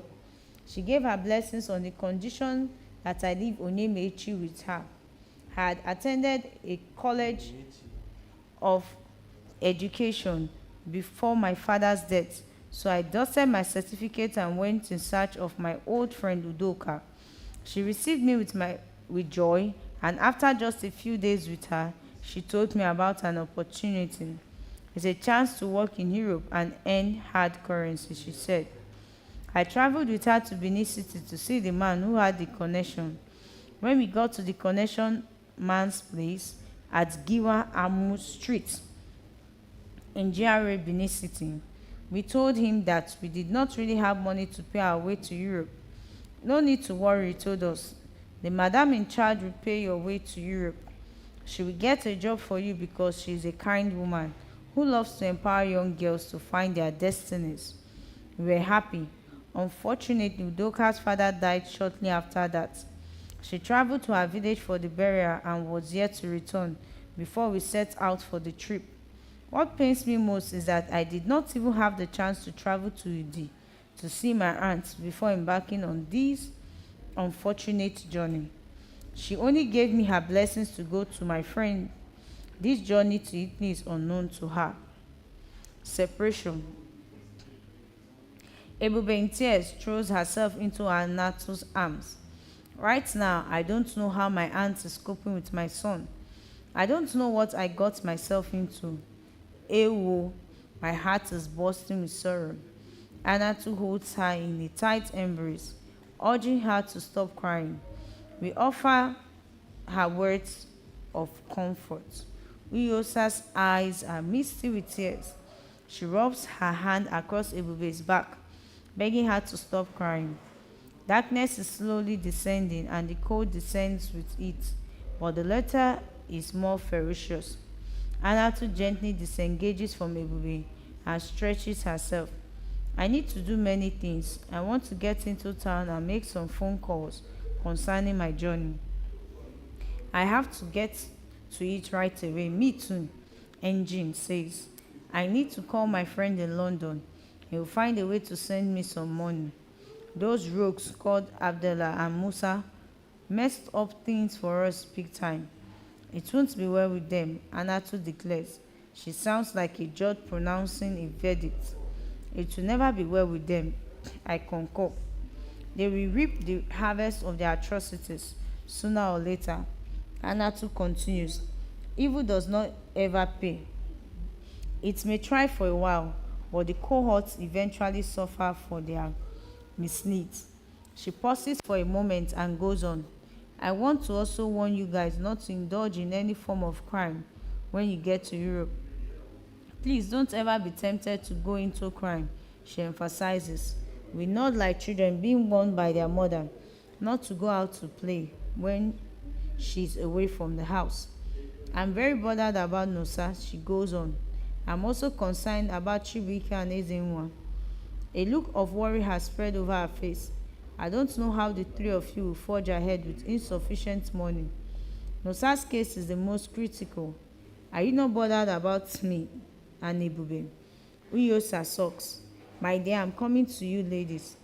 Anatu replies, I need to discuss with you and Ebube privately because I want you two to return to Nigeria if possible tomorrow. Uyosa, you don't have to go back to Benin City. You may stay in Lagos or Abuja. I'll give you both some contacts to get you jobs, even if it is to be cleaners or nannies. At least you will get some decent work to do. While both girls interrupt her with exclamation of gratitude. Thank you very much, Ebube says, hugging Anatu, her eyes beaming with excitement. Thank you, Anatu, you are a godsend. Uyosa enthuses. But I am just bothered about one thing. What is it? Anatu inquires. I'm bothered about the oath that. She stops as we hear footsteps coming into the compound. They are quick steps. They sound familiar, like the footsteps of the men who came in the morning. This time there is no chance for the ladies to go into hiding. We are all indoors, together in the large room. The men step into the room and there is outrage in their faces. When they see us, men and women cluster together. Their leader makes an exclamation in Hausa. The interpreter tells us that they are all angry that we told them lies in the morning. You young men are liars, he says, pointing at Chibike. Engine, Ezenwa and me, one after the other. Why did you tell us that you were here alone and that you did not know about Madame Lovina? But we don't know her, Engine says in defense. Shut up and stop telling lies. He looks at Engine straight in the face. If I interpret what he just said to Alaji, you will be thoroughly dealt with and sent back to Nigeria. How can you tell us cheap lies? Engine goes silent and moves his gaze to the floor. Alaji speaks in a measured, angry tone. Interpreter relays the information. What are you men doing alone with ladies here? Please forgive us for lying to you in the morning. I say, please beg Alaji on our behalf. We all came together from Kano in the same vehicle. We are like brothers and sisters. Brothers and sisters indeed, the interpreter sneers. When you came in the morning, we truly did not know anything about Madame Lovina, Engine states. He has lifted his gaze from the floor. So now you know about her. The mockery in his voice is obvious.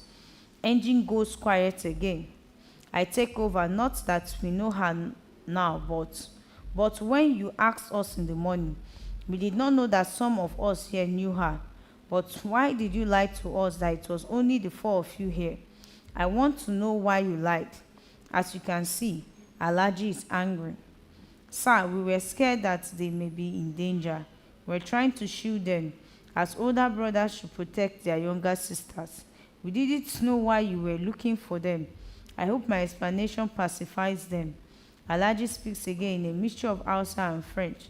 He sounds impatient. The interpreter relays the query. Where are the girls from Madame Lovina?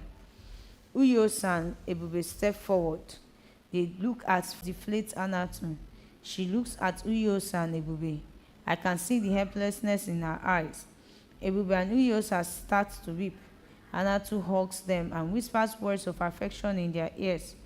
I want to hug them too, especially Uyo-san, but I cannot do that in the presence of the men. Alaji speaks again, sounding furious and impatient.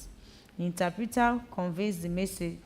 The Hilux vans are leaving for Libya in a few hours, and we need to get the girls to the takeoff point immediately. It says, urging Uyo-san and Ebube to get their bags ready. And the rest of you are moving out of this place immediately. It is the VIP quarters for Madame Lovina girls. If her girls are living here, you must do likewise, the interpreter says to us. We gather our items hurriedly, not knowing where to head to. Sir, please, where do we go from here? I asked the interpreter as we all step out of the large room into the courtyard. Go and join your fellows in any of the camps. How do we find our way to the camps? Young man, I'm not the one who brought you to Agadez, he says sternly. We are yet to execute Madame Lovina's assignment. Alaji and the other young man walk away with Uyo-san and Ebube into the night. I feel a lump on my chest as I keep looking at Uyo-san's figure. I wish she would turn around so I can catch another glimpse of her before the chilly night swallowed them. Lo, she turns, and my heart is filled with gratitude for the gesture. She waves. We wave back. I continue to wave until her slender figure melts into the darkness and from my sight. I keep gazing in the direction they went, wishing that Uyosa would run back to me and throw herself into my arms and ask me to go with her and protect her. Anatu's voice booms through my ears. I need to look for a decent hotel to book where I can stay tonight, she says. But before then, let me join you guys to locate the camps. She tries to conceal her sadness, but her shaky voice betrays her emotions. Encountering English speakers is a bit difficult as we comb the town. We are fortunate to see a man who looks like a Nigerian. We approach him and ask if he knows the way to any of the transit camps. The camps are in the ghettos, he tells us.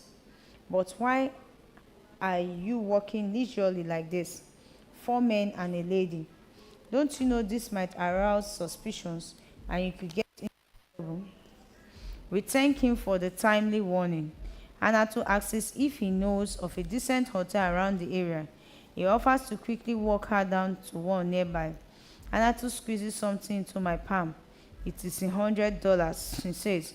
Please manage it. I wish I could give you more than this, but I am not sure how my journey will turn out. I don't know the storms I would have to weather. I'm grateful for her kindness and act of generosity. She does not owe me anything. One by one, we all thank her for her liberality towards us. She turns to go, but after a few paces, she turns to wave at us for the last time. Our eviction is so sudden. I'm tearing up as I watch Anatu go. Although I still stand there with Engine, Chibuike, and Ezenwa, I feel alone. We begin our walk towards the ghetto, where the camps are located. The man who gave us the warning also gave us directions to the camp. After a long walk, we find a place. It is a large run-down bungalow, built with a mixture of mud and red bricks. A compound wall is made from baked mud. We see a group of young men chatting in the compound. We get closer and Engine speaks on our behalf. He asks us to know how we can be accommodated here. There. Who is your connection, man? One of them asks us. He looks at us suspiciously. We explain our predicament and tell them how we were duped. Oh, it happens all the time. Too many bad people everywhere, he says. He looks at his companions as if he needs their permission to continue talking with us. The tallest man in the group nods. The man returns his reaction to us. I'm Yaya. I'm from Cameroon. I know you are from Nigeria. From your looks, I know. We return his gesture by smiling and introducing ourselves. The accommodation here is 5 sefa per person per day. We exchange glances. It is like an unspoken agreement amongst us not to bring out our dollar bills. Engine brings out some francs. We did not know he had them. He stretches his hand to give the money to Yaya, but he does not receive it. Let me look for Mr. Diko, he says. He is the one who receives newcomers. He dashes inside. The other men in the group disperse. They are suspicious of us. Engine mutters. There is so much suspicion here. I noticed it when I went with Anatu to buy food. But we don't look like criminals, Chibuike says. Why would they suspect us? Yaya returns with a small dark man wearing a black t-shirt and brown trousers. His dark features blend with the darkness. This is Mr. Diko, Yaya says. Engine pays and Mr. Diko asks for the payment of the rest of us. I exchange glances with Chibuike and Engine. Can they share my room with me for tonight? Engine pleads. It is a corner, not a room. Mr. Diko states, I am allotting a corner to you. The space cannot even take 2 persons. I tried to assimilate what I just heard. A corner which cannot take 2 persons. How would it look? Do you have Naira? Mr. Diko asks us. We accept Naira here. Ezenwa checks through his pockets and pulls out some Naira notes. Mr. Diko does the conversion and Ezenwa pays. Each of us is allotted a tiny corner inside the large room, which looks like a school dormitory. There are about 70 people in the room, and the ventilation is poor. I can only see 2 tiny windows. Bodies hit against bodies with every little movement one makes. The toilets and bathrooms are drab and dirty. The stench of urine is constant, polluting the entire room. The walls are discolored and damp. Mr. Diko sees the disgust on our faces.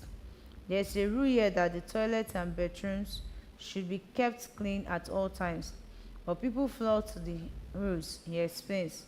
And you know, when there are so many people, it becomes difficult to follow rules. Anyway, this is just a transit camp. I don't expect you to stay long here. You should be on your way soon. We are shown our corners. We are to sleep on the bare floor. Engine asks Mr. Diko about mats. He says that the 5 sefa per night is just for the roof over their head, the tiny space and use of the restrooms. If you want to use mats, you can get them from the market tomorrow. I cannot sleep. The discomfort is unbearable. so I sit up for most of the night, just gazing into space. My tiny room in Benin City is 1,000 times better than this condition. Sitting on the hard, cold floor for hours is unbearable. My intestines are crying for lack of nourishment, while my body craves warmth. I'm sandwiched between two men. One with his head as big as a cucumber is on my left.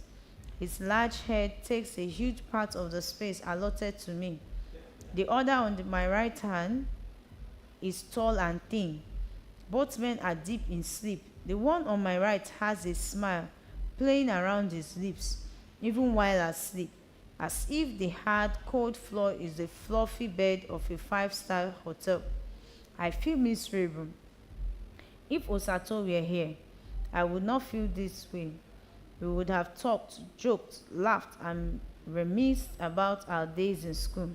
I place my face between my thigh and weep again over the loss of my friend.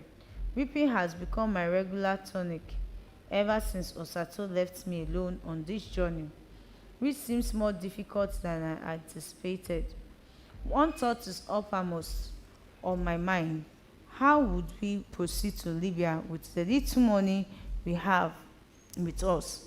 Certainly we will remain in Agadez for a while. The thought of staying in the transit camp for a long time makes me shudder. I lift my head and look at Ezenwa and Chibuike's corners. They are fast asleep, sandwiched between a muscular man who is to Chibuike's right and a bowed tall man beside Ezenwa. I am angry that they are fast asleep while I am awake, thinking about how we would get to Libya. Engine's corner is a bit far off. I cannot make him out among the many bodies on the floor. Beside the room is dimly lit. On our third day at the transit camp, news comes that there will be movement on Monday. People are excited. The connection men are busy counseling those whose readiness has been confirmed, those who had paid for the desert crossing. Engine announces to all that he will be part of the movement, but ours is not part of the main group going to Libya, he explains. Our group is a smaller one heading to France. We will be going through the Algerian part of the desert. I did not know how he was able to arrange things within 3 days. I am happy for him, but Ezenwa and Chibuike feel that he is insensitive. How? I asked them. Why do you say that he is insensitive? He should have carried us along, Chibuike says. I agree with Chibuike. Ezenwa remarks. He should have shown more compassion towards us. Well, everyone can't be like Hannah too, I said. One Nigerian man who could not contain his happiness about the movement is Ovi, a jovial and ever-smiling fellow. Ovi's sleeping corner is close to mine, and we have exchanged banters on some occasions. I wished him well in his impending journey. Thank you, my brother. His face glimmers with joy. But what about you? He asks. Are you not moving with us on Monday? No, not yet. As an afterthought, I added, I don't know when my move will be, together with my friends. I go on to tell him about the agents and how he conspired with his colleagues to dupe us. Ove offers some words of sympathy. That money would have been enough for you to complete the entire journey, he says. It is because of things like this that I did not use any agent, because I have heard about their atrocities. I did not know this could happen to me. I lament. They do it to a lot of people, he explains. They charge too much money, and at the end of the day, the wicked ones amongst them will still leave people stranded. I asked him how he made his journey to Agadez without any agent. I was in Kano for 2 weeks, diligently making inquiries, he explains. I went to the Tasa Kuka bus station in Kano every day to observe and ask questions. Thankfully, I speak Hausa fluently because I did my National Youth Service in Kaduna. Oh, you are a graduate? Yes, I am, he replied. So are many people here at Tasha Kuka bus station. You will see more than 10 buses going to Zinda every day. And I can tell you that a lot of those passengers are graduates. The route is busy every day, even at midnight. But is it truly cheaper to make the trip without the help and guidance of an agent? I asked. It is cheaper to come on your own, he says. The bus fare from Kano to Zinda is about 1,600 naira, and from Zinda to Agadez is 5,000 francs. But the ICO exploited us. Who is ICO? The Nigerian Security Forces. There were more than 13 checkpoints along the way. At each point, we had to part with some francs for them to let us proceed. Well, my friends and I will have to find something to do to raise money for us to be able to leave for Libya. Well, Ovie is quiet for a while. Then he suggests, if you can beg, then you just have to do that. I found the suggestion amusing. Is there anyone who cannot beg? I asked jokingly. Anybody can ask for financial assistance if the need arises. I am not talking about corporate style begging. He stresses. I'm talking of raw begging, where you have to dress in tattered clothes and carry bowls to beg at the markets and motor parks. Or Sanoba, I exclaim. Are we not too old for that? How will people look at us and give us money when we are not kids?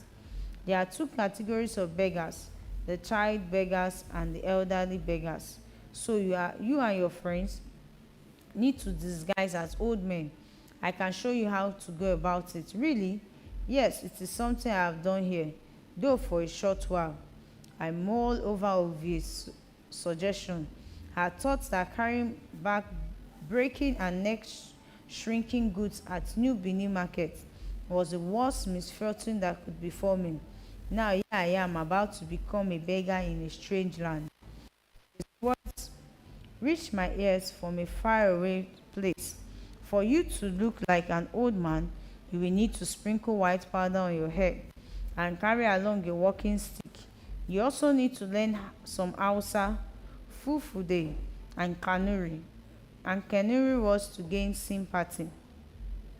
He also adds that we need to secure the right locations so as not to give ourselves away as migrants.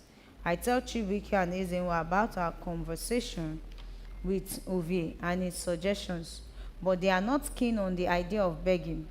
Are we going to remain in this camp forever? I asked them. We don't have enough money that can take us to Libya, and from what I hear, Libya is not a place where you can beg easily, so let's do it here.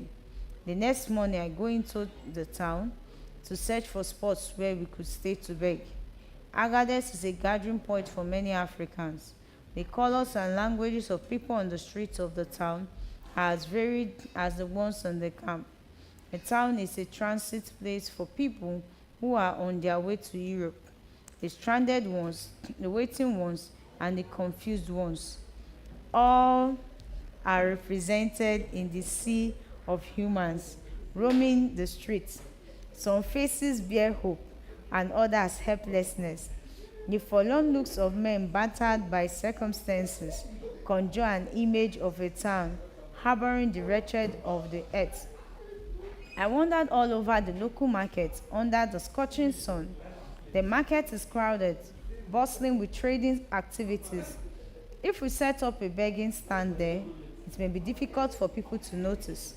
On the second day of my search, I locate a position near the cattle market. I asked Chibike if he would love to stay there, but he refuses, complaining that the waste from cattle is putrid. I cannot withstand the smell. If you can get a better place, I will consider it. What about you, Eze? Will you take the space at the cattle market? No, please, Ezenwa responds. I don't want to be run over by a cow. Their attitude towards the begging locations gets me exasperated, and I vent. Why this nonchalant behavior? I'm looking for ways we can make money, enough money to proceed to Libya, and you are making things difficult for me. Okay, I would love to beg close to a mosque, Ezenwa says. You know that after prayers, worshippers love to give alms, especially on Fridays. It sounds petulant. Chubike also finally agrees to a spot near the traditional wrestling arena, which I discovered on my third day of searching. My begging station will be at the motor park, just before Ovie leaves for Libya. I seek more clarification from him concerning the 3 begging locations. You will be allowed to beg outside the mosques, but you need to be familiar with some words that will appeal to people's conscience to give you money, he explains. That way, you will give yourself away. If they discover that you are only pretending to be a Muslim just to gain sympathy and receive money, you will be severely punished. Don't say that I did not warn you. Concerning the motor park location, he suggested that we go to the park where the vehicles from Kano discharge their passengers daily. You will need to linger there for a while first, so you can observe how the newly arrived passengers are greeted. He advises, usually for the Muslims, they are greeted with Assalamu alaikum. But how do we recognize the Muslims? They are easily recognizable by their attire, he says. Oh, okay. For non-Muslims, you can say welcome to Agadez before you beg them for money. Then for those from the French-speaking regions, you can say bienvenue. It may not be easy to identify travelers coming from French-speaking countries. It is very easy, Ovie said. From their conversations, you will know. That is why you have to be observant. Put your ears to the ground and listen to their conversations. As each group disembarks from the buses, you will see them talking to one another. That way, you can tell if they are English speaking or French speaking. All right, that's well noted. I thank you profusely. We walk around the town throughout the next day to familiarize ourselves with the environment. Then we fall to the urgent task of begging. It is awkward for me in the beginning, but within a few days, I got accustomed to it. I marvel at the generosity of the passengers. Are they parting with money as an act of appreciation to God for safely arriving at Agadez, or as supplication for success in their onward journeys? Certainly, one needs the cooperation of the universe for an endeavor such as fleeing to an uncertain future in Europe, albeit a future that promises a better life. Some days are good and some are bad, but after 2 weeks, I'm soon fed up begging, so I buy items for a shoe shining business, polish, a brush, and a stool to sit on at strategic locations. But not many people are interested in polishing their shoes. Everyone is on the move, unperturbed by their dirty and dusty shoes. You should have bought threads and needle to fix shoes. One man, a migrant from Cameroon, advises him, here, people's shoes are always getting worn and torn and are always in need of repairs. The job of a cobbler would be more profitable than that of a shoe shiner. The advice makes a lot of sense with the way people move about in Agadez. Footwears are prone to be easily worn out. Chubike goes on to become a water seller, while Ezenwa works on a farm. At the end of each day, we compare notes to know how we could do better the next day. I wake up one day to hear a man named Isaac telling some people that he would be returning to Nigeria, to the block industry he was running in Imo State. This journey is not for everybody, he says, adding that his spirit is telling him to return home. I watch as he goes on talking like someone who is drunk. Isaac Wanugba, block industry is known all over Owerri. He says boastfully, I was doing well and had laid the foundation for my own house. So I wondered what I am doing in this place and suffering like a pauper just because I want to go to Europe. I'm going back home, Biko. Our eyes meet. He stares at me hard and long, but I look away from him fast, as if by merely looking at me, he will convince me to return home. I find his decision to return home odd. Why would someone travel all the way from Owerri to Agadez, only to change his mind? It is a pure waste of Over the endless stretch of land. To the left and right is a breathtaking vastness. As the night wears on, the coldness of the desert descends with great intensity. Our teeth chatter beneath the thick clothes on our bodies. The drivers drive with reckless abandoned, as if the tracks are at their command. The cold intensifies, my knuckles stiffen, and I continuously rub my hands together for some warmth. The sheer splendor of the desert is difficult to capture fully in mere words. My eyes have something worthwhile to keep them awake. To fall asleep on this journey is a risk too great to contemplate. Tired as we are from traveling for close to a dozen hours, we remain awake while our tired bodies fight sleep. Our first encounter with men of the desert is horrific. There are more than 25 gun-wielding men of them, deep in the middle of the desert. They make their demands known. Everyone must get down and pay a fine. We comply, but the men want more. They march to each group of passengers and take some ladies away. From our group, they take 5 women. One is pregnant. They lead them away to their tent, which is a bit far off from where the vehicle are parked. My heart beats wildly. I cannot imagine what they are doing with the women. The women rejoin us after about 2 hours of being led to the men's tent with their heads bowed. The pregnant woman is weeping softly. We are clamber into the vehicles and the driver zoom off in the convoy as if nothing happened. I feel sick in the pit of my stomach. Darkness gradually peels off the night to make way for the morning. As the day wears on and the sun rises in the sky, the cold recedes and is replaced by an intense heat that grows hotter by the second. A few hours later, we come face to face with another group of men barricading that path. All the drivers get down and go to confer with them. They are speaking in rapid Arabic, and they seem terribly angry.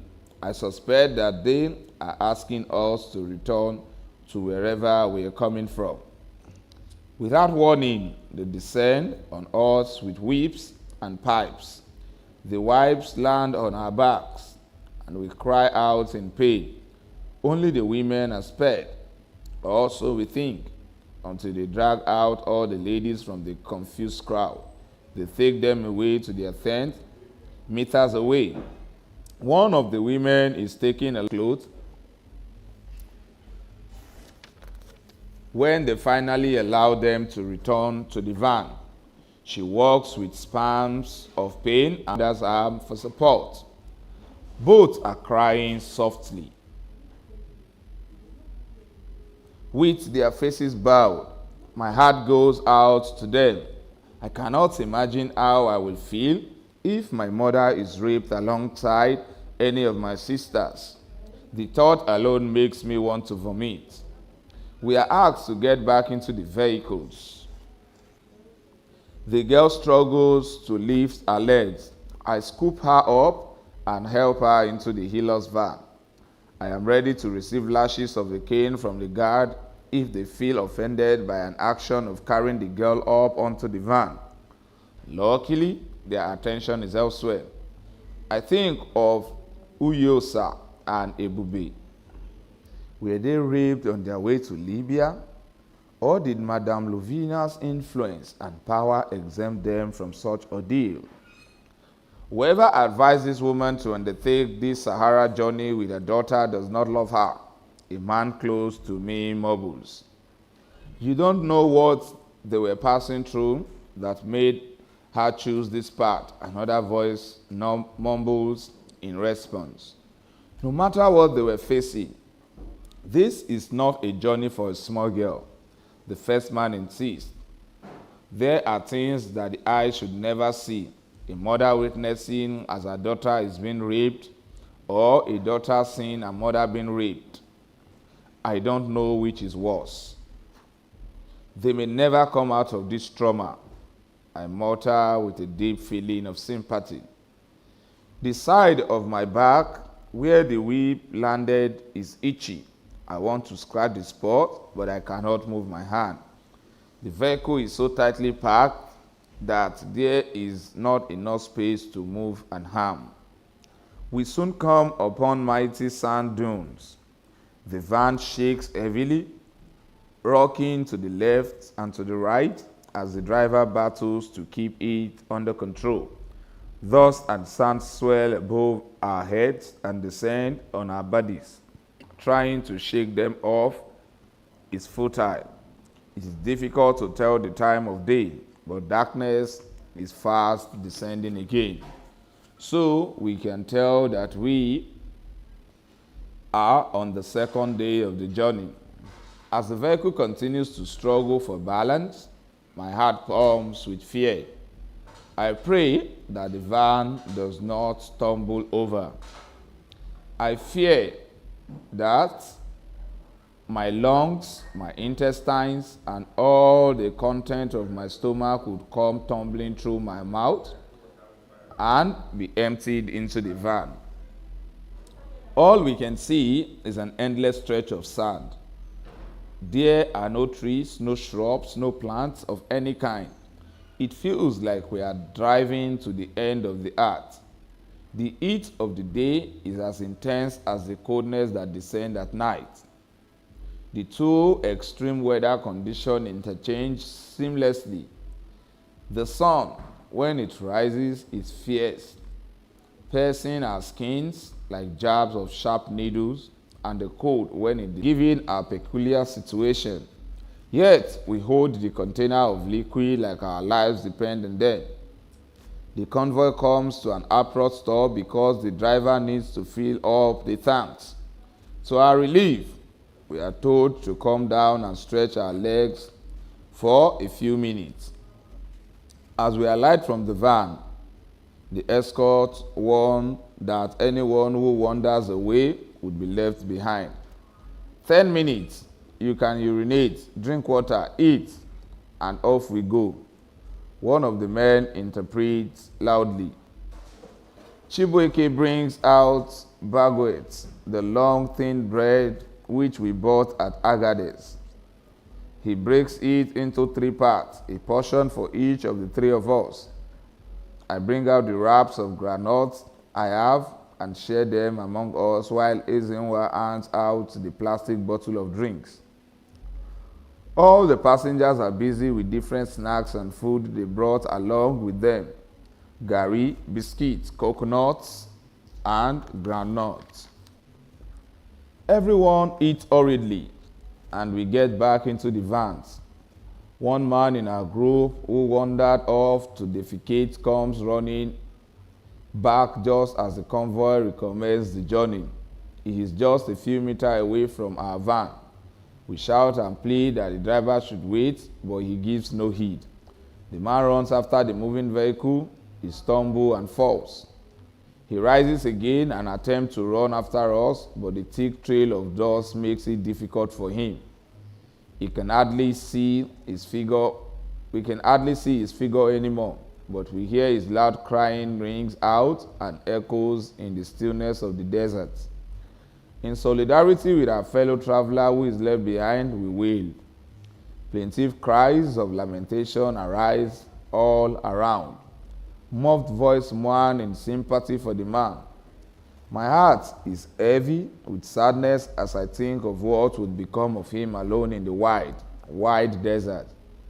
For several hours afterwards, I struggled to erase the image of the young man from my mind. Finally, the coolness of the evening weather caresses my aching heart, bringing a little joy to my very soul. In the dead of night, deep in the desert, the unexpected happens. The vehicle comes to a halt. We are gripped by fear as we are ordered to come down from the vehicle. The cold is acute. I press my stomach hard with my palm in a bid to generate some warmth. The wheel have dug into the dunes. The more the driver attempts to get it out from the deep sand, the deeper it sinks.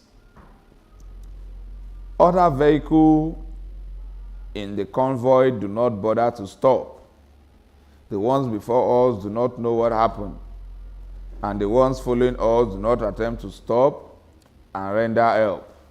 They sped past us as if we did not take off from the same place, as if they do not know their fellow escorts.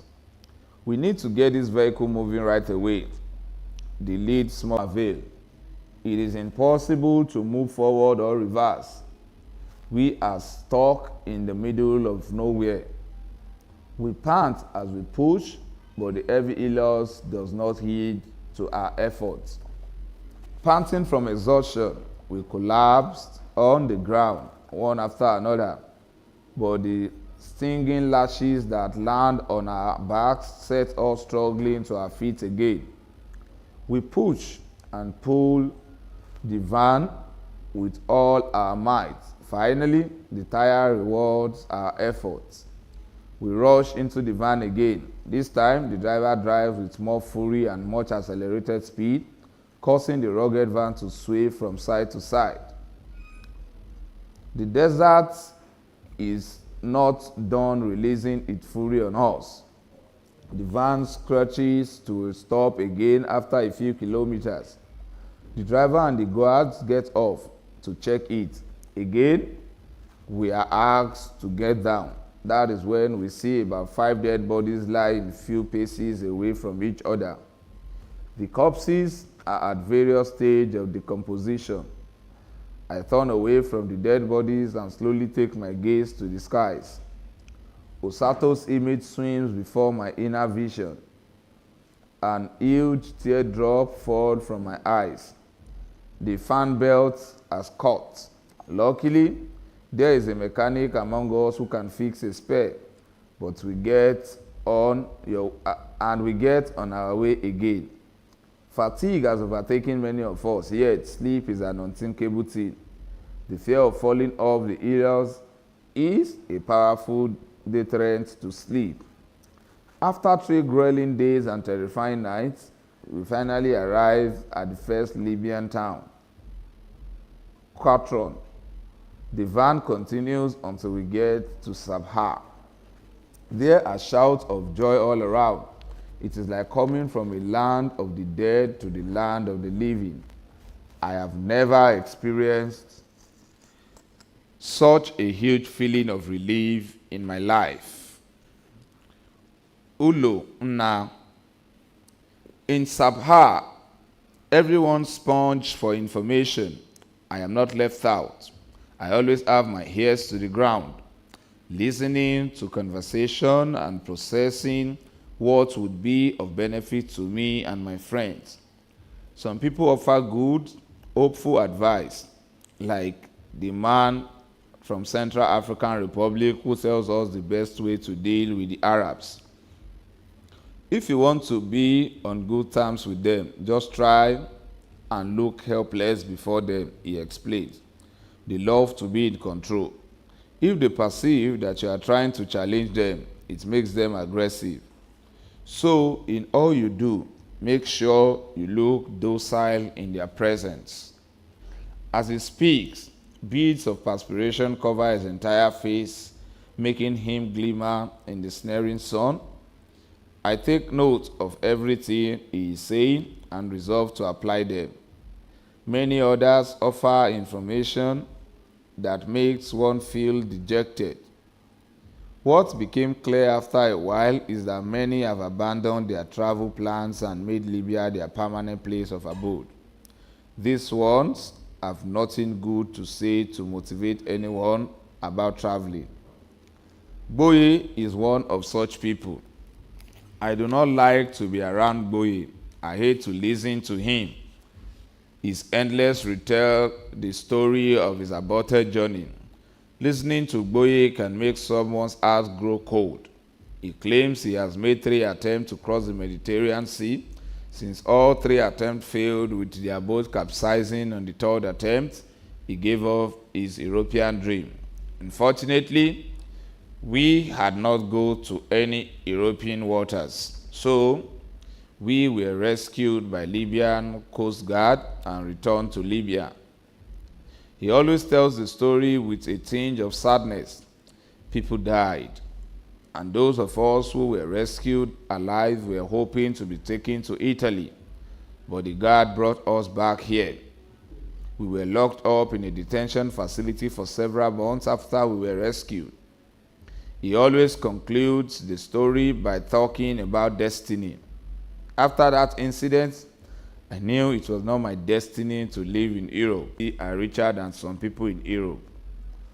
I do not need Goye or his like to counsel me or infect me with their bad luck. If his destiny is not tied to Europe, then he should keep his opinion to himself. My destiny is different and is tied to Europe. And I will get there. I have come too far and endured too much to quit. Losing my best friend, surviving the travail of Agadez, and the peril of the desert have toughened me. I am even more determined to get to my destination now. Returning to Nigeria is not an option I ever want to contemplate. Besides, the risks of crossing the Sahara Desert back to Agadez is even more dreadful than anything I would ever give a thought. It is better for me to risk crossing the sea than to try another journey through the desert just to go back home. I need to save enough money to pay for my crossing. That is what I am waiting for. I have not ceased to think about Osato and all our plans. Nothing has gone according to plan. First, he died. Then, Abdullah and Musa abandoned us at Agadez. Now, I am facing hardship and frustration at Sabha. I am gradually healing from the pain of his death. I have stopped weeping over him, but tears still stream down my face unexpectedly, uncontrollably, and randomly. One day, I hear someone call Osato on the street. In fear and excitement, I turn around to look, only to see that it is someone else by the same name. As I turned away, I feel tears stinging my eyes. Many of the African migrants in Sabha looked haggard and frustrated, but one of them, a Nigerian, is the most unkempt.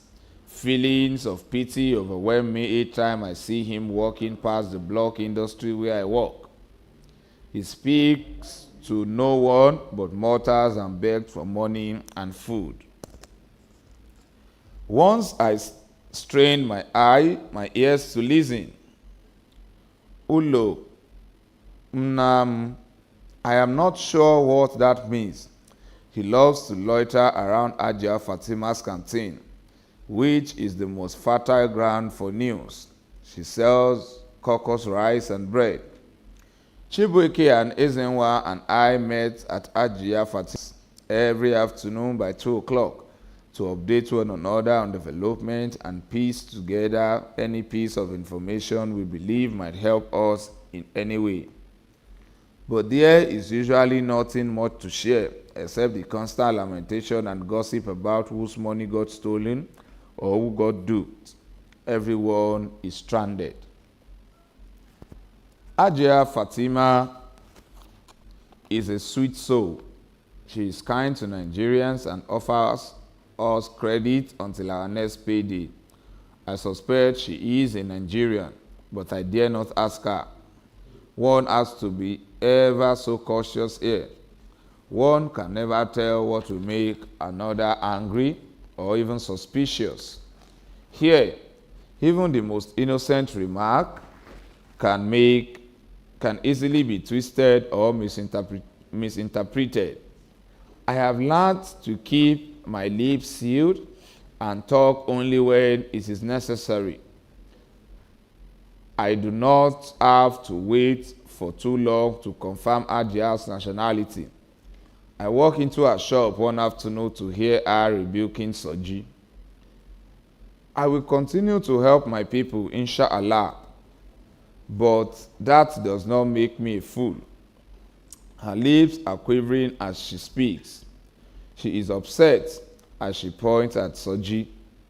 You think I don't know You have received your pay.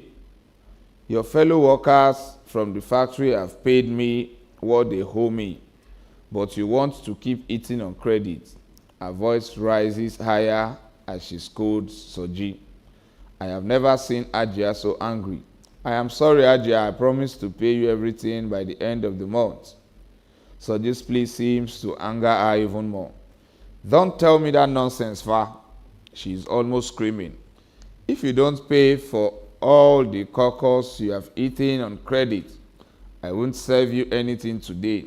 She breathed heavily, her slender frame moving effortlessly from one side of the shop to the other as she serves the routine of hungry customers while still venting. You are my brother, and I know that if our country is good, you will not be here suffering, she says angrily. But I won't ruin my business because I am helping my fellow Nigerians. Some people pacify Ajia while others rebuke Soji for not keeping to his words. The haggard-looking young man chose that time to come into the shop to beg for food. No food for you today, Geskia. Babu, Ajia screams, waving him off as if he is a stubborn fly trying to perch on her food. Her brows are furrowed in anger. If you can't find your way to Europe, at least find your way back home instead of running mad in Libya. The man walks away muttering.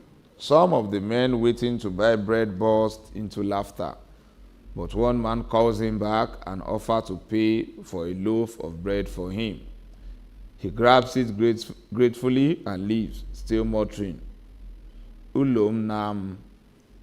When he is out of earshot, the man who paid for his bread reprimands the other for laughing. It is not fair that you guys are laughing at him. You don't know what he is passing through. It is not only him. One of the men responded with a sneer. All of us are passing through something. Yes, I agree, but it depends on what the issue is. Each person has a different challenge. I heard that his connection man connived with the smuggler who was supposed to cross him over, and they ripped him off. He lost all his money in the process, so it has not been easy for him. Still, it is not enough to make him lose his mind. The man insists. Many of us have been cheated too. Here in Sabha and even in Tripoli, the story is the same. People get defrauded every day. Even you, Mr. Good Samaritan, I am sure you must have been swindled too. Otherwise, what are you still doing here in Sabha? Another man interjects. I have been seeing you around here for some weeks. The last speaker has patched of cement on his worn-out blue shirt. I reason that he must be a block molder. My name is not Good Samaritan. If you want to know my name, ask me, and I will tell you he is. And if you must know, I have not been cheated by any agent. I am still here because my friend who was to receive me in Italy is away in Nigeria on a visit. As soon as he returns to Italy, I will continue my journey. There is a roar of laughter from the men. You are on your own. I can bet you that your so-called friend is in Italy and not Nigeria. If you don't know, I am telling you now. No, my guy cannot do that to me. We are best of friends. He will reach out to me once he gets back to Verona. So, for how long have you been here? Just 7 weeks. There is another round of laughter. One of them, wearing a red polo, laughs the hardest. Old boy, 7 weeks is not just though. It has been a long time. I can bet you that your friend did not go to Nigeria. He is deceiving you. If your friends are crook, my own circle of friends is different. I have no reason to doubt Lucky. When he returns, I will continue with my journey. His defense drew more laughter from the men. I wish you luck with Lucky. Another says, causing more people to laugh. Old boy, you better keep your money intact and stop paying for bread for everyone who asks. You will need that money. I am telling you the truth. Your friend is not making any arrangement to bring you over. You are living in deception. Big time deception, the other man says. What is someone even doing in Nigeria for 7 weeks? Does he not have a job in Verona? Please, don't use your bad experience to judge mine. The man retorts. You are just deceptible. First, you laugh at the young man who asks for a meal. Next, you allude that my friend is deceptive. My friend will let me know once he gets back to his base, and I will proceed with my trip. There was just a mix-up in communication while I was coming. Simple. Old boy, don't shout at us anyhow. You will still need us when the scale eventually falls from your eyes. One of the man cautions. Don't mind him, the first man says. He will soon know how far. By the time his money finishes and he ends up spending 8 months here, all the grammar he is speaking will dry from his mouth. The man does not argue with them anymore. I pay for the 3 dinners worth of cockles and settled in a corner to eat. The man pays for his meal and comes to my table. He sits on the vacant seat facing me, and I observe his features closely. His beard is finely trimmed. His shirt is so spotless that I wonder if he is being accommodated in a 5-star hotel and not in the camps where everyone else is staying. The man in the worn-out blue shirt rekindles interest in the matter. That guy is just lazy. I have not seen him hold down one regular job in this Sabha. Everybody is hustling, but his own is to go about the street begging and muttering to himself. He pauses to see if anyone is paying attention. He seems satisfied. If everyone runs mad on the streets of Libya, muttering unintelligently, the prison will be free because we would all have been arrested and dumped there. One lanky man who has been quiet all along stands from his seat. He has just finished his caucus and is about to leave. Well, he says as he gets to the door, it is not good to talk about what you don't know, to make jest of someone's pain, a pain you have not experienced. I know that young man is muttering because he is in deep emotional pain. The agent duped him, and the man in red polo shouts from where he is seated, please, enough of that story. We've had it enough. He's not the first man to be duped in Libya. Half of the people here have been duped by agents.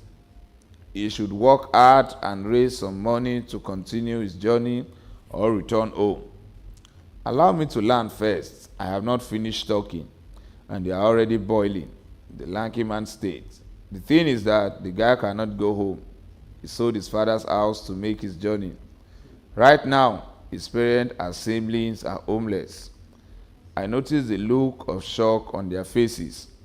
That is foolish of him. His father should not have let him do that, the man in red states. His father was not aware. Wow, he should have applied more sense. People sell landed property, but not the family house where their family live. The blue shirt wearing man states, his irritation is now soberness. He broke the father's safe to collect the original document of the house. He was still in Kano en route Agadez when the new owner of the house came with bailiffs and drove his parents and sibling away from the house. So he is homeless in Libya while his family in Nigeria is also homeless. There is no home for him to go to. So the father could not defend himself, Couldn't he have told the bailiffs what transpired? He did not sell them the property. It is the person who has the legal document of the property that is recognized by law as the owner. This is sad. This craze to move to Europe has destroyed families. The Ulo Nnam Immortal all the time means my father's house in Igbo. The young man is moving about with guilt every day. It is crushing him. One of my friends at my workplace in Abebe, an East African from Ethiopia, one day we find ourselves sharing stories of our lives, experiences, and I tell him about my family, my parents' marital issues, and how my mother relocated to the village to farm. For the first time, I did not talk about Osato.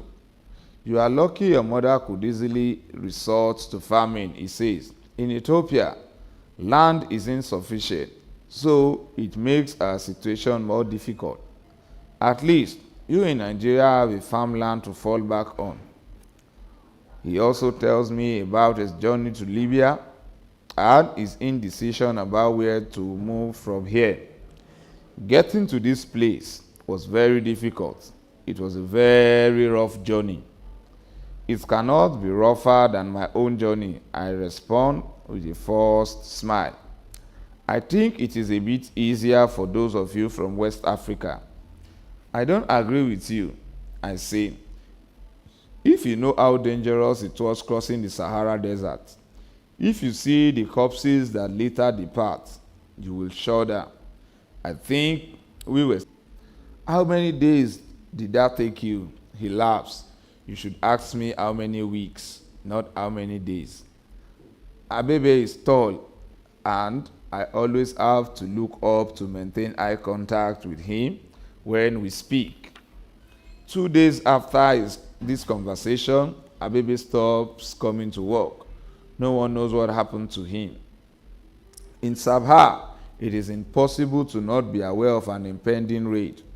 Such information is usually passed across days before at Ajia's shop discreetly. I arrive at Ajia's canteen that afternoon to find Ezenwa and Chibuike already waiting for me. I get there and apologize for being late. And we get talking instantly. I have 900 dinars now, I say. How about you? I have slightly over 1,000. Chibuike replies. I turn to Ezenwa. And you, Eze, how much have you saved up? Just 500 dinars. You know the treatment took us much out of me. It is all right. I understand. Ezenwa fell sick the month before and was treated at one of the health centers. The recovery was so slow, it got us worried. The illness ate into the morning in his savings. But we are thankful that he recovered fully, though he still looks emaciated. I am happy we are making progress. If we keep at it, in next 4 months, we should be ready to cross. I can't wait for us to cross that sea, Chibuike says. I am totally fed up staying here. You can't be more fed up than I am, I respond. I need to work more to make up for the money I spend on my treatment, Ezenwa says. If I see more work, I will take it. If I don't see, I will keep managing this one and continue to save up. Eze, please, don't overwork yourself, Chibuike advises. You need to be alive to make the journey. Just take it easy, Biko. Bueke, I am not taking it easy, Ezenwa replies. We have been here for almost 8 months, and it is no longer funny. We must cross that sea and be in Italy as soon as possible. God punish poverty. Ezenwa's statement is the last thing I hear as a slap sends me sprawling on the floor.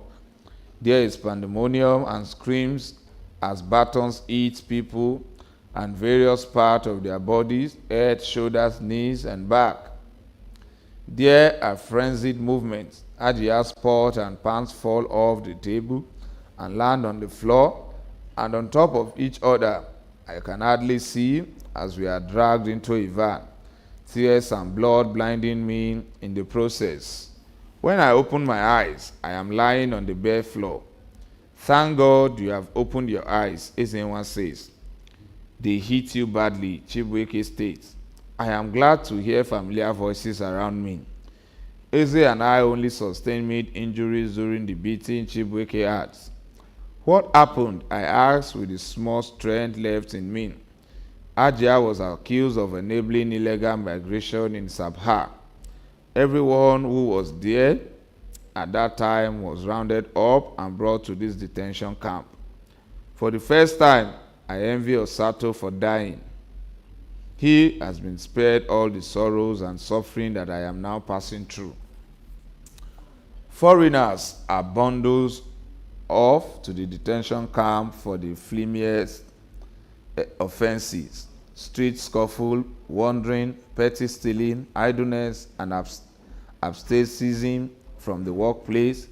Our only crime is being at Ajia's canteen at the wrong time.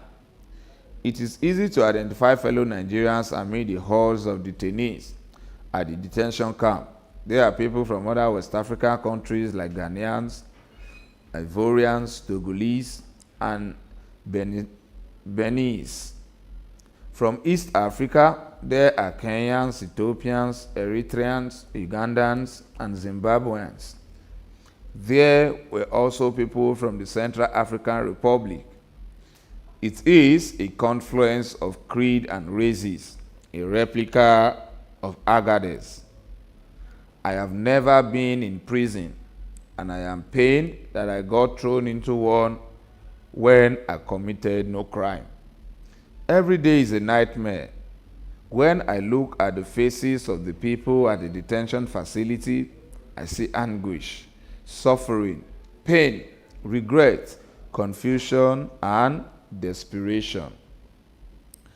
The food we are served can hardly sustain us, but we survive on hope. People contact their families to send them money to buy their freedom, and in the following weeks and months, fellow detainees gain their freedom one after another. My friend and I, and many others who have no one to reach out for help, languish in the cells. Every now and then, someone dies, and their body is removed. One bright morning, we are woken up by the guard. The head of the prison unit is at our cell with a piece of paper. No, sir. I stepped forward, despite the mispronunciation of my name. Ezenwa stands. Chibuike comes to stand by my side. Whether we are being led to the gallows or being taken to a different prison in another part of Sabha, we cannot tell. We follow the man to an office, not sure of what the summons is about. To our greatest surprise and joy, he announces us that we are free to go. Just like that, from there, we are taken to the commandant's office where our papers of release are signed. When we step out of the commandant's office, we hold hands and weep. Freedom finally, after 22 months of incarceration. Just before we leave, the commandant assistant called us inside. Your sister from France would love to speak with you. I take the food with shaky hands. It is truly Hanatu. The gentle voice has not changed. When I did not hear from you guys for a long while, I suspected that this could have happened, she explained. So I began to make inquiry, making phone calls after phone calls until I spoke to someone I know in the Ministry of Foreign Affairs in Abuja. It took high-level connection from Kano and Abuja to search out where you guys were. I am glad for the effort I made to call Hannatu shortly after we arrived at Sabha. If I had not made that call, she would have concluded that we died in the desert and not have bothered trying to find us. 3 days after our release, I have the chance to look at myself in the mirror of a car. I am terrified at the gowned, hallowed eye, stranger that stares back at me. It is hard for me to believe that I am the scarecrow in the mirror. I looked healthy when we began our journey from Benin City 3 years ago. Now, all that is left of me are bones. I look like the stockfish hanging in the store at New Benin Market. Hannatu sent money to us through Khalid, a kind-hearted Arab who assures us that he would ensure our crossing in a matter of days. The following day, we set off for the seaside town of Sabrata. Khalid comes to see us off. Assalamu alaikum, we greet him. Wa alaikum assalam, he replies. He is full of smile as he bids us well in our journey.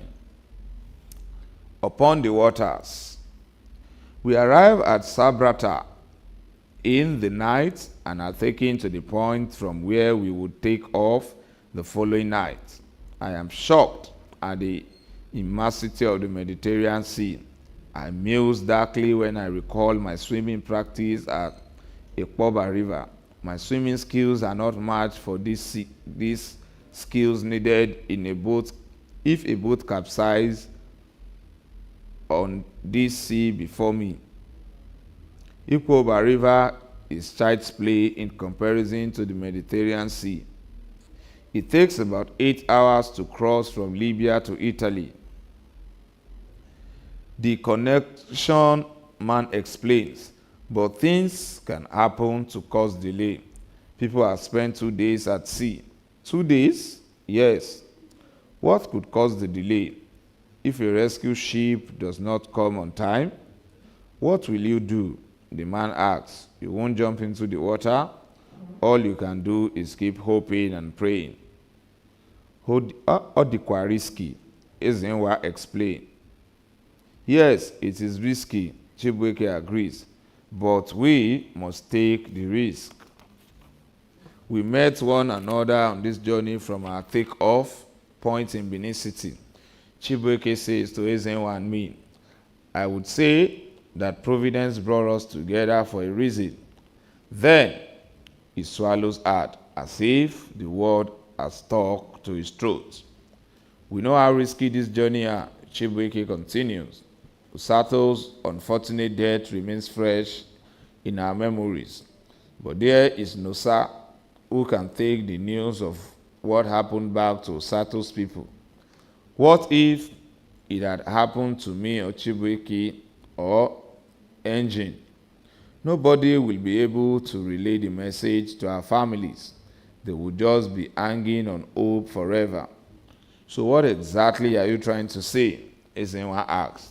What I am saying is that we are about to make a dangerous journey across the sea, so we need to put some things into consideration. Please don't put fear into us. We are not going to die. We will make it. I am not saying we are going to die, Chibuike says, but life is unpredictable. Our journey from Kano to Agadez was the least risky of all. Yet we witnessed a sad incident. Then during the riskier part of crossing the Sahara, we saw what happened to the guy who went to defecate. The driver did not stop for him, even when he was close to the van. The family of that guy may never know what happened to their son. But maybe he survived, I cut in. How can you even think he would survive it? Ezenwa counters. Fear and loneliness alone are enough to stop someone's heart from beating. Imagine yourself all alone in a vast and lonely wilderness without food or water and no companionship except wild beasts of the desert. Let's forget what has happened. Chibuike continues his speech. We can only pray for the soul of the departed. Back to what I was trying to say.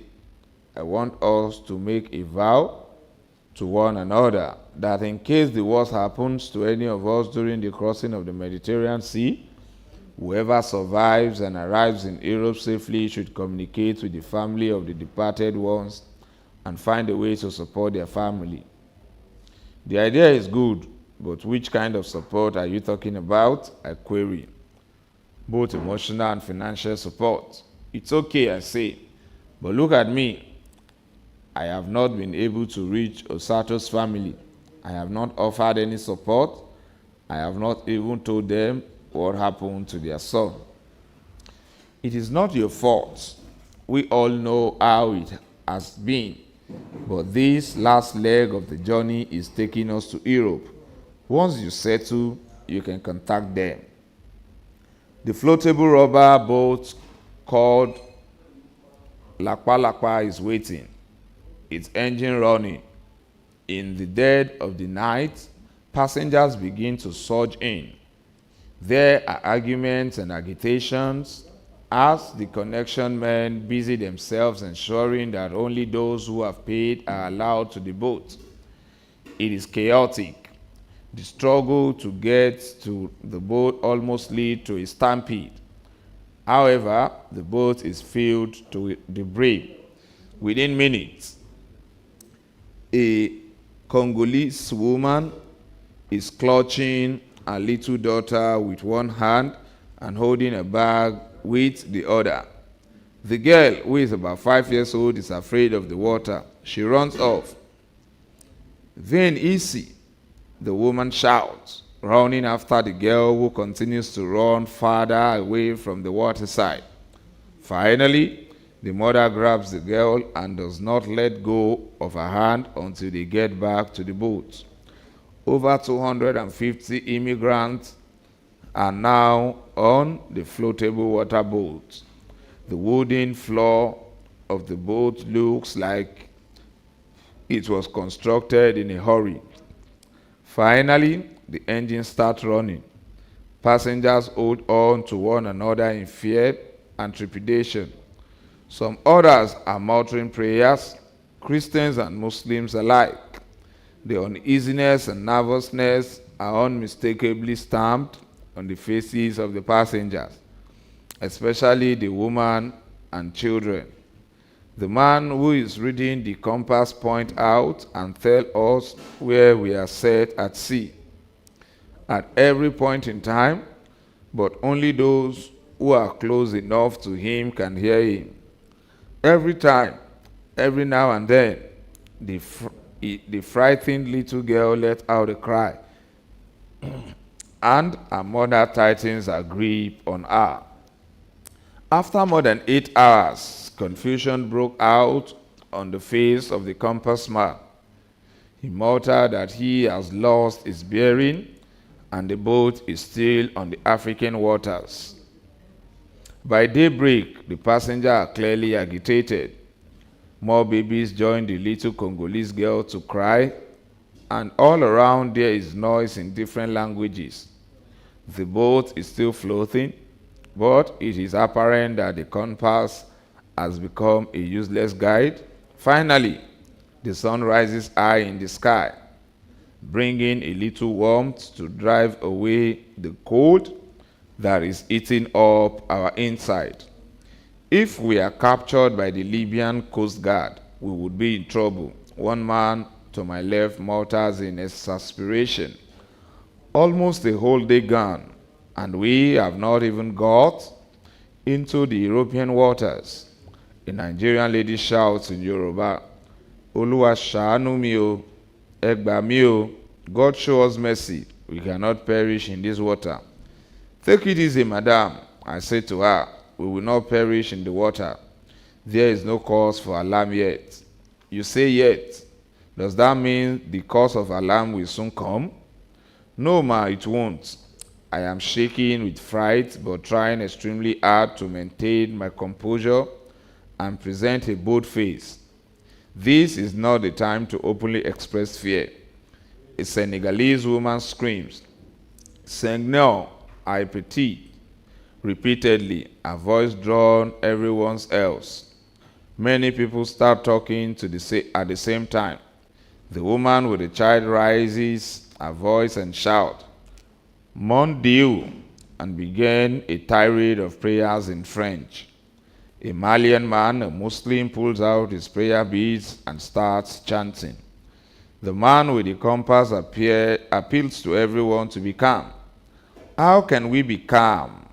A journey of 8 hours, now a full day is gone, and they are saying we should be calm?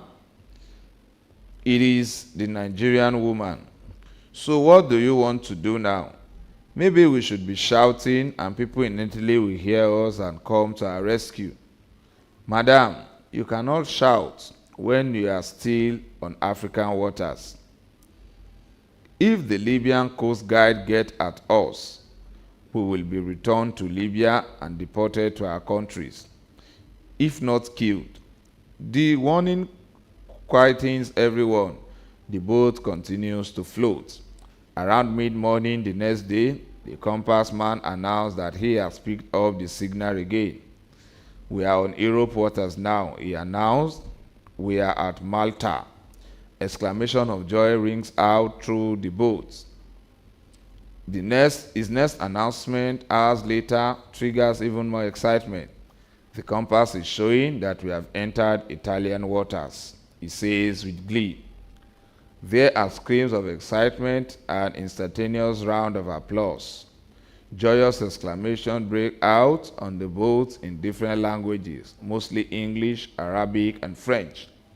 Not long afterward, we sight a rescue ship. It is coming towards us. I hold my breath. The feeling of exhilaration is almost choking me. It is unbelievable but true. Soon, the ship halts beside our rickety boat. Don't be afraid. We are here to save you, a man on the ship shouts. A storm soon descends, and the sea begins to get rough. As heavy waves rocks the Lakpa, our rescuer throws safety jacket at us. Swiftly, 6 men from the rescue ship descended with one end of strong ropes and lowered themselves into our boat to help in getting the safety jacket properly fitted on our bodies before transferring us to the rescue ship. Aduro. When everyone has been excavated from the Lakpa, the Italian Coast Guard deflated and set fire to it. With mixed feeling, I cast a final gaze at the red flame devouring the boat, as if born on top of the water. It feels like all my pains and agony of the past 3 years are being consumed by the angry fire. Like a final goodbye to the years of pains, poverty, and penury. The burning boat feels like a symbolic cleansing of past pains. And I feel like the legendary phoenix, soon to emerge from the ashes of the burning boat. A better person, healed of 3 years of immense suffering in Libya. As the rescue ship set sail, jubilant voices hit my ears like the noise of that spread around Benin City during Igwe Festival. But I do not want to think of Benin City or Nigeria or Africa at the moment. All I want to do is savor Nuto. Welcome. Bienvenue.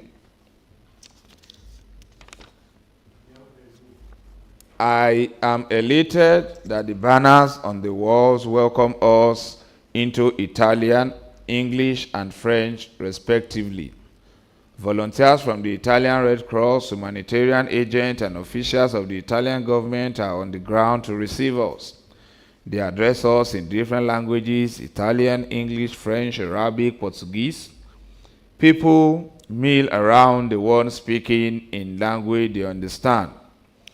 Ezenwa and Chibueke work closely behind me. As we and many others file behind the one official who speak English, a man and a woman. The man clears his throat. The people push around, itching forward to hear what he is saying.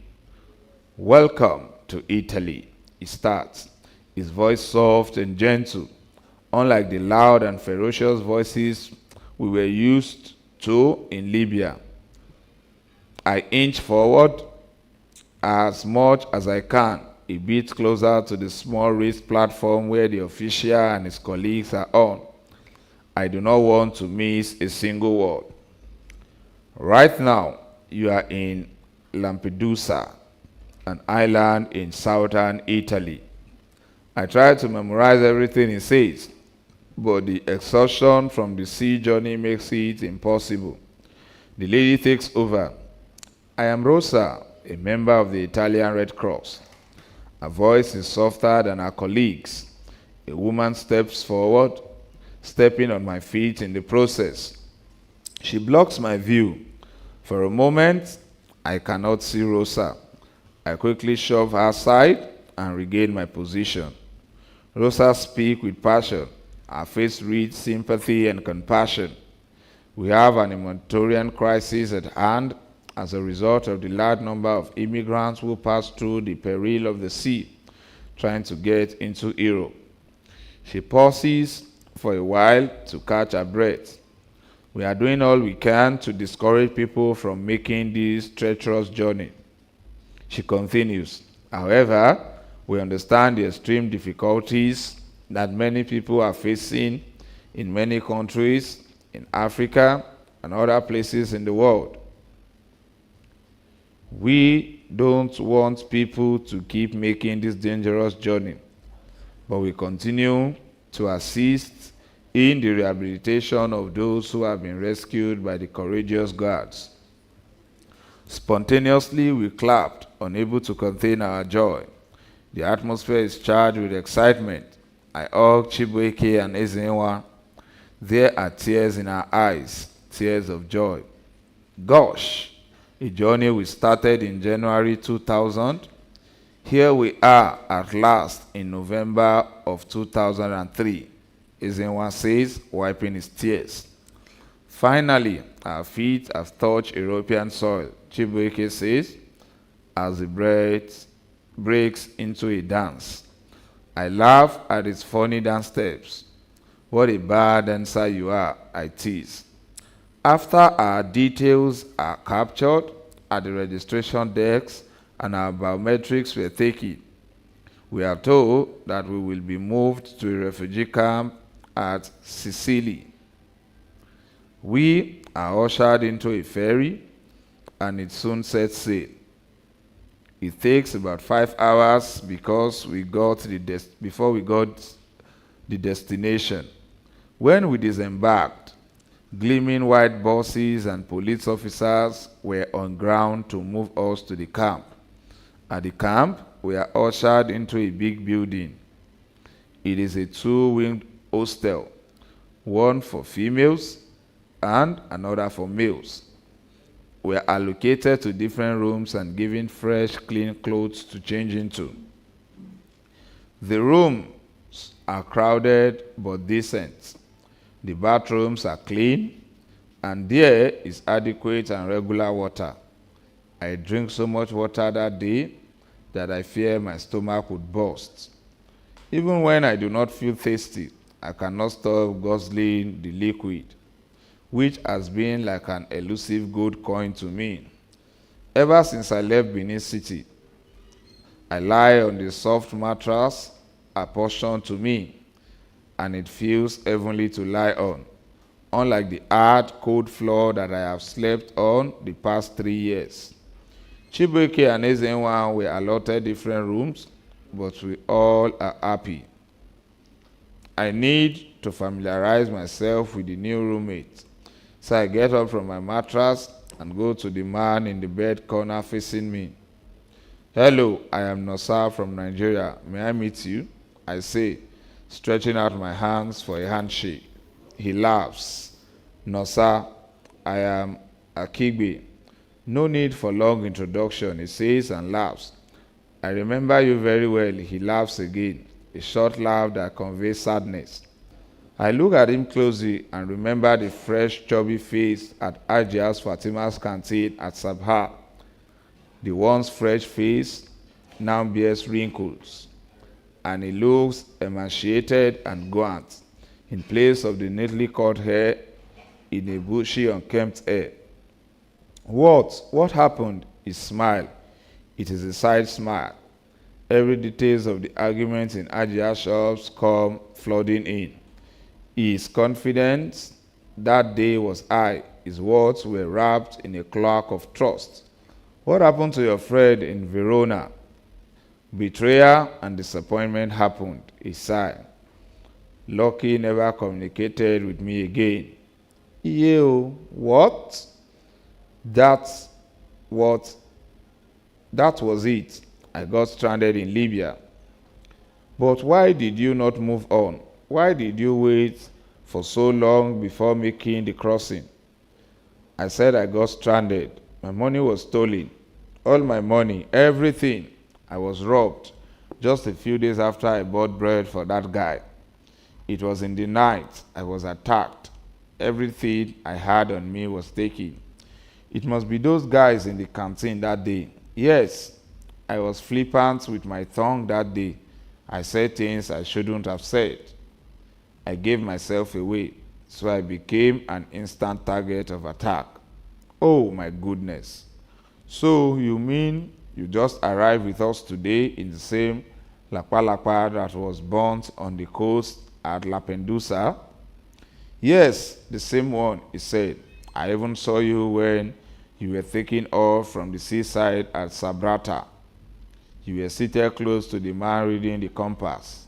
It was difficult to call out to you. You know how tight and crowded the boat was. Yes, it was very tight. We were over 250 on that boat. I should say we were nearly 300.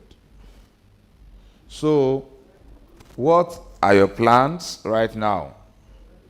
Will you be going to Verona to stay with Lucky? God forbid, he says, snapping his fingers. With what he did to me, I cannot go near him. I want to be as far away from him as possible. I trusted Lucky so much because of our closeness. He was my childhood friend. We grew up together in Ekpoma. We ate from the same plate and did many things together. Lucky really did me bad. At one point, he stopped picking my calls. When I told him how I was robbed, I expected that he would send me some money, but he did not.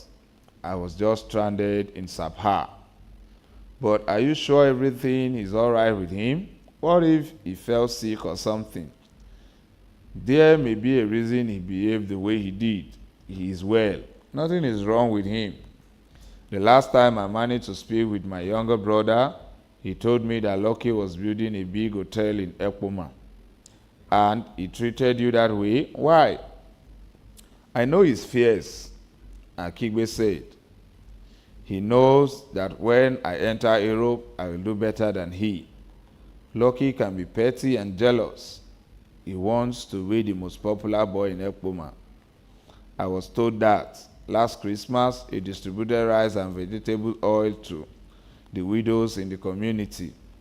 That's the kind of thing he likes. He doesn't want me to make money and start competing with him. That's human nature for you. Yes, it is difficult for me to trust any human again. Lucky shocked me. He just wanted me to be frustrated in Libya and go back to Nigeria. But God is greater than him. I am here now. My legs have touched the European soil. We will see how far. Akigbe goes on to tell me that they planned to go to Spain when we leave the refugee camp. There are more opportunities there. He says, with so much confidence. I will make it faster there than in Italy. If not for Lucky who deceived me, I had no business passing through Libya at all. I would have entered Spain long ago through Morocco. Me too, I tell him. Spain was our original idea. The agent deceived my late friend and me. That was how I ended up in Libya and was held in captivity. There seems to be words and phrases peculiar to Nigerians. It is a taboo to mention certain items by their real names. Nobody talks about passports, documents, or papers. Pali is the generic name to explain them. One word, Aduro, gets me intrigued at first. It comes up in discussion and is often spoken as if it's a meal. My curiosity deepens when I notice that the word features in every conversation about obtaining papers and documentation for permanent residency. These conversations are always secretive. Once, on my way from the bathroom, I see a group of boys in deep conversation along the corridor. They begin to disperse as I get closer to them, but I overhear one of them say, he ate Aduro here in Italy and still ate Aduro in Holland. Curiosity gets the better of me, and I ask Akigbe if Aduro is a special sort of meal that must be eaten by migrants. Why must people go from one place to another to eat it?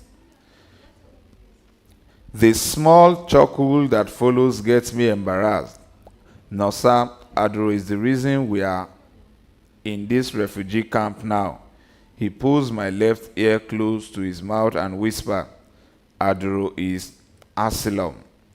When your asylum claim is successful, you get English, and it will be translated into Italian by the official who are bilingual experts. Ezenwa already wrote out his own. He shows it to us.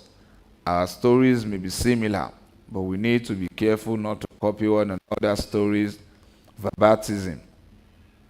He advises, taking a cue from Ezenwa's, I pen down mine. My name is Nosakare Igun. I hail from a village in the Midwestern area of Nigeria. My father is a powerful juju man, an occupation he inherited from his father, which his father also inherited from his own father. The big oracle in my village has informed my father that I will take over from him when he passes. My father has grown old and wrinkled. Soon he will die, and the villages will forcefully install me as the next juju man. The installation ceremony will involve shedding blood. The blood that will be shed is the blood of the oldest man and the oldest woman in the village. When they are killed, their blood will be collected and drunk by the new juju man. Being an upright man, I do not want to have anything to do with this barbaric act. Life is sacred, so I cannot withstand the shedding of blood. I cannot withstand the killing of anyone. That is why I ran away from my hometown. I went to another part of Nigeria, but the villagers still came after me. That is why I decided to flee my country to seek refuge in your wonderful and beautiful country. I hope you will kindly consider me. Yours faithfully, Nosakare Igun. In the weeks that follows, while we wait for the outcome of our asylum claims, Akigbe and I became quite close. We would talk far into the night, discussing sundry matters. He tells me how he escaped by a whisker on the day of the arrest at Ajia's Fatima's shop. I was already close to the place when I heard the commotion, so I quickly retreated. When you get to Spain, what do you intend to do? I asked him. There is a big farm in Andalusia where I intend to work for some time, he explained. Working as a farmhand help is getting pali. but we will get the quali here. There is nothing wrong in having permanent residency in 2 countries. That is what I want to do. Maybe I should do that as well. The outcome of the asylum claim is not what we expected. My application, Chibuike's and several others too, is turned down. Akigbe and Ezenwa are among the lucky ones. I felt bad about the outcome and cannot eat that day, while others move about with fallen and happy faces depending on what outcome they received. Ezenwa cannot fully express his joy because of Chibuike and me. He feels bad that our claim got rejected. Chibuike gets in touch with Kalu and informs him about the outcome of the asylum claim. He asks Chibuike to come over to Belgium as soon as he can. Kalu seems to be doing well now. I am now used to life in the refugee camp. Food is guaranteed, though it is not what I need. Our health needs are also provided for. The best of it all is the little allowance we are given every 2 weeks. A staff member of one of the humanitarian agencies who comes to the camp regularly addresses those of us whose claim are not guaranteed to appeal the decision through a lawyer. You have 2 chances to appeal, he says. With a good lawyer, your appeal should sail through. But what if someone loses the first and second appeal, I asked? That person will be deported. My heart sinks, and I vow to do everything within my power to win the appeal. Chibuike is not ready for any appeal because Kalu is urging him to come over to Belgium. Kalu said there are 2 other ways to get a residency permit, not just through asylum claim. Chibuike tells Ezenwa and me while we are waiting for our dinner one evening. What other ways did he say? I asked. Well, I wouldn't know until I get to Belgium. Let me get there first. The following week, Chibuike sneaked out of the refugee camp to make his way to Brogis. I feel like a part of me is gone. It is a milder form of my feelings when Osato died. Before he left, the 3 of us say hurried goodbyes. Our eyes are wet with tears. Greet Kalu for us, I say. Tell him that we are grateful for his concern over you. Ezenwa adds. He will hear. Chibuike responds. He wants to say more, but his voice chokes with emotion. With tears streaking down his face, our friend stepped away from us to begin a new chapter. Ezenwa goes to town daily in search of a job. One day, he tells me about a job opportunity in Brescia. Seeing him leave broke my heart. Are willing to help migrants file for their papers. I will go with you, I blot out. Garlic harvesters. It is a long journey. We traverse cities and regions. Finally, we make it into Andalusia in Spain. The farm is several miles away from the center of the city. Akigbe took time to plan our journey, so everything went smoothly. The farm is expansive, and garlic is the crop grown in the entire space. Most of the workers are migrants. The farm manager, Alejandro, a huge, chubby-looking, broad-shouldered man in his mid-50s, does not waste any time in issuing us instruction on how to harvest the crop. Look out for the lower leaves, he instructs us. Make sure they are brown and dry before you dig up. He tells us in clear terms that our wages would be 3 euros per basket full of garlic harvested. Baskets are handed to us with a farm tool for digging up the soil. Alejandro speaks English with a funny accent and moves around the farm in brisk but careful steps, supervising and giving clear instructions. He tends the farm with so much love, as a mother tends a baby. The farm is far away from town, so the worker stays in a farmhouse. The head of the workforce, Alejandro assistant, is West African. He also doubles as the farmhouse supervisor. I have always loved the smell of fresh garlic. I cannot tell if this is the push that gets me working ridiculously hard, or the natural physical strength, or my experience from hefting heavy loads at the new Benin market. Harvesting garlic feels like child's play. On the first day, I harvested a field of 10 baskets. The 30 euros I am paid is like gold in my palms. I hold the money close to my chest. Over the weeks and months, I continue to work hard and earn until Akigbe's break the sad news to me that we may never become permanent residents through working on the farm. What? I exclaimed. Who told you that? The farm owner himself, Akigbe says. He was around yesterday and I approached him. He said he would let us stay on and would keep paying our wages, but he would not be involved in any documentation procedure. Well, at least since he would let us stay on and he would keep paying us, there is no problem, I say. But getting Pali is the ultimate, Akigbe says. Without that, you are limited in what you can do. I know, but let us be grateful for where we are now. I am engrossed with work this morning when I hear a voice behind me. Charlie, how do you do it? I turn around and smile. It is Kwame, a Ghanaian, one of my friends on the farm. I can only harvest 5 baskets of garlic in a day, no matter how I try. He says, I am not used to this, Charlie.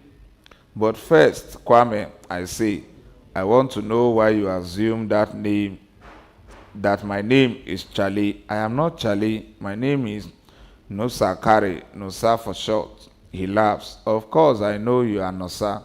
I am not giving you another name. Charlie is a generic name in Ghana for all males. It is a way of identifying someone as your friend. Oh, I see. It is my turn to laugh. Kwame yawns and places his hand on his waist. Please, teach me how to harvest these garlics a little bit faster. He says, my fingers hurt, my waist aches. I don't know how to walk fast enough to raise money to get out of this place. I got curious and inched closer to him. Get out of this place and go where? In truth, I enjoy working in the farm. Settling here would not be a bad idea. I have given little or no thought to moving on to another, to anywhere else. Is this place your intended final destination? He asked, surprise written on his face. Well, I don't know. I begin tentatively. Initially, I planned to go to Malaga with my late friend. Each time I speak about Osato, something shifts in my body. It still seems surreal that he is no longer with me, that I would never set eyes on him again. But I lost him. We lost him during the journey. He did not even make it to Libya, over through the border at Ceuta. That way, you would have avoided Libya and the Mediterranean Sea. I know, when we set out, that was what we thought was going to happen, but we were deceived. I narrate a little bit about what happened and leave out a few details. I also tell him a bit about Osato's uncle. The person who was to accommodate us is my late friend's uncle, I tell him. As we speak, I don't even know how to reach him. In short, I don't even want to reach him. I don't know how to tell him about Osato. But I think it is important that you get in touch with him and tell him what happened so that the family can have closure. I shake my head vehemently. I can't bear it, I say. When I make enough money, I will visit Nigeria and go straight to the family and tell them his mother and sister needs to know first before anyone else.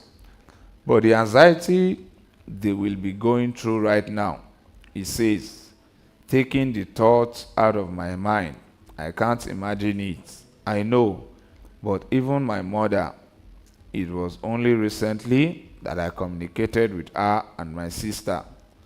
As soon as I have my papers and make enough money, I intend to visit Nigeria. Then I will go to my late friend's house and tell them what happened. So how do you intend to make enough money on this farm? I am quiet. Well, for me, he says, I did not leave Ghana to end up in a farm harvesting garlic. Look, there are more opportunities outside this farm. One could move to Madrid, Barcelona, or even Valencia. There are better jobs in those places. I think for a while, if I have to leave this place at all, I will head to Malaga. Why Malaga? I will love to trace Osato's uncle so I can tell him what happened. Are you not contradicting yourself? Kwame points out. First, you said you don't know how to break the news to the uncle. Then you said it is when you visit Nigeria that you will tell his family about his death. Now you are saying you want to go to Malaga and tell the uncle. What do you really want to do? I don't know. I really don't know. I sigh. I think you are still battling with grief. Maybe I am. Kwame looks around to ensure no one can hear us. The thing is that we can give the supervisor money to help us get away from here. He says, they will tell the farm owner that we ran away. Like how much would they ask for? About 150 euros. I gasped. That's a lot of money. Yes, but with the way you work, you should be able to save it up in no time. We need to leave this place as soon as possible. What about accommodation? I point out. You know that it is a major issue. At least, while we are here, we have a roof over our heads, and we are not paying for it. Would it not be foolish to leave this place and become homeless?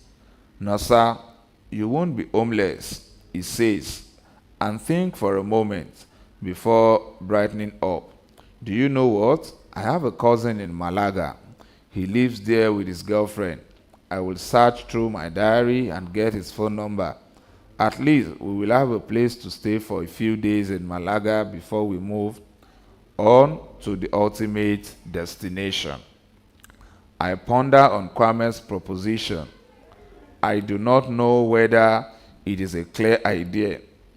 I was beginning to nurse the idea that I would continue to harvest garlic and later become a farm manager or even own my own farm. But doing so, I should be able to sail through the process of obtaining a permanent residency. Then I would go on to get Spanish citizenship. Kwame seemed to be reading my mind. You need to make up your mind fast so we can plan how to leave this place. Andalusia is not a bubbling place. Getting to Spain is great, but you should not end up on a farm. But I am happy here, I declare. Well, I am not happy here. My ultimate destination is Germany. I am surprised. Germany? It is easier to settle in Germany. You can get German citizenship if you bear children there. But we are not married. I am surprised at how Kwame has a lot of things figured out. Oh, do you have a German wife? Kwame laughed. It is a deep-throated laugh. Not yet, he says in his open-minded way of talking.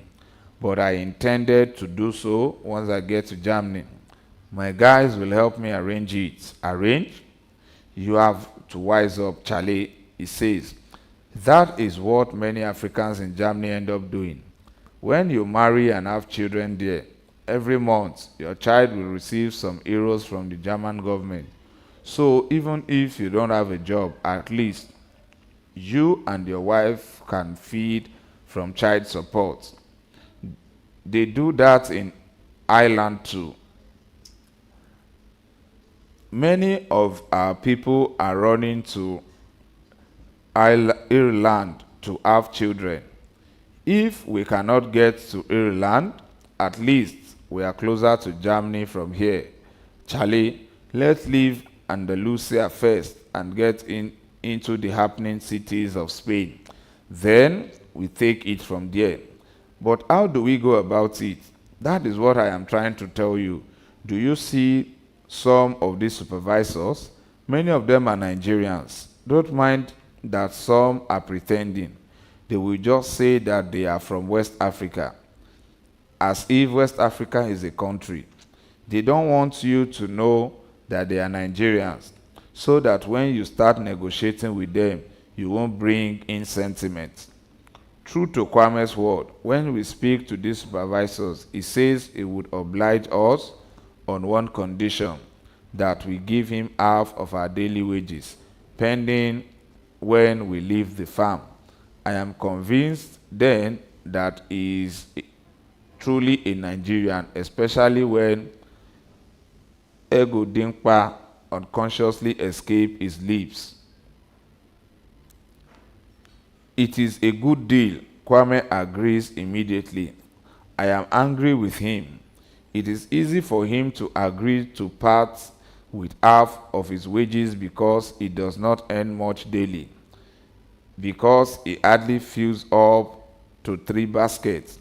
During our break, I seek him out to ask why he hurriedly accepts the man's greedy terms. He is the only one who can do it for us, Kwame defends himself. So after all the works I will do, I will give away half of my earnings. I complain, not happy one bit.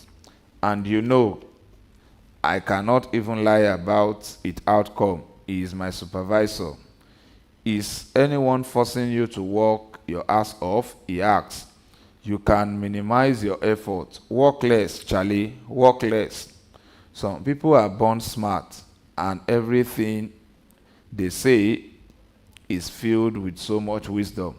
That is how I can describe Kwame. I broach the subject with Akibe. I tell him about my discussion with Kwame and ask him what he thinks about moving away from Andalusia. I know that Akibe likes me. He is disappointed about the inability of the farm manager to help us with documentation, but he is not ready to leave the farm yet. No, sir, I want to be here for a while, he says. Once I gather enough money, I will head to France. I hear they are giving papers over there. That night, I spent a long time thinking about my conversation with Kwame. While we were at the camp, we were paid monthly stipend. Here at the farm, we are earning reasonable money. According to one's strength in harvesting garlic, the more baskets you fill up, the more money to be earned. Making my way to Andalusia and working on the farm is breakthrough for me. Do I want to disrupt my life again so soon? Offenses. The van is moving at a slow pace. The driver has warned us to be still and quiet when he gets to the checkpoint. Ventilation is poor, but we try our best to be as comfortable as possible. We are sandwiched between the pallet of fresh produce. I am not bothered about the smell of garlic, but there are other poultry farm produce in the van.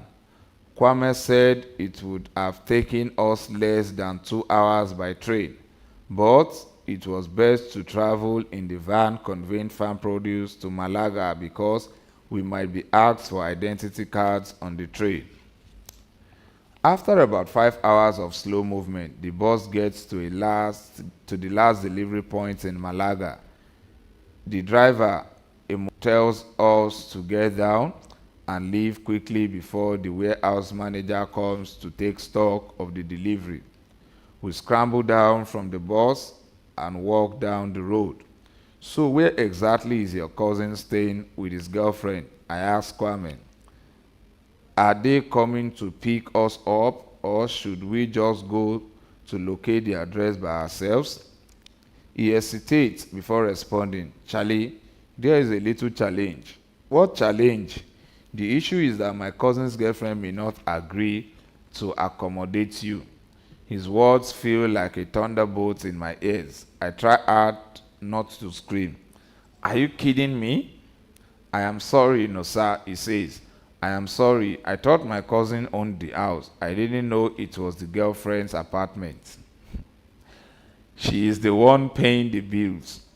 What am I going to do now? I asked, looking like a fool. You assured me of accommodation before we left the farm. If you had not given me that assurance, I would not have left at all. I am burning inside with rage for Kwame. I should have stayed back at the farm. Well, let us get to our place first, he says in a conciliatory tone. She may have some suggestion because she is a Nigerian. Maybe there are Nigerian friends of ours who might help. I am too angry to give any response. He studies the address again, and we continue walking in the direction indicated. When we get to where we are to take a bus, everyone we met is speaking Spanish. We cannot see anyone who looks like a Ghanaian or Nigerian in the crowded bus station. Let us make. Then we made the call, and Kwame's cousins gave us a complete different direction from what he gave Kwame earlier on. I lean against the telephone booth. It is cold, but we need to stretch our legs before we can continue. A man wearing a white polo and blue jeans passes by, making a call. As I hear him speaking Edo, I straightened up and greeted him. I wanted to ask him to help us locate the address, but he pauses his telephone conversation and looks at me. Omorui, is this you? I scream, surprise washing over me. He looks at me more closely. Nosa, is this you? Yes, it is me. Nosa Kare of Ogida quarters in Benin City, son of Mr. Edobo Igun, Edobo the carpenter. He had. I hate the reference to my father. Yes, that is me, the same Nosa. We attended primary school together.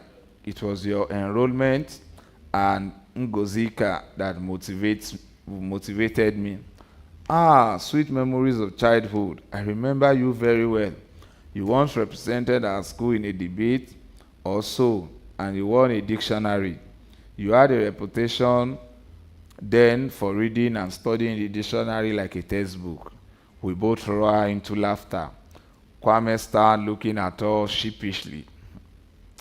It's been such a long time. I didn't even know you came to Europe, it says. Well, I came in not so long ago.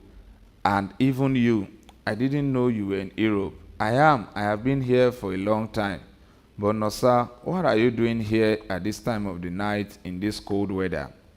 Well, we just got in from Andalusia. But there is a little problem. I start explaining the issue to where to stay.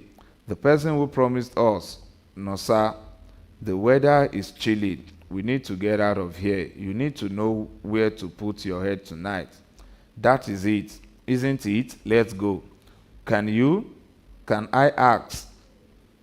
Can I? Kwame is trying to say something, but I wave him off and hurriedly go away with Omorui, who pretend not to have noticed him. Omorui shares an apartment with two others. It is a beautiful apartment, but the rooms are tiny. I will seek my flatmate's permission to let you sleep in the shared sitting room.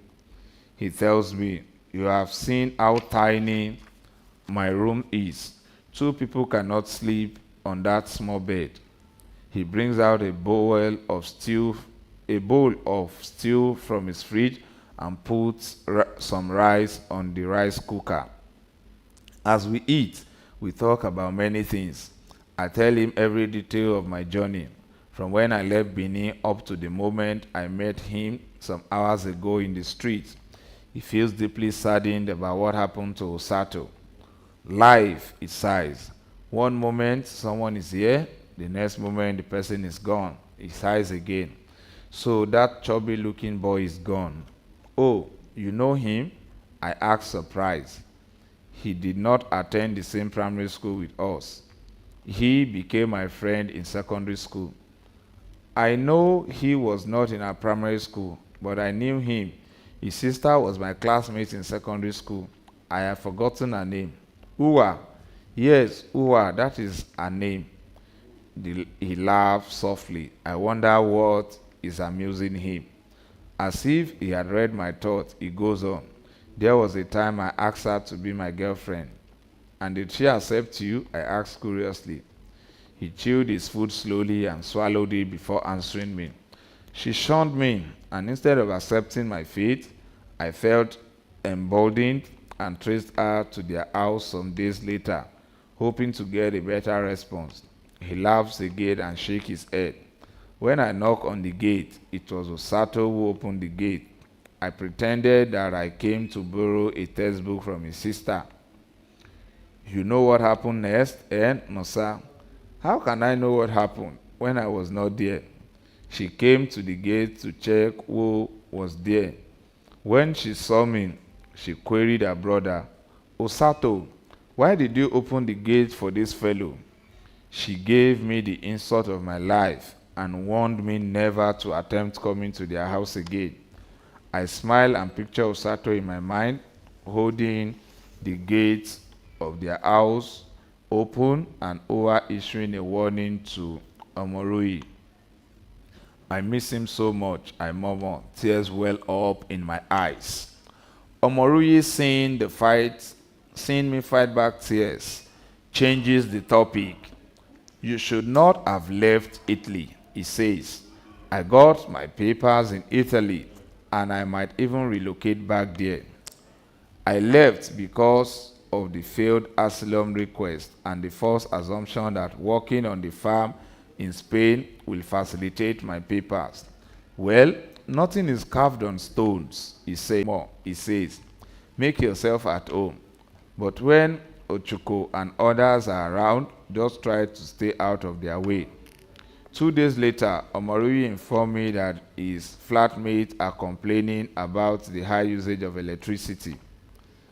I know where the conversation is drifting, and I feel a lump in my throat. I regret listening to Kwame. How long are they giving me to stay? I asked in subdued voice. They want you to leave immediately, but I told them that we should allow you to stay for another 2 days. I stared at the floor as if the answer to my accommodation problem will come from there. Can you cook? I know someone who needs a cook. I brightened up. Yes, I can cook. I worked in a bakery in Benin City before I left Nigeria. Ha, no sir. He says, laughing, it's not a matter of baking bread. Ebuka needs someone who can make delicious meal for him, Nigerian dishes and continental ones. He is a busy man. He works too hard and hardly has time to cook, but he loves good food. I can do it, I reply without hesitation. Okay, great, but will he let me live in his house for me to at least have a roof over my head? Of course, he will live in his house, Omori assures me. That's where you will be doing the cooking, and the pay he's offering is good too. Oh, he will pay me too? I asked. What more can I ask for? The excitement at the accommodation offer made me forget that job comes with pay. The next day, we went to see Ebuka. He is huge and muscular. His body looks well built. He is on a pair of shorts and t-shirt. When we arrive, he ushers us in and asks us to excuse him for a few minutes. I am expecting a fax from a client. I will be with you shortly, he says, and dashed into a room. His house smells of opulence. Beautiful paintings and are hanging on the walls of the sitting room. A flat screen television is on the wall facing the leather chair we are seated on. A huge flower vase stands beside a coffee table. There is a neat pile of men fashion magazine on the side stool by my seat. I pick up one and leaf through the pages. After about 45 minutes, Ebuka emerges from the room and shakes hands with Omorui, who introduces me immediately. This is the old friend I told you about who just came in, he says. His name is Nosa. He meets your specifications. He cooks very well. You know him well? Extremely well. We attended the same primary school in Benin City. I am glad that he did not mention my father and his carpentry work. Ebuka looks at me as if he just saw me. How are you, Nosa? I am very well, sir. Thank you very much, sir. So what Nigerian soup and dishes can you cook? I can prepare black soup very well. I can also cook ogbono and egusi soup.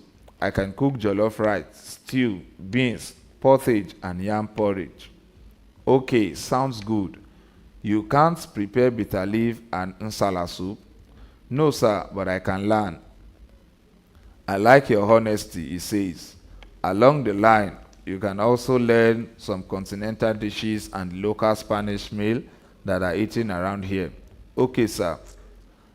I am terrible when it comes to cooking, he confessed. I even bought a voluminous cookery book and tried to cook by following the recipes, but I failed woefully. Yet you love to eat good meals, Omoriji teases him. Omo, you are right. I love to eat good meals. That is why I am getting somebody to cook for me. Then he turns to me, Nosa, please, I love getting my meals on time, and I don't eat too much salt. I have health concerns, so I don't eat butter, beef, and pork. Always bear that in mind. All noted, sir. I am offering a salary of 100 euros flat per week, he says, which I consider fair enough since you won't be paying any rent or utility bill, and you will also be eating here. So if the offer is acceptable to you, then we are good. I respond with a big smile. It is acceptable to me, sir. Very acceptable. Okay. Omo, please show him the spare room and show him the kitchen, which becomes his office from today. I have to get back to work fast. He then dashes back into the room. I do not know what Ebuka does for a living, but he is always in his room, in front of a computer at the far end of the room, backing the door. When I take his meal to him, I just place the tray on the table close to the door and leave the room. When he is done eating, he returns the plate to the kitchen himself. Sometimes a lot of his friends gather in celebration in his apartment, and I hear them singing, dancing, and screaming. Akanchawa, men that deal was so smooth. One of them would say, it is the real Akanchawa. Whatever we touch will be Akanchawa. Another one would add, Akanchawa. The rest of them would scream. The hand that will touch the fast machine will yield us well. Akanchawa. The Onyibo who will receive our calls will give us what? Ego Akanchawa, fast and easy morning. Then they would all roar into laughter. One of them would slot in the cassette discs of Gozi and Njidika Okeke's and Akanchawa music, and they would get into a dancing mode, singing along and dancing. Hey, Akanchawa. Hey, Akanchawa. Yaka Ainga Inwe. I love to watch Ebuka and his friend in their happy mood, but I wish they could just shut their mouths so I could also enjoy the sonorous voices booming from the speaker. In a short while, I learned how to shop for groceries. Ebuka provided enough money for it, so much so that I never use up all the money he gives me for shopping. And when I return what is left, he says, keep the change. With time, I stopped bothering to return his change. I just keep it. From these savings, I buy some new shirts and trousers for myself. I did not arrive from Libya with anything apart from the clothes on my body. Thankfully, the Italian Red Cross and other humanitarian agencies provided us with some clothes in Sicily. I am fascinated by the look on many dishes in the cookbook, but one catches my attention: Spanish shrimp and chorizo skewers with a special corn chowder gravy. I think Ebuka would like it, so I decided to make it. The meal took more than 2 hours to prepare because I had to follow the instruction in the cookery book, but I was creative enough to make a few changes, substituting some ingredients with others. When I finished cooking, I felt proud of myself. The food looked lovely and smelled delicious.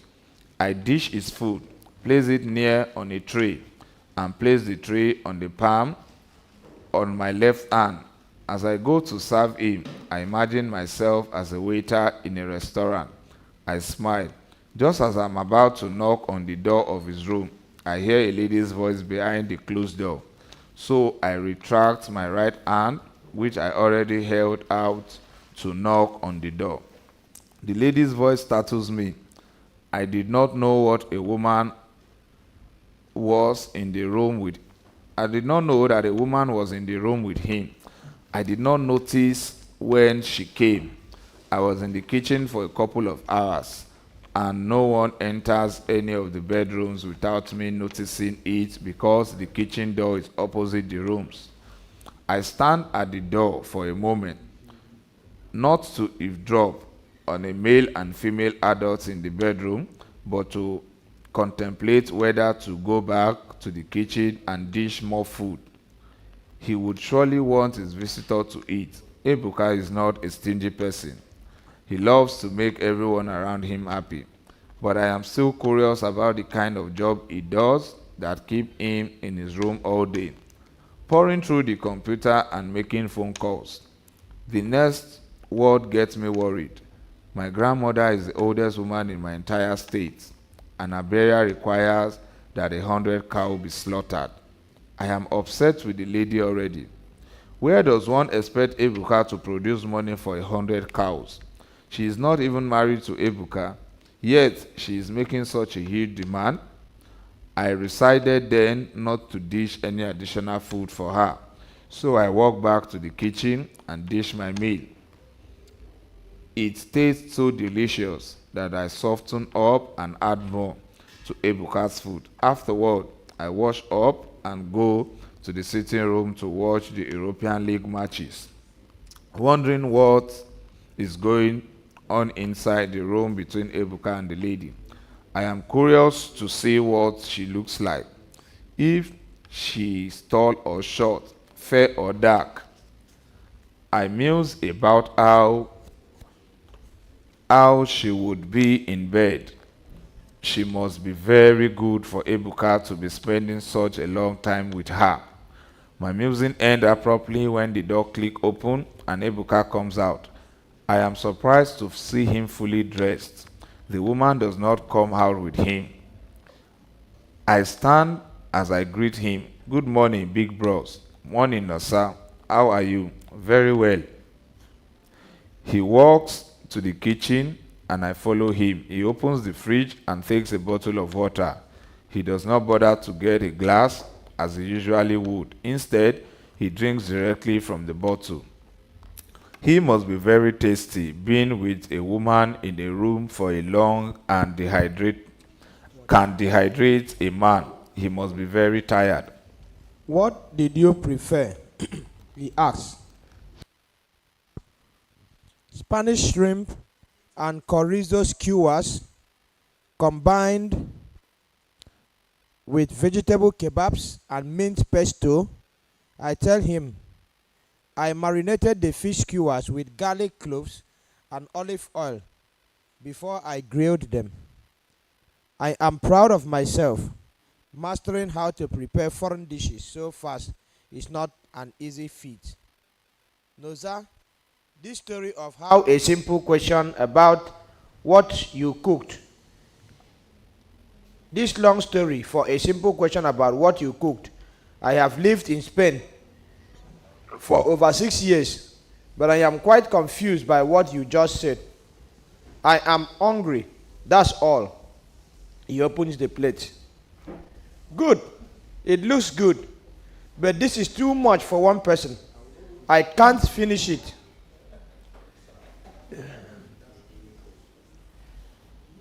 I dished it for the two of you. You and your visitor, I said. He looks around the kitchen. Which visitor are you talking about? His face tightens in confusion. I mean the lady in your room. At first, I dished for only you and was going to serve you. But when I heard a voice from behind the door, I came back to add more food. The smiling face changes to an angry one. Oh, so now you come to my room door to eavesdrop? I would tell Omoruyi to come and take you out of here. He should just come and take you back to wherever he picked you from. I don't want any nosy fellow around me. He walks back to his room and slams the door. His reaction gets me more confused than hot. He comes out of the room after a few minutes in his gym attire.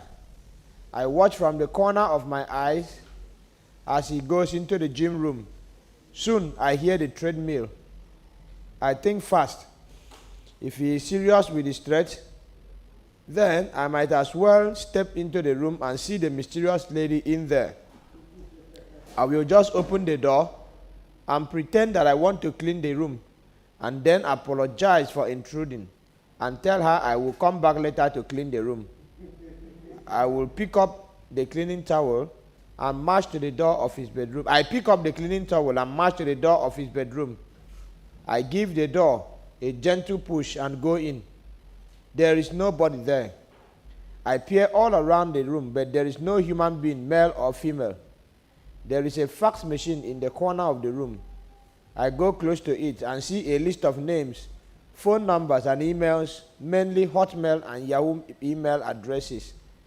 There is a small board on the wall. I go close to it and see photos of different women stuck to the wall.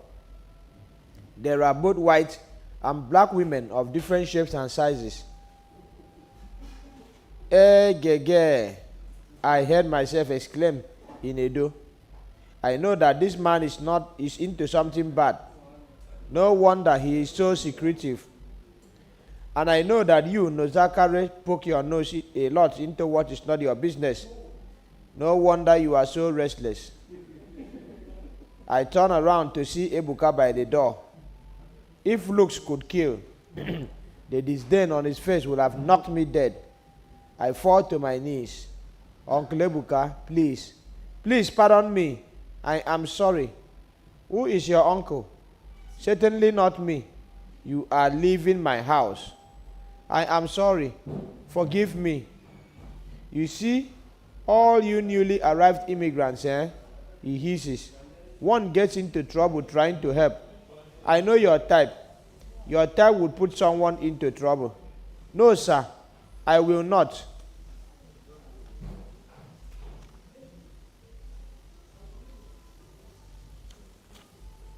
I just tested you, and you failed the test, he says. I was not doing any exercise in the gym room. I knew you would go to my room to peep because you heard me on the phone discussing with my business partners. I try one more time. Pardon me, sir, for Omoruyi's sake. I took you into my house in the first place for Omoruyi's sake, because of a favor he did me in the past. That is why I gave you the job.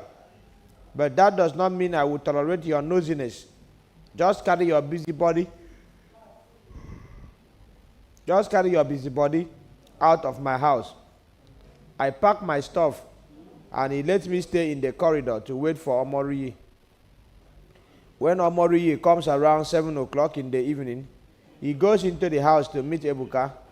I hear their raised voices. Let go of that boy. You are not the one who brought him over. These new immigrants can be so daring and could get one into trouble, Ebuka is saying. Omoriyi tries to placate him, but he would have none of it. Imagine if there was a raid. He was the only one at home, he says. He would just open his mouth and say things he shouldn't say. After some minutes, Omoriyi comes out of the house looking angry. Let's go. We walk away from the house to Pasajede, the Chinitas, and take a bus going to Alameda Municipal. On our way, I asked Omoriyi why Ebuka is so angry over a seemingly small incident. They are like that, these advanced fee fraud boys, he says. They are too sensitive and suspicious. They live in fear all the time. Advanced fee what? I asked. Advanced fee fraud. 419. That is what many Nigerians do here. They obtain money from people by tricking them. They make up stories and claim to be who they are not. Most times, the naive and greedy Oyibos fall victim. I flick my fingers in shock. No wonder. No wonder what? No wonder all the suspicious movements. His friends and their mannerisms, most especially lifestyle. He is always in his room, making strange phone calls in strange voices. A lot of things are beginning to make sense to me now. Noza, just learn to mind your business. It will keep you out of trouble.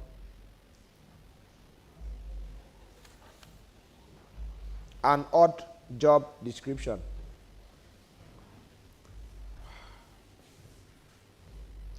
I am sad that my work at Ebuka's cook has ended. I blame myself for talking too much and walking faster than my shadow. If I had not said anything about hearing a lady's voice in his room, I would have still had my job. If Omoriyi's flatmates say they do not want me around, what would I do? Omoriyi asked me to cheer up. No, sir, don't worry, he says. When one door closes, another opens. The following day, Omoriyi tells me about a place where he works on a part-time basis. He says it is a peculiar kind of job, but he has been enjoying it and that the pay is good. You know, in this Europe, any job you see, do it, he says wisely. Man must survive. I am ready to do any work as long as it is not a crime, I tell him. Anatu's strict warning that we must stay away from crime is forever ringing in my ears. She had warned us like a concerned mother would warn her errant child. No, it's not a crime-related job at all. Omoriyi replies, shaking his head vehemently. How can I introduce you to crime? You are my brother. I cannot do such a thing to you. But what is the name of the company you are taking me to? And are you sure they will employ me? Just calm down. The job will be given to you, he says. You match their specifications. When I spoke to the manager and described your physical features, she was impressed. She? Yes, the manager is a woman. I shrug. I do not mind having a woman as a boss. In all the places I have worked since I left Nigeria, I have had male supervisors. It will be refreshing to experience working with a female supervisor in a foreign land. Madam Osaibovo, the owner of the bakery in Benin City, where I worked, was a hard taskmaster who would not allow us to use the restroom without shouting and complaining that we were taking too long and wasting time. She derived some special joy from speaking at the top of her voice. She shouted as if the kneaded dough placed in the oven needed her loud voice to rise. I would not even mind if this manager, Omoruyi, is taking me to shout at me or scolds me. If she is Spaniard, her remonstrations would be music to my ears and help me to learn the language faster. Right now, I only know how to say hola, and I need to expand my Spanish vocabulary. I am also certain that if this manager ever needs to shout at me or exact any form of discipline, her actions will be job-related, unlike Madame Osai Bovo, whose voice only conveys her frustrations. It is a job you would like, Omoruyi emphasizes. You will just close your eyes and do it. And before you know it, you are done. And you walk away with some cool euros. Close my eyes and walk? I ask, what kind of walk is that? Omoruyi does not answer. He strides faster at an interception. He strides faster. I am almost running as I try to catch up with his long strides. He turns into a street on the left, and I follow. As we wait to cross the street at an intersection, a couple emerges from a building opposite. The woman is carrying a baby covered in a shawl. She is weeping and wiping her face with a tissue, while the man has his arm around her, providing comfort. Hey, I exclaim, they have lost their baby. Who told you they lost a baby? Omoruyi asked me, surprised. See, I said, pointing discreetly to the couple who are now about to cross the road coming towards us. Well, I bet you it's not a baby. You wait and see. The couple is now close to us. As they walk past, I dart my eyes at the shawl. To my shock, it is a dead puppy. The lady's face is puffed from weeping. I flick my fingers over and over. It is the most bewildering thing I have seen in my few weeks in Europe. Omoruyi's voice breaks me out of my shock. It's a veterinary clinic they came out from. See the inscription, he says, pointing to the building the couple came out from. They love their animals here. Their pets mean a lot to them. And Nosa, learn to mind your business. I have told you before. We make one more turn to the right, and we come face to face with a beautiful white building. Flowers in 2 ridges adorn the entrance, and we walked between the ridges to the entrance. The inscription on the wall, Clínica de Fertilidad, makes no sense to me. It is when we go in and sit at the reception that my curiosity is aroused. Photos of women at various stages of pregnancy hang all over the wall, but their faces are shredded. I am just about to ask Omoruyi what job I am expected to do in such a place when a young woman in meticulously clean white overalls breezes into the reception and comes to us. Hola, she says. She greets us and shakes hands with Omoruyi. She looks at me like someone who looks at a piece of item they want to buy. Then she smiles and nods.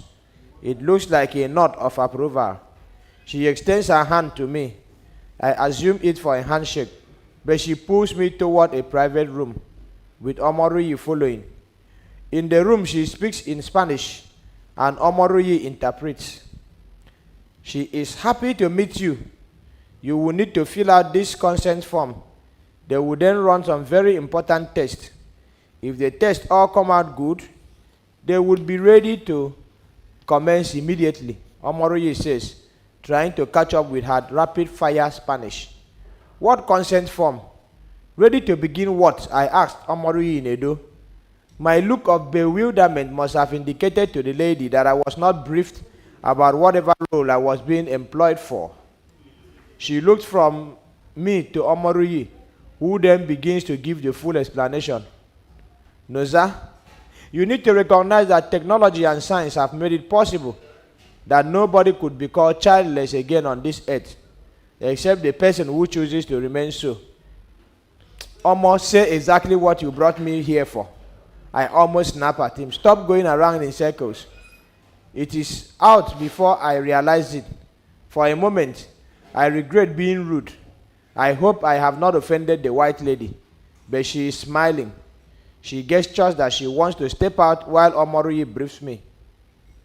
I have been donating my sperm here, Omoroyi says, as soon as she is out of earshot.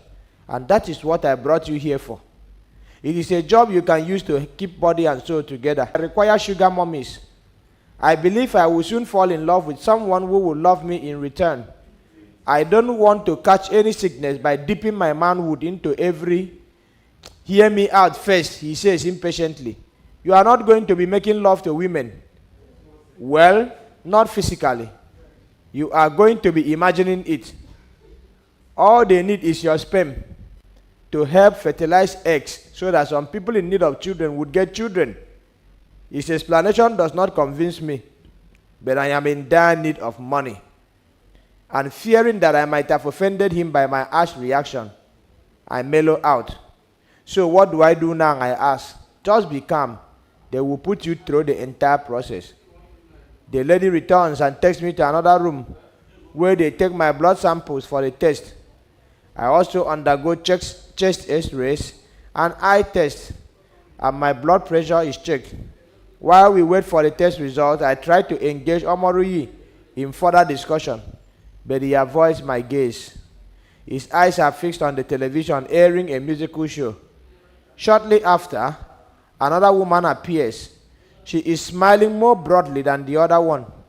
Surprisingly, she speaks English. The results of the test are all good. She beckons me to follow her. I look at Omoroyi, but he simply smiles and motions to me to go with the woman. I march after her towards the left wing of the building. She turns the knob of a door in which Privado is inscribed. The sweet smell of fragrances wafts to my nostrils as the lady opens the door. As I step into the room, I find that I am sweating inside, even though it is still winter. There is a huge bed in the room, with the sheets carefully laid out with 3 pillows and some small bottles of body oils at the center of the bed. A giant television is on a chest of drawers facing the bed. She opens the drawer and picks out a small transparent bottle, which she hands to me. Then she switches on the television set. The first picture is a fully naked man with a woman romping on the bed. I close my eyes out of embarrassment. I guess you know what to do with the bottle, she says. It is a service of love you are rendering, and we appreciate you for this. She turns off one of the lights and plunges the room into semi-darkness. When you are done, please ring the bell, she says, pointing to a bell I did not notice before. Please ensure that you discharge your semen properly inside the bottle. Be careful while at it. When you are done, press the bell to call my attention. As soon as she leaves the room, I lie on the bed. I am anxious at first, but when I see the man and woman on the screen, my anxiety dissipates. I am already hard, so I work on myself. I think about Uyosa. Before now, whenever I thought of her, it was to wonder what she was doing with her life. Then my imagination would run riot, and I would be filled with anguish at the thought of other men ravishing her beautiful body. Now I imagine that she is right here on the bed with me. I position the bottle to receive my semen. It is easy, easier than I anticipated. The thought of Uyosa lying naked beside me made it so. The bottle is almost full. I lie back on the bed to catch my breath before I reach for the bell. The woman is at the door within a minute. She is wearing a pair of hand gloves. Good job, she hails me while stretching her hand for the bottle. I hand it to her without a word, avoiding her eyes. I feel embarrassed as I hand over a bottle containing my semen to this stranger. I could never have done this in Nigeria. I go down the hall with her until we got to the reception. My friend is not there. I think he went to use the bathroom, or he is in another room milking his semen. After this, I continue to visit the clinic once a week to donate my sperm. After 5 months, I tell Omoroyi that I will no longer continue. Why? He asked. looking aghast. I cannot continue to waste my sperm, I declare. It is not a waste, Noza, he says, trying to rationalize it. This is a ministry. You are fulfilling a purpose, helping families to have children. I cannot love others more than myself, I tell him. If I finish my sperm while helping others, what will I use to father my children? Aha! Your sperm cannot just finish like that, he says, laughing. As long as a man is alive, he will keep producing sperm. Please don't tell me that. I am simply not doing this again. So what about the money? What about it? Is this how every immigrant makes money in Spain? I would rather go back to Andalusia and pick garlic than waste my seed here. Omoriyish rocks. Each time I am in that room working on myself, I will just be imagining things, I say. Like what? Omoriyi asks. Imagining things with women, I say. I would even wish I was married to a Spanish lady and I am making love to her. And we will have some beautiful children. And many Nigerian men want to have their cake and eat it. Not just Nigerians, even Ghanaians. They marry these women, and after they get their papers, they want to leave them to marry another woman from home. Well, that's bad, I say. Choose to marry an Oyibo woman, whether for papers or not. Once I marry her, I will stick with her. I wish all men would reason like you, Omoriyi says. But you know, the complaint is usually about the cultural differences. They will say that white women find it difficult to submit to their husbands and that they don't cook and clean the house like our African women do. All those things are rubbish talk I counter. There is nothing wrong with a man cooking or cleaning the house. Didn't I work for Ebuka as a cook? Those things don't matter to me. Let me just fall in love with one Oyibo first. I will even bat her if she wants me to. Omoriyi laughs. I join in the laughter. But Noza, concerning your papers, I would suggest you go back to Italy. Why do you say so? Italy is the first place you landed as an immigrant. Go back there. Get a good lawyer who will file the appeal for you. I believe it will work out. That's Sicily, I say. I don't want to go back there. All my friends have left the place. You don't have to go to Sicily. You can choose any other part of Italy. What is important is that you are in Italy. But what about the Germany option? I asked. It takes a long time to process a German spousal visa or residence permit. It may take up to 3 years.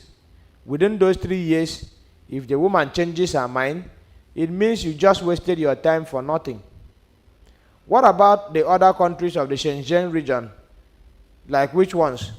Greece, the Netherlands, and Belgium. Is it easier in those places? Different countries have different rules, even though there are similarities.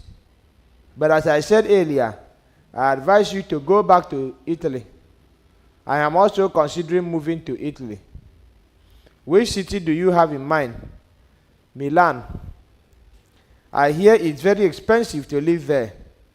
Those who live there, do they have 2 heads? He asked. They are human beings like you and me. He places his right palm on his chin and puts up a pensive mood. I will give you the contact details of my acquaintance in Milan, he says, brightening up. His name is Edafe. He is a jolly good fellow. I am certain he will accommodate you and help you with a job while you continue to process your papers. I trust Omoriyi's judgment. He has been in Europe much longer than I. He knows better. Days later, I set off for Milan. Viewpoints and arguments. Edafe is initially reluctant to receive me when I arrived in Milan, but he later welcomes me. His house is big, and a lot of Nigerians gather there to discuss over drinks.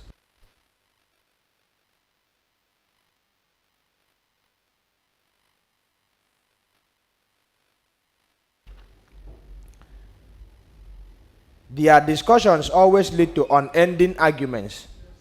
One person would broach a topic, everyone would chip in their opinions, and preferring personal opinions would run into full-fledged quarrels. Within a few days, I got to know many of his friends. They easily took a liking to me.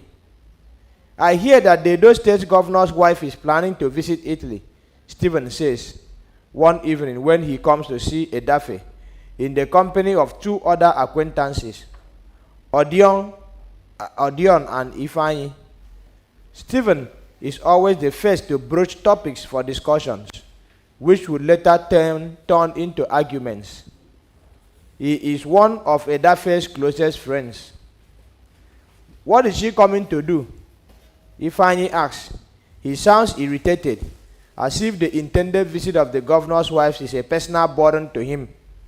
I think she is liaising with the Italian government to take many of our girls home, Edafe says. Stephen's attention has returned to the glass of beer in his hand. What is her business with the girls? Ifeanyi retorts. She is not the one who brought them here. So why does she want to return them home? They say the girls are giving Edo State a bad image. Edafe replies. Bad image ko, good image ni. Odion mocks. The bad roads in our state, are those ones not giving a bad image? Instead of focusing on fixing the deplorable roads all over Edo State, they are going after people who are hustling for their lives. And this is not only it is not only Edo State indigenes that are doing the prostitution, Stephen says. His glass is empty. Now, Igbo girls are all over Italy doing the same thing. There are Yoruba girls, Rivers girls, Kogi girls, Hausa girls. I have seen girls from Benue, Cross River, Akwa Ibom, name it. Even Fulani girls. So why is she carrying Edo girls matter on her head? I agree with that.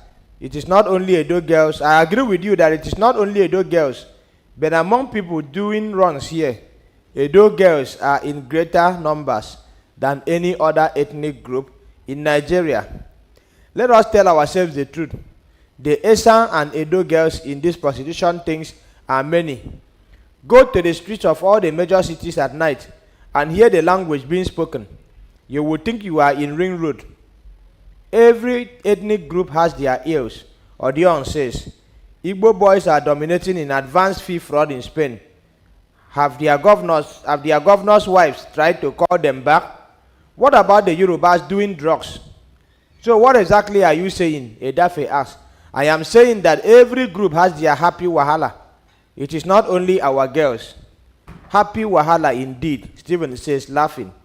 How can you be happy courting trouble? Well, it is a kind of trouble that brings money. We now call it hustling. Everyone has their area of hustle, so long as it brings money, Odion explains. So what is the happy wahala of the Edo guys? Edafe inquires. We do everything, including marrying the women when they are fed up with their street hustling, so they can enjoy their hard-earned money with them. You won't blame them, and you won't blame us. At a point in time, every woman wants to get married. So our girls, at one point, they get tired and want to leave the streets, settle down with a responsible man and raise a family, Odion says. You would rather say that at a point, they would get too old for a job. Younger girls are coming every day, and the older ones cannot stand the competition. So they have no choice but to retire. We are saying that the same thing, Edafe. And don't forget that for many of these ladies, prostitution was not what they bargained for. Some were deceived into it. Don't say that, I beg. They knew what they were coming for. Ifeanyi cuts in. Well, some of them know and some don't, Odion defends. All of them know, Ifeanyi insists. Have you not seen some young, illiterate and naive ones? Some of them were told they were being taken to Europe for nanny jobs and house help jobs.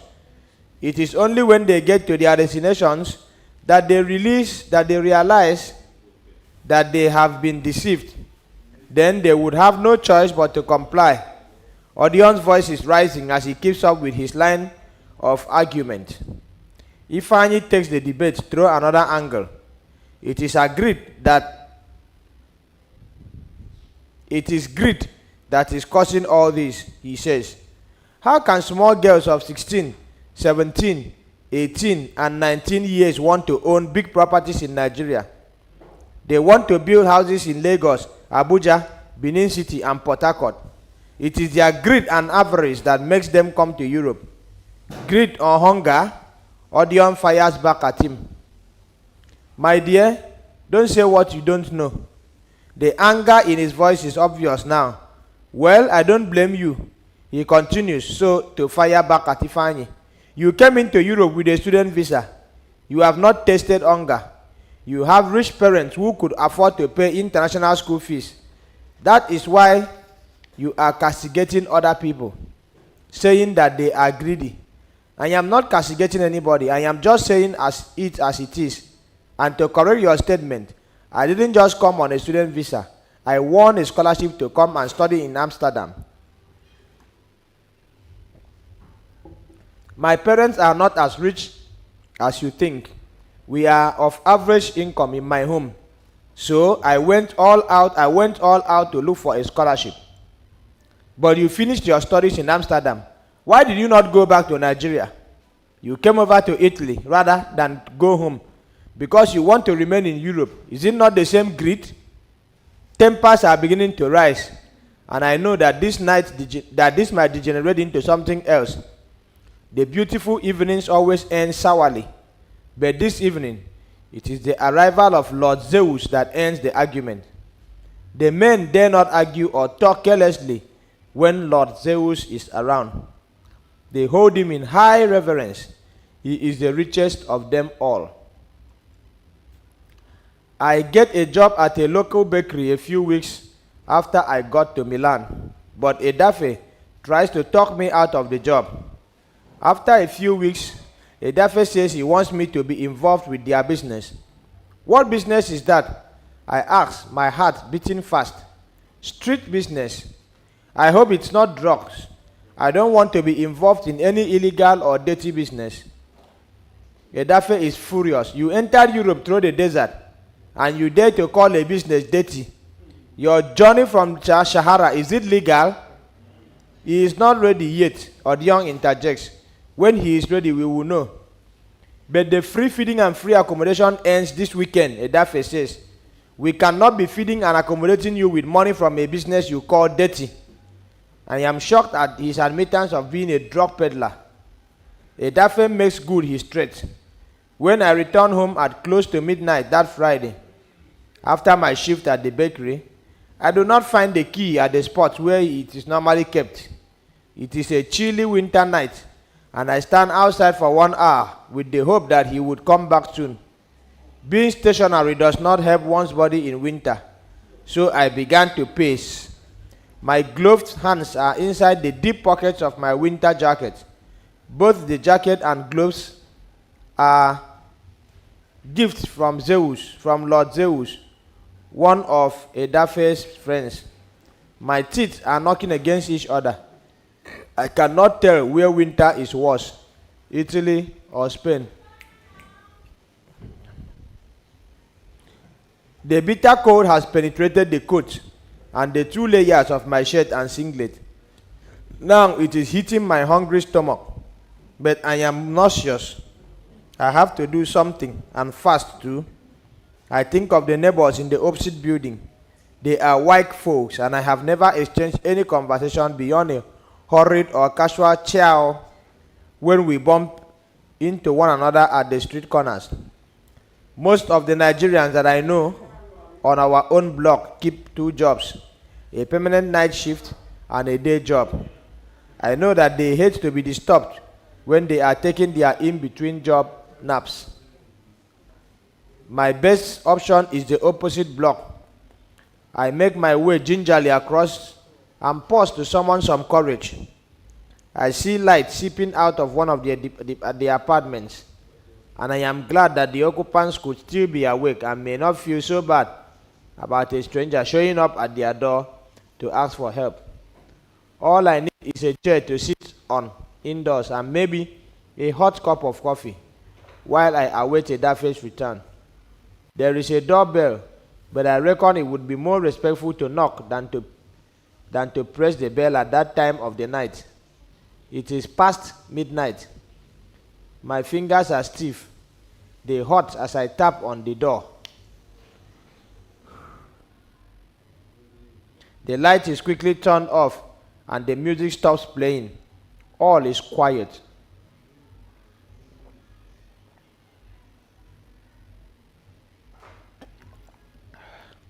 I wait a few moments and go to the next door. It does not matter that no inner lights are seeping out of the openings. I knock and wait. There is no response. I knock again, and a shrill female voice shouts from within in rapid Italian.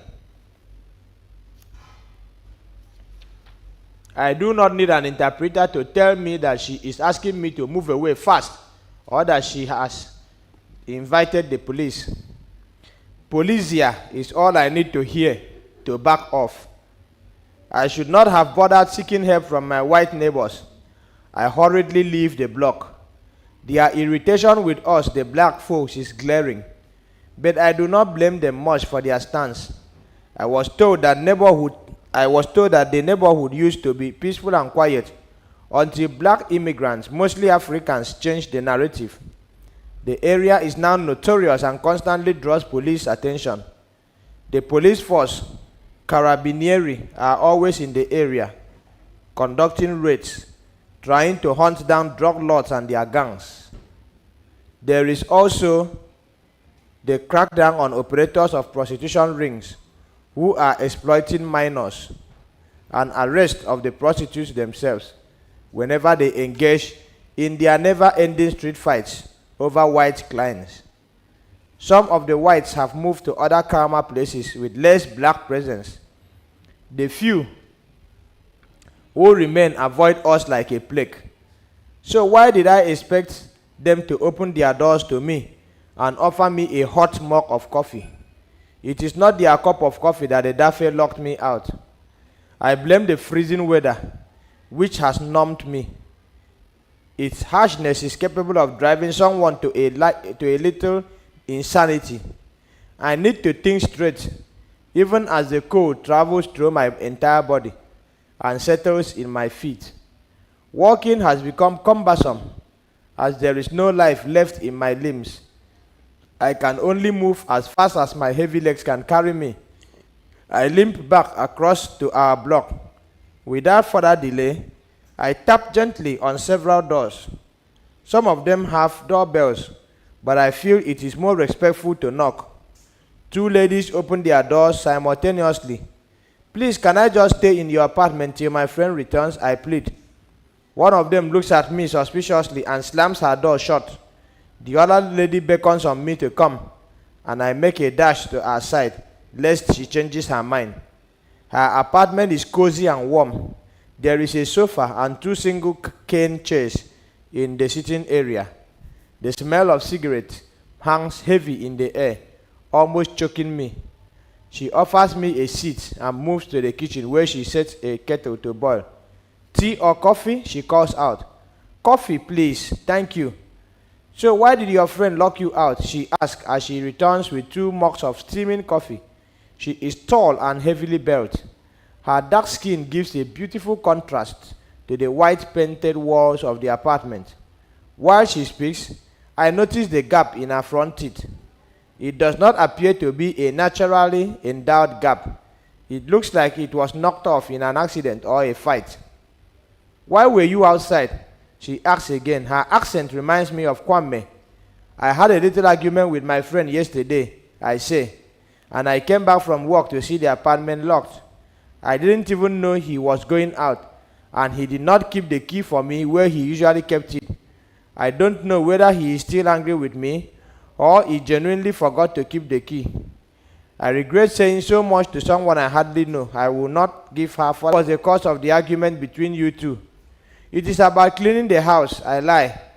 I do most of the house chores, and he is angry when I suggested to him that he to lend a helping hand.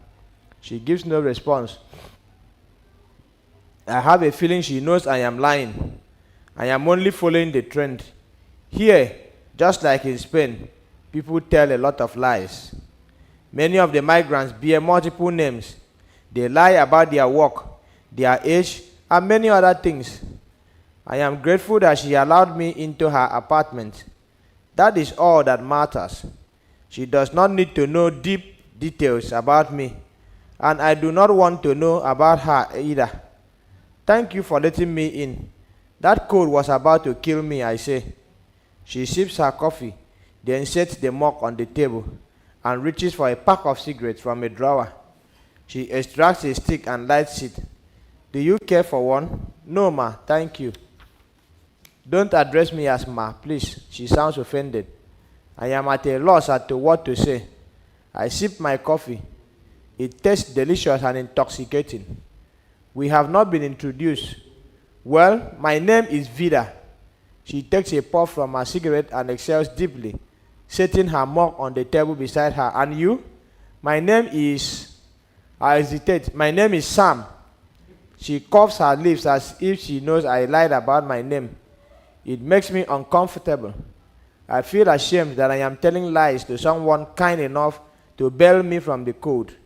I am from Ghana. I don't need to ask where you are from. You are Nigerian. Yes, I am Nigerian. From which state? I can guess you are from Edo State. Wow. How did you know? I am fighting sleep, which I find strange. The coffee is supposed to keep me alert. Your people are all over this country, everywhere. In Verona, Napoli, Brescia, Milan, all over the place. You see your people. She laughs. It is more like a crackle. So are you Esan or Edo? You know about us? I am Edo. Edo and Esan and their fight for superiority. They are from the same state too, but they behave like enemies. She laughs. No, it is not so. Anyway, we may behave like that in Nigeria, but here we are like brothers. It's not true, she counters. I have lived here for a long time, so I know what I am talking about. I want to ask her how long she has lived in Italy. Perhaps she may have some information that will help me facilitate my parley, but I refrain. I do not want to be too forward. She has been kind enough to let me into her apartment, away from the cold. That is sufficient for me. How do you know so much about Nigeria? I asked. I am sounding tipsy. She does not answer me. Instead, she gets up and moves towards me. Won't you take off these heavy clothes? The heater is on. Without waiting for me to answer, she pulls the gloves off my hands and drags my hands. Let's go keep each other warm, Sam. Bodily warmth is more effective than coffee. I stand like one who is hypnotized. I follow her into her bedroom without a word of protest. When I start awake, it takes a little while to recollect where I am. I am naked under the sheets, and Vida is lying beside me under the sheets, naked. I bury my face in shame. You are really good, she snarls. I am irritated by her supposed compliment. Without a word, I get up and pick my shirt and trousers from the floor. I feel pain in my groin. I do not understand what she puts in the coffee. I feel intoxicated.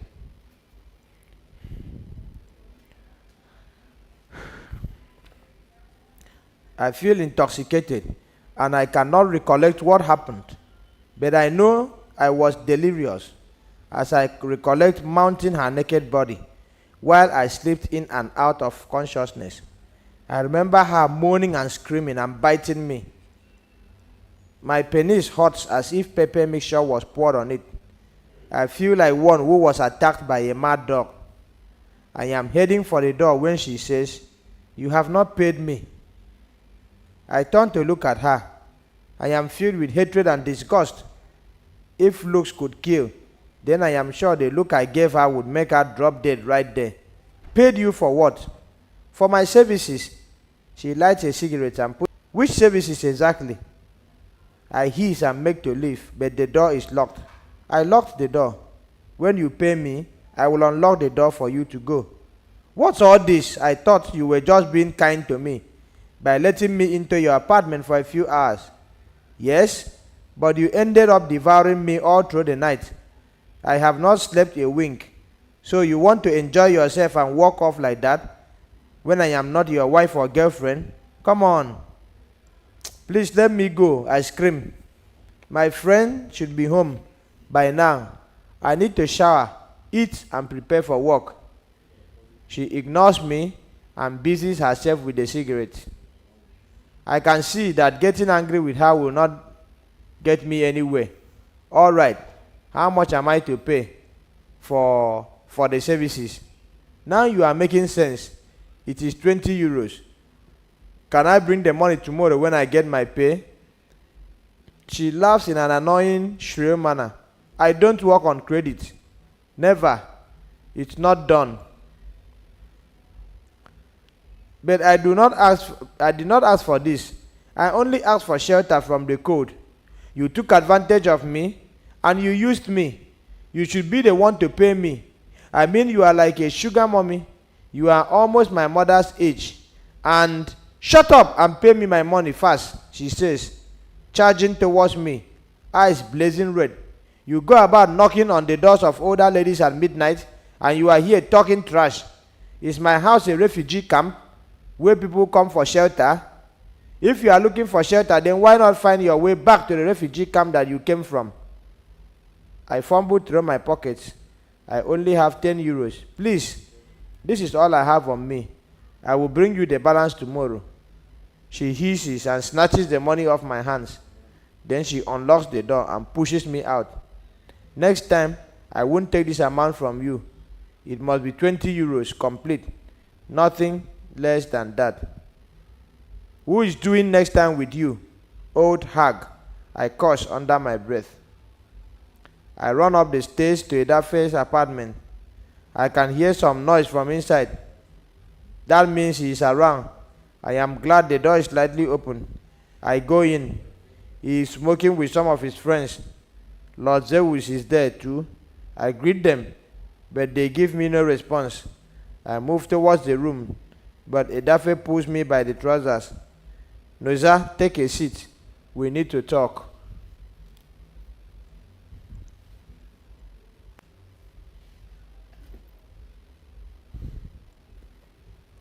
I obey, expecting the worst. He would likely tell me to move out of his apartment. My thoughts are racing as I think of whom to approach to accommodate me until I get a more regular and better paying forced to accept it. Edafe can be dangerous, but Lord Zeus is the most powerful and most dangerous of all of them.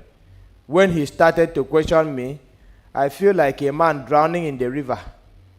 I wish there is a net to pull me out. The saying among the circle is that once Lord Zeus takes interest in you, there can never be an escape. He asks me about my status, and I tell him about the appeal. I will pull it out from the lawyer and engage another lawyer because we need you to get your papers sorted fast.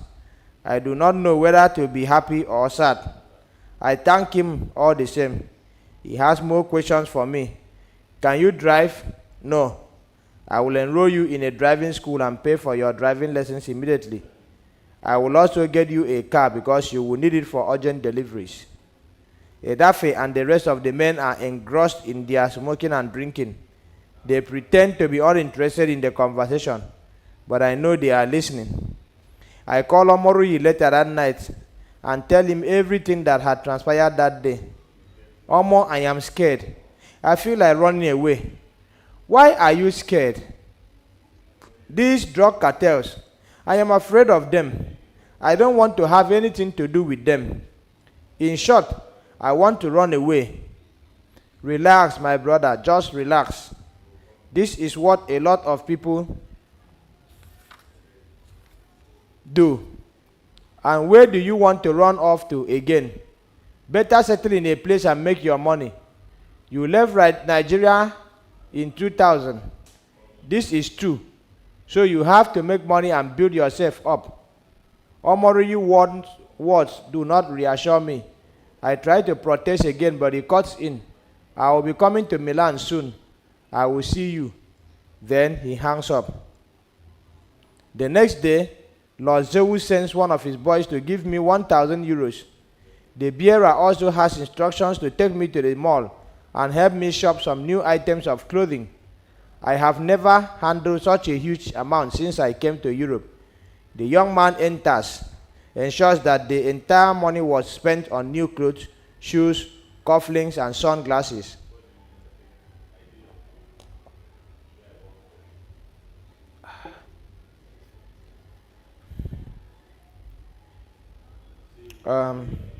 Lord Zeus will ask for the receipts. He explains. Later that week, I enrolled in a driving school. Things happened so fast that within 6 weeks, I am on my way to the city of Cremona with their very first consignment. The delivery is smooth.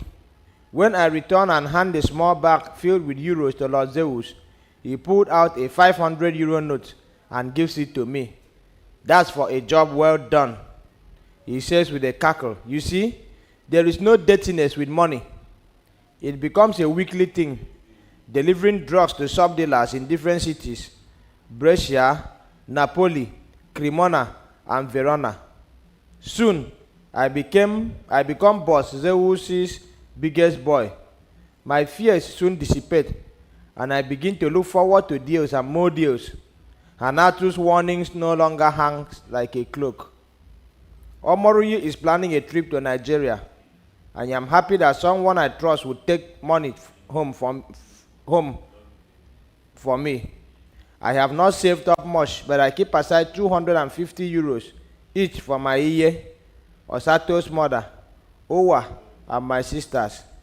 I also buy some postcards, which I address to my sisters, and in which I enclose some photos that I took at the beautiful Cathedral de Santa Maria Assunta, Museo Civico, Alla Ponzone, and Museo del Violino, all in Cremona, the city of violins. Then I get down to the most difficult task, drafting a letter to Owa. Dear Owa, I cross this out and write, Dear Owa. Again, I cancel this and get another sheet and begin over again. What do I tell her, and how do I write it? Should I tell her that when Osato died, I dug a grave with the assistance of our fellow travelers, and we laid him to rest? I could even add that I planted flowers by the graveside in his honor, or that I say that his body was handed over to the people of the town to bury, according to their customs. No, I would tell her that he drowned in the sea, and his body could not be found. I start the letter, but halfway I tear it up. I do not like the idea of telling her that Osato drowned in the Mediterranean Sea. She may ask why I survived, and he drowned. Did we not both go swimming at Igboba River together before our trip? Do I tell her that we both made it to Malaga, but could not locate Uncle Idemudia? Then he died from the winter cold. That may bring a little comfort to soothe her soul, that her brother made it to the land of his dreams before he went on the journey of no return. I begin the letter again, choosing to tell her the truth of what happened. My dear Owa, it is with a heavy heart that I pen this letter. This is not the proper way to break this news to you, the news of the pitiful departure of your dearest brother and my dearest friend. Osato died in my arms on our way to Agadez. I made it to Europe after many difficulties. It still grieves my heart that Osato, my dear friend, is not here with me. It was a journey we both looked forward to from our days in secondary school.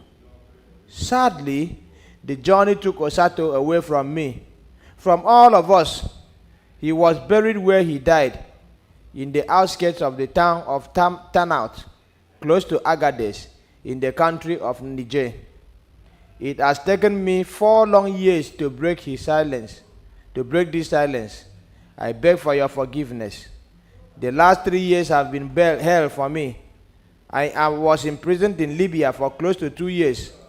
I finally made it to Europe early last year. You have every right to be angry. You have every right to hate me if you choose to. But I appeal that you should not hate me for the sake of Osato.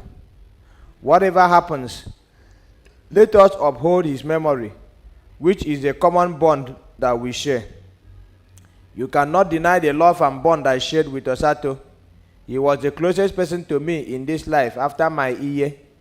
Owa, I am enclosing 250 pounds in this letter, euros in this letter. Please give it to Iye to buy something good for herself. Plead with her to forgive me. I did everything within my power to keep Osato alive, but life slipped out of his lungs while I held him lovingly in my arms. Please give the bearer your GSM number so that I can communicate with you more frequently. I hope to visit Nigeria soon. The first thing I will do when I come is to see you and Iye, so we can plan how to do a memorial in celebration of Osato's beautiful life. It is my hope to erect a memorial tomb for my dearest friend. I miss him badly. Once again, accept my heartfelt apologies for all the months and years of silence. The circumstances were beyond me. Yours sincerely, Nosa Kare. I cannot bring myself to tell her that his body was dumped by the roadside. Omoruyi keeps away from me for days later. He calls with a weak apology of being very busy with work. What of Uwa? I asked. What about her? I want to know how she is and her mother, Osato's mother. I guess they are fine. Why are you guessing? Did you not see them? I saw them. So what did they say and what was their reaction when they read the letter? No, sir. I did not travel to Benin to watch people's reactions. I know, but I expected you to interact with them. Talk to them about Osato's death and how bad I have been feeling about it for years. But I did not know the contents of the letter. If you had told me what you wrote in the letter, then I would have known what to say to them. Omoruyi, I don't expect this attitude from you. There is nothing in that letter that you don't already know. I have narrated to you everything that happened and how my friend died. That was exactly what I wrote in the letter. And you are sure that was exactly what you wrote in the letter? Of course, I had to narrate what happened. But the only lie I told was that we buried Osato. You don't expect me to tell them that his body was just thrown off by the roadside, did you? But how exactly did he die? Omoruyi, you are infuriating me. I have told you this story over and over. What do you want to hear about it again? All I want to know is how my late friend's mother and sister are faring, and you are asking for a story I have told you so many times. I am sorry. Maybe I forgot some of the things you told me, like the $200 you asked him to collect from his mother, and what happened to the money. You must be drunk, Omoruyi. If not, you won't be asking these silly questions. True, Osato got $200 from his mother for both of us to spend when we get to Malaga. But unfortunately, he died, and I cannot continue. I find the conversation weird, so I end the call abruptly. Blast from the past. After my last delivery for the day, I take a walk around town in the heat of the day in Napoli to see if I can buy some new shirts and shoes. At the entrance of the shop, I hesitate. I still have a few wraps on me. Leftovers from the deliveries. Big shops often have detectors.